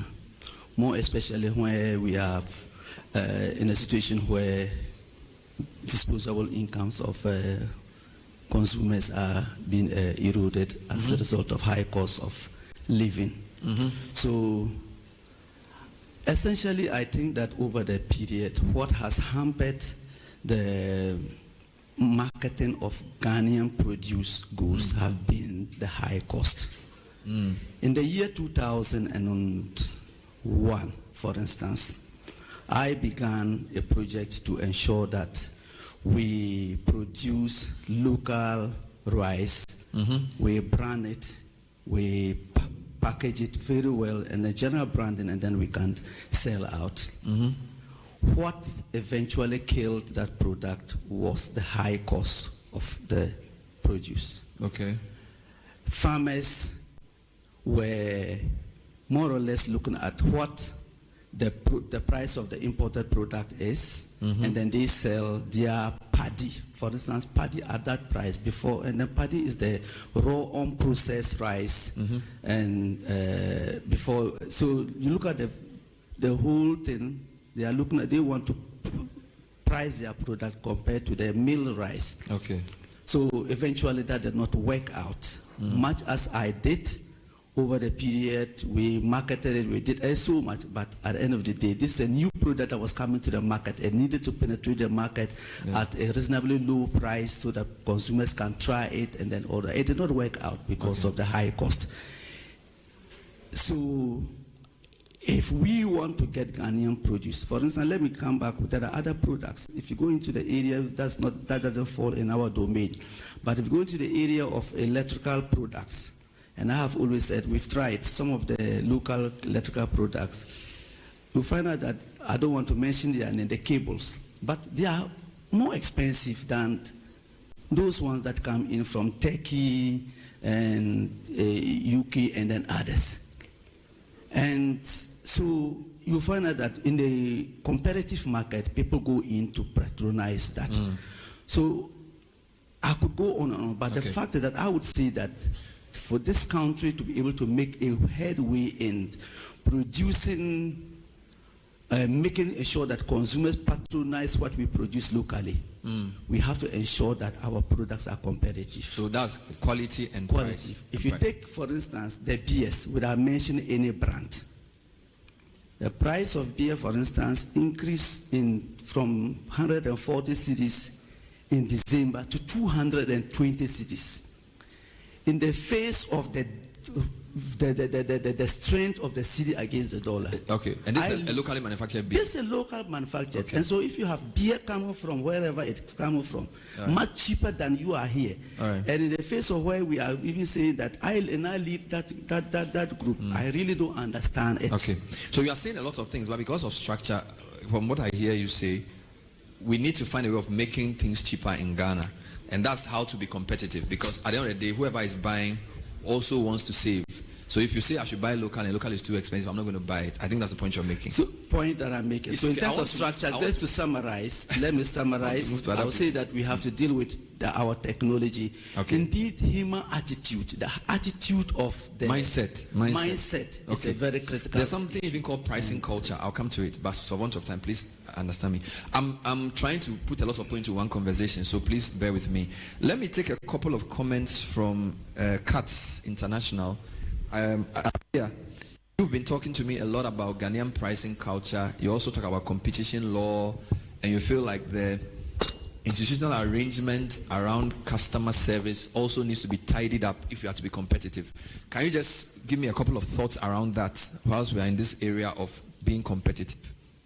Okay, thank you very much, Bernard, and also the viewers.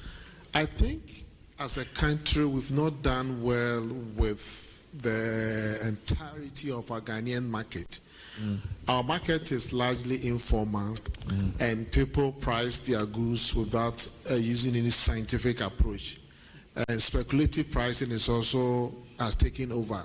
Of course, in economics, we say that prices are sticky downwards, but how do we allow private sectors and trade associations also to dictate prices for their of the goods that they sell? Sometimes you hear that, sachet water producers saying that on the 1st of May 2024, bag of sachet is 10 cedis, and everywhere you go is 10 cedis. Meanwhile, now that the cedi price, the cedi has even appreciated, we are not getting the prices coming down. And so we need to ensure that the chambers that we have in this country do not become cartels. Look at cement. Almost every chambers are protecting their interests and trying to gang against the consumer. And the consumer has become the most silent person. Meanwhile, these chambers individually, they are all consumers. And so they have contributed to the high cost of doing business in Ghana. And I think that as a government, I'm happy that this administration has prioritized the consumer protection and the competition law as a way of dismantling the cartel regimes in this country. Until we do that, price of goods and services will be very expensive. Let me give you this example. In 2022, when the cedi, towards the latter part of the year, when the cedi was trying to gain its weight, Forex Bureau traders had a WhatsApp group, and they told their members on it that please don't sell, let's keep it because the cedi will fall again. So people are So they are all scheming against Ghanaians. We have the chambers and all of them. And I think that... Yeah. So you're saying that some of the private sector we fight for, they behave like cartels. Yes. And they become counterproductive. So whilst we are here shouting that we should buy made in Ghana, we should be competitive, they are... In fact, you're even suggesting they're economic saboteurs. That's what you're suggesting. Yes. I mean, wow. We've done a lot of studies back from 2014. And I tell you that this is one of the threats to the economic stability of this country. And I think our leaders have not seen it that much. If you want to be competitive, you need to ensure that prices are independent. Just 2 days ago, the communication minister talked of data tariffs. Yeah. And which for me, I think that in a well-functioning market, if the forces of demand and supply were working together, that would have resulted. Unfortunately, the telecom sector has become, there's a market failure in the telecom sector. So normal demand and supply will not be able to lead to any outcome. But I think that even in that sector too, we need to even address the structural issues within the telecom sector. Because what the minister addressed is the symptoms, but not the key issues in the telecom sector. All right. Thank you very much. Push on together for him. We have a lot of people who want to comment, and if I miss you, my producer will let me know. I know Professor Ebo Texan is here. He taught me industrial economics. He also teaches international trade. I'll come to him. But let me stay on that table. COPEC and Borders Alliance, 2 quick comments. We know that to be competitive, cost of power must be low. And in Ghana right now, I think the second largest controversy is fuel and all the things around it. Just your quick thoughts around how can we make power competitive? Let me contextualize it. For most countries that are industrialized, you buy power at less than 6 kilowatts per 6 cents. 6 cents per kilowatt hour. I think in Ghana, IPPs are selling power to us sometimes 11, 12, 13. So if you want to crack industrialization, the cost of power must be rate. Correct. Now you are from the Chamber of Petroleum Consumers. Just give us some quick thoughts around how do we in a long term bring the cost of power down to get more productive. Duncan. Thank you, Bernard. Insightful conversation here. I think where Ghana misses our competitive advantage is where we miss Nkrumah's blueprints. He laid a foundation that we should simply have taken off from there, but individual political, factions will come with their own ideas and then they derail that blueprint. Bernard, competitive advantage, from what I heard from your panel, is something we are lacking. And for me personally, my stomach churns every time we discuss power, we discuss energy issues, because we have a huge competitive advantage, yet we are the worst of. You recall in 2007, when we discovered oil commercial quantities, the thinking of most Ghanaians was that we're probably going to get some cheaper fuel, cheaper energy costs for the Ghanaian. Then we go to sign production agreements or whatever with the international oil companies that allows them absolute control of that resource. Bernard, if as a country with hydrocarbons, we cannot integrate the upstream, midstream, and downstream to give our people competitive advantage, then I don't know what we are doing. Because this is where it gets sickening. You produce all the hydrocarbons here. You allow the IOCs, international oil companies, to ship everything back to the UK, to Holland. They go and refine. Then midstream, we take 400 million USD every single month to go and import the finished refined product back into the country. Then we send the money back to those economies. So if eventually we are building their economies for them, but the raw produce sits with us. So I would be happy for a day to come when a leader comes and says, we're going to use GMPC, of course, as our national oil company, to spearhead an oil discovery, we keep in that block. Whatever oil we get from that, we'll refine locally. Tour and build other refineries so that more people can get jobs to do. We'll refine our own oil locally. We'll be able to price locally. There was a time we were developing this thing called African Price Index, API. You have Brent, right? And then you have Platt. You have all the pricing, indicators across the world. Europe has one. Dubai, Asia has one. You go to the Americas, Brent is Europe. So, but we don't have WTI. We don't have one.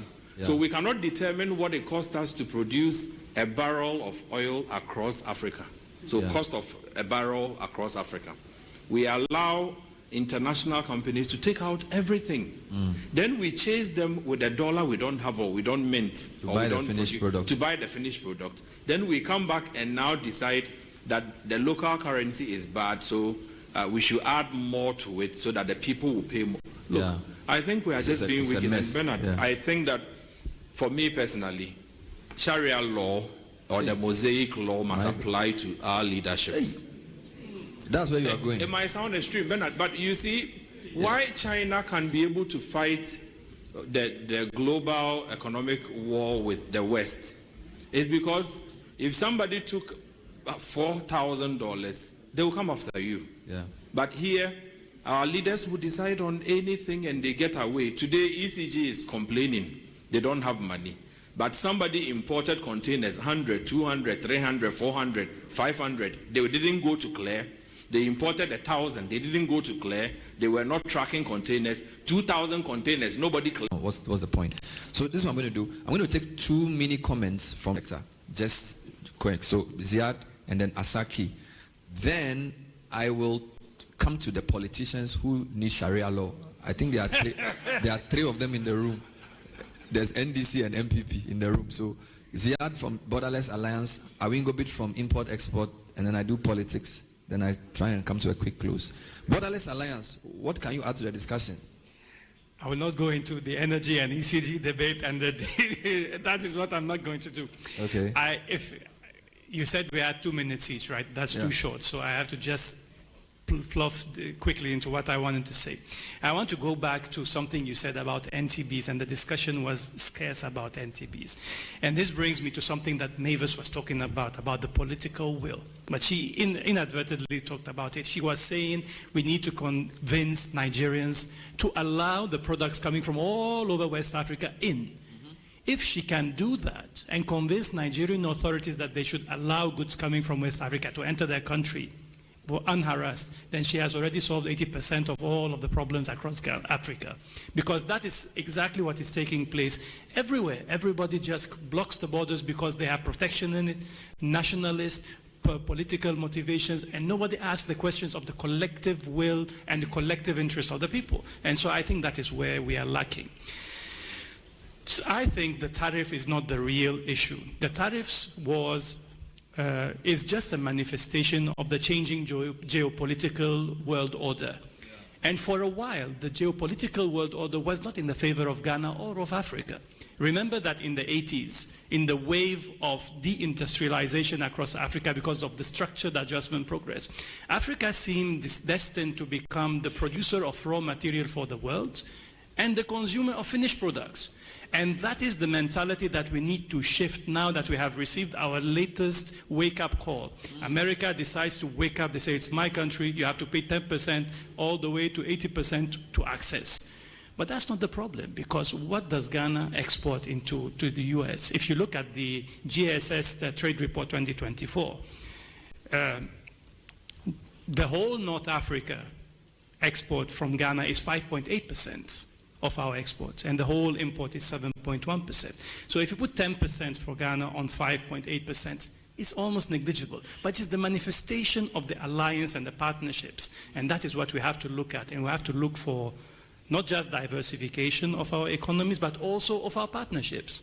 If we don't do that one, then we will get stuck in the mud. Wonderful. And to do that one, my final thought, when you bring me back to the fact that there are things that are happening that can help. AFCFTA might not be a magic wand, but it's supposed to accelerate and to catalyze our industrial development. Wonderful. Our industrial policy in Ghana dates from before 2010, the trade policy the same. We have to update that before we start to say that this is what the framework is.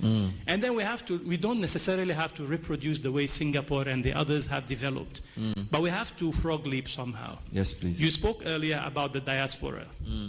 And some idea hit me when we were talking about the remittances. I was like, can DBG find a way to help set up a financial institution or body in the US to collect diaspora bonds and to help transform this money and to channel it to Ghana as development funds to escape that 5%? Because 5% is very high. How much will your transaction cost be on that money? 2%, 2.5%? You've already slashed it by half. So that's my idea, my akwaba to my brother. Wonderful.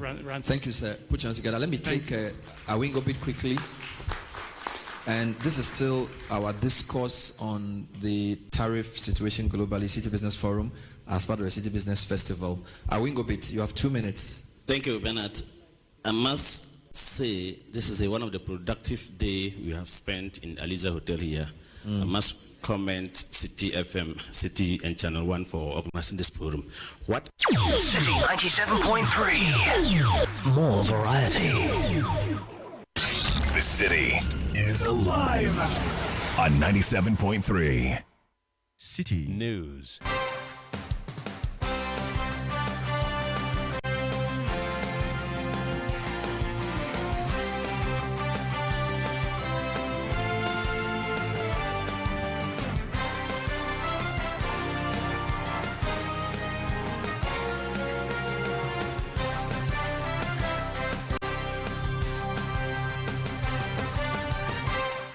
This is City News at 11. Coming up, over 280 workers of Ghana Water Company Limited dismissed. Also, Nana Agrada to appeal 15-year jail sentence. I am Ni Lati details now.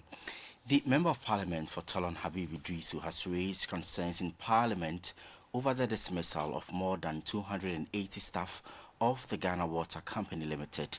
Speaking on the floor of the House, the First Deputy Minority Whip called on the Minister for Works and Housing to appear before the House to explain the circumstances leading to the mass dismissals. About 281 staff have been dismissed, just like about 99 or 100 were also dismissed from BOG. About 281 have been dismissed from Ghana Water. If we can get the minister for works and responsible for works and housing, so that we'll see the circumstances that lead to that. These are people, many of them are family men and women. They are crying every day. Their jobs have been terminated. We need to know why. You heard First Deputy Minority Whip and Member of Parliament for Talon Habib Idrisu. Now, management of Ghana Water Limited has announced the shutdown of the pond treatment plant today for emergency repair works. Areas to be affected by the repair works include parts of Dodua, Oyarifa, Madina, Adenta, Ashaleboche, East Legon, Abokobi, Hachu, Agbogba, Ashonman, and surrounding communities. Ghana Water has, however, assured residents that water supply will be restored by the end of the day. Moving on, Richard Asari Balfour, lawyer for Patricia Siedu Isiama, popularly known as Nana Agrada, has criticized the 15-year sentence handed his client. Nana Agrada was convicted by the Accra Circuit Court for charlatanic advertisement and defrauding by false pretense. The charges stem from a televised broadcast in 2022 in which she falsely claimed she could double money through spiritual powers. However, speaking on Eyewitness News, her lawyer argued that the sentence was influenced by her public image rather than the merits of the case. We believe that Agrada has been jailed not because of what she did, but because of who she is. We believe that Agrada has been loud on social media. She has stepped on several toes. The kind of language she uses is not that palatable. Some people don't like him. All of those things came to play because it is so basic. The man said, I was in the service. We have video footage before the court. So show us. Show us. But nothing of that happened, and yet still judgment has been entered again. Nana Agrada's lawyer added that the legal team would initiate processes to appeal the sentence. This judgment is delivered by the circuit court. So there are appellate courts. We would file the necessary processes early Monday morning because tomorrow is a holiday. We're going to do that early Monday morning. You see, the point is this. If the justice of the case requires that my client be incarcerated, so be it. But if the justice of the case requires her to be set free, we will go every length. Richard Asariba for his lawyer, for Patricia Isidua Isiama, properly known as Nana Agrada. Finally, the national youth organizer of the New Patriotic Party, Salah Mustafa, has condemned what he describes as excessive bail conditions imposed on the immediate past chief executive officer of the National Food Buffer Stock Company, who remains in the custody of the Economic and Organized Crime Office, EOCO. His comments come as supporters of the NPP thronged EOCO's premises last night, demanding the immediate release of Mr. Hanan, who was arrested alongside his wife on June 25 over alleged financial misconduct. Mr. Hanan's wife has since been granted bail to the tune of 30 million Ghana cedis, but the former CEO remains in the custody over the 60 million Ghana cedis bail requirement. Speaking to Channel 1 News at EOCO's premises, Salah Mustafa questioned the legal basis behind the bail amount and the delay in the release of Mr. Hanan. What is making this sickening is the bail conditions. You arrest a man and his wife. You charge, you prefer charges against them, then bond, then bail, right? You give a bail to the tune of 30 million to the wife, and the main person 60 million. Even if they have broken the vote of Bank of Ghana, you will not be putting these charges on them.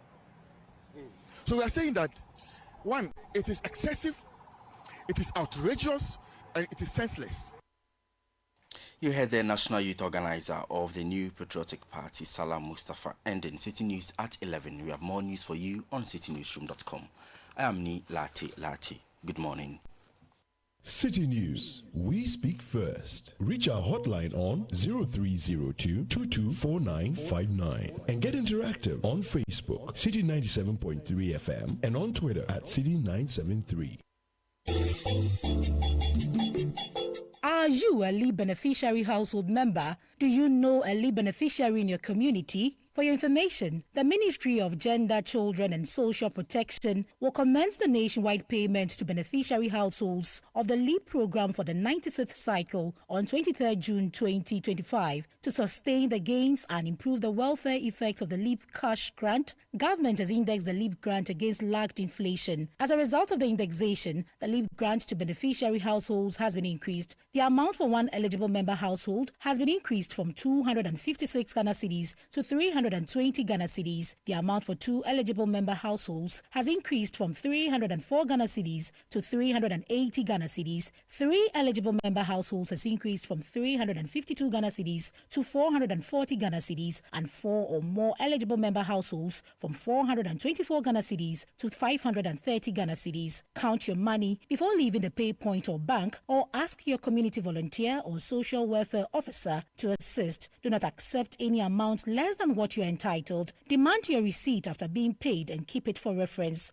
Do not give part of your money to any person for any reason. Spend your money on your household's nutrition, education of children, health, among other needs. Also invest in productive activities to earn income and assets for sustainable livelihoods. This is important because your household will not be on the LEAP program forever. Report your concerns about disbursement to the community focal person or district social welfare officer, or these toll-free numbers 0800 800 800 or 0800 900 900. Note that the 96th cycle payment commences on 23rd June 2025. This message is from the Ministry of Gender, Children and Social Protection and the LEAP Management Secretariat.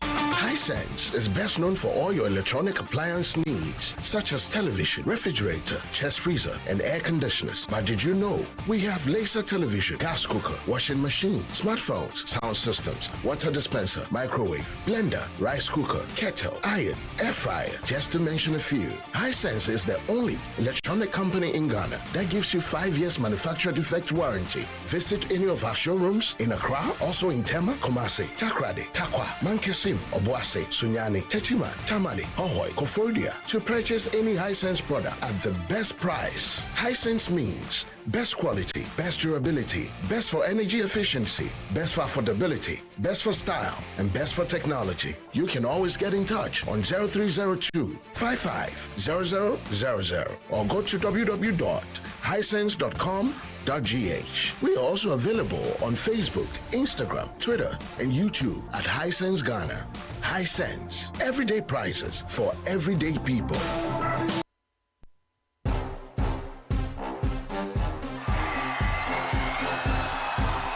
When the stars come out, Ghana Weekend turns up the lights.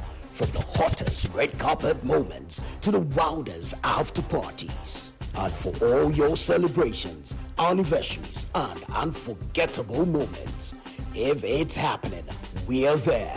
First, fast, and fabulously. Your front row pass to Ghana's A-list lifestyle is just a click or a channel away.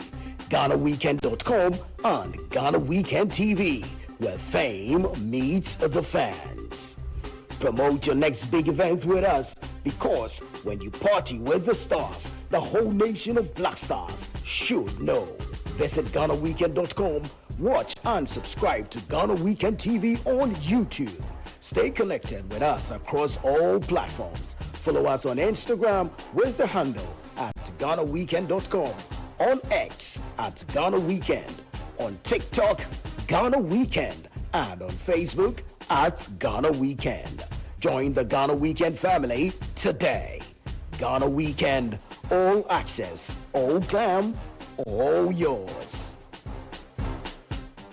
Charlie, you get big agribusiness dreams, but small support. Well then, this is for you. Impact Food Hub, in collaboration with Stanbic Bank, presents the Agribusiness Launchpad and Accelerator Program 2025. A 4-day jam-packed training from July 9th to 12th, plus field triple. You go learn everything from smart farming, food packaging to branding, and breaking into your market sharp. No long talk. Experienced facilitators, mentors, and resource persons go guide you through this program, teach you to pitch like a pro, and bring you face to face with the resources you need to succeed on any stage, international and local. Venue: Stanbic Bank Business Incubator, Silver Star Towers. Register now. impactfoodhub.impontu.com or dial *899*10# on all networks. For more information, call 025-689-9305. In this 2025 agribusiness, no be by guesswork. Let's get you prepared. Learn how to do it right. Launchpad 2025. Your agribusiness reimagined. Impact Food Hub. Get to the heart of it. Sponsors: Stanbic Bank, Ghana Export-Import Bank, Stanbic Bank Investment Services, Impontu Technologies, Casma Foods, Hendy Farms, Gold Coast Food Herbs and Spices Limited, We Soy Limited, 635 Foods, Curate Marketing, Next Computers, Venture Scale, Media Partners, Citi FM and Channel 1 TV. City 97.3. More variety. The city is alive on 97.3. Unleashing the power of relevant radio. This is City 97.3. This is Brunch in the City, your smooth companion at work.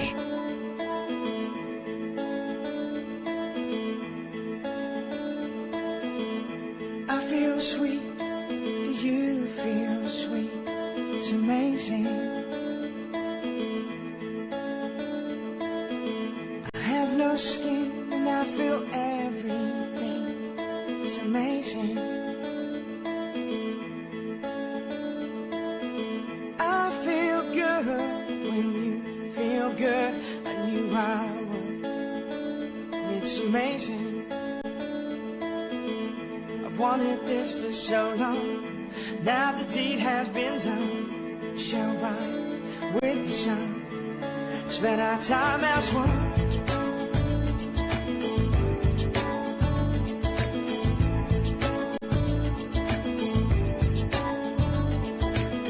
Now there is no sin in anything. It's amazing. I love life. I hope you do too. 'Cause I love everything. It's all amazing. I feel you.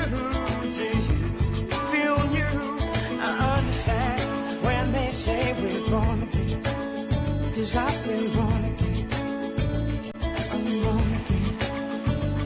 It's amazing. It's the best thing. It's glorious. It's life changing. It's feeling. It's amazing. It's the best thing. It's glorious. It's life changing. It's feeling.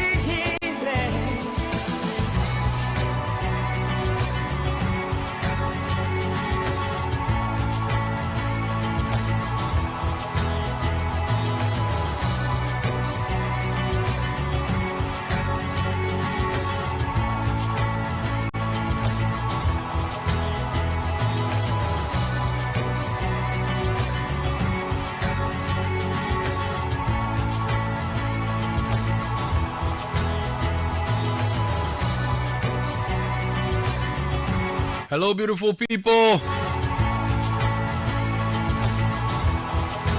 Good morning to you. It is a late start to brunch in the city. But we are here.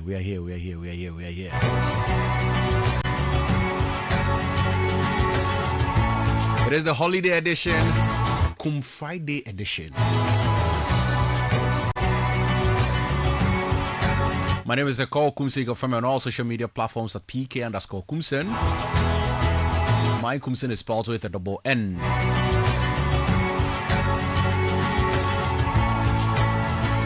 How are you enjoying the holiday?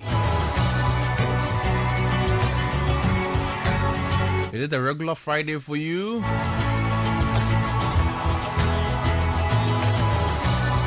Or for you, it's a proper holiday?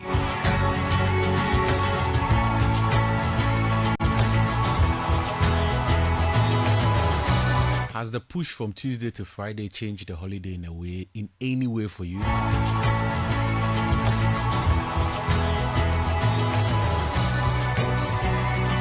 Or for you, regardless, it's still a good and a proper holiday? You can let me know how your holiday is going so far. 0549 986 996. How is your holiday been so far? 0549 986 996. Mine, it has been okay. Woke up a bit early today. And then got some one or two things done. Had an interesting conversation with my mom. And yeah, got into a car and got to the Braka. How about you? If you're in the house, let me know. If you're in the office, let me know. Because you're about to have a good time.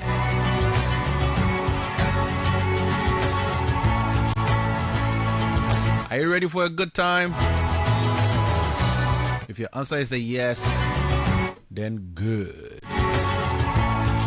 Actually, good.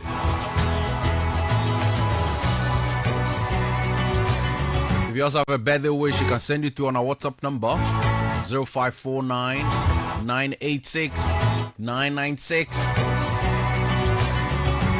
And I'll wish that super awesome person a birthday for you.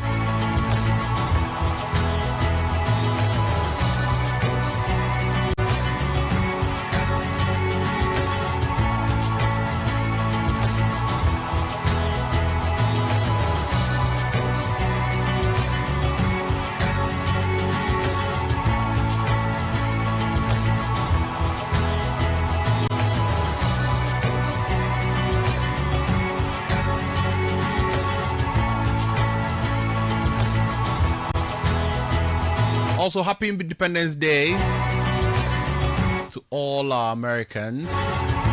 To all our American listeners, happy Independence Day to you all. July 4th is such a significant date for you all. So yeah, happy Independence Day to all our Americans. Celebrate the day, enjoy the day, and whatever you do, make sure you bring us some of the turkey.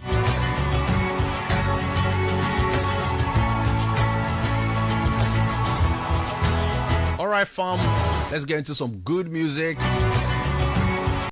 great conversations, and awesome interactions. You're welcome to Brunch in the City.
This is Brunch in the City, your smooth companion at work.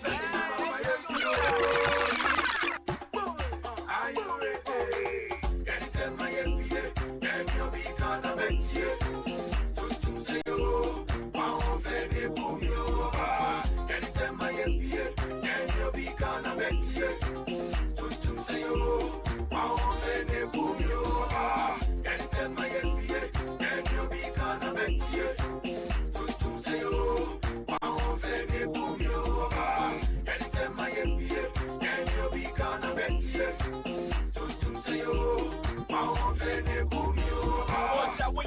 can attempt, now you're here, where you're from the France. We're here tonight, I'm better, and you're by chance, so you're by, but someone can't show. And I say, that we're running new. And stroke this time, you're with a full mood. One more fair, but do no super grab, boy, you're there. Talking to Lagu, and that metal there. The kind, a come cry, and no pop front. And we're here, Mammy, shall is your back. Bend down, Mammy, coming 90 degrees. We are my Sabakati, and then I'm come on, that was ready. Bakati, that was ready. Get it in my MBA, and you'll be gonna bet you. To say, oh, my own family, boom, you get it in my MBA, and you'll be gonna bet you. To say, oh, my own family, boom, you about to so go on my fat, come on, put trap with your beer, with your chantama. This is Brunch in the City, your smooth companion at work. About Granny Hammer, the Smith Grammy Spiner, or Bomna near my back, the competition, bed tight, and I give me your dog, only one flight, a dog blow with your wife, and drove a chair, brown, my guy, single. Some legends joint, we know put him poo, and I'm here, cause I want it, so check my home, the amount, very low price, from you and I dream your baby, yeah, you can catch your about, Sana Yam, but the minute met, me so, my community, and something, very back a second. Alona, Alona, Baba, Bakati.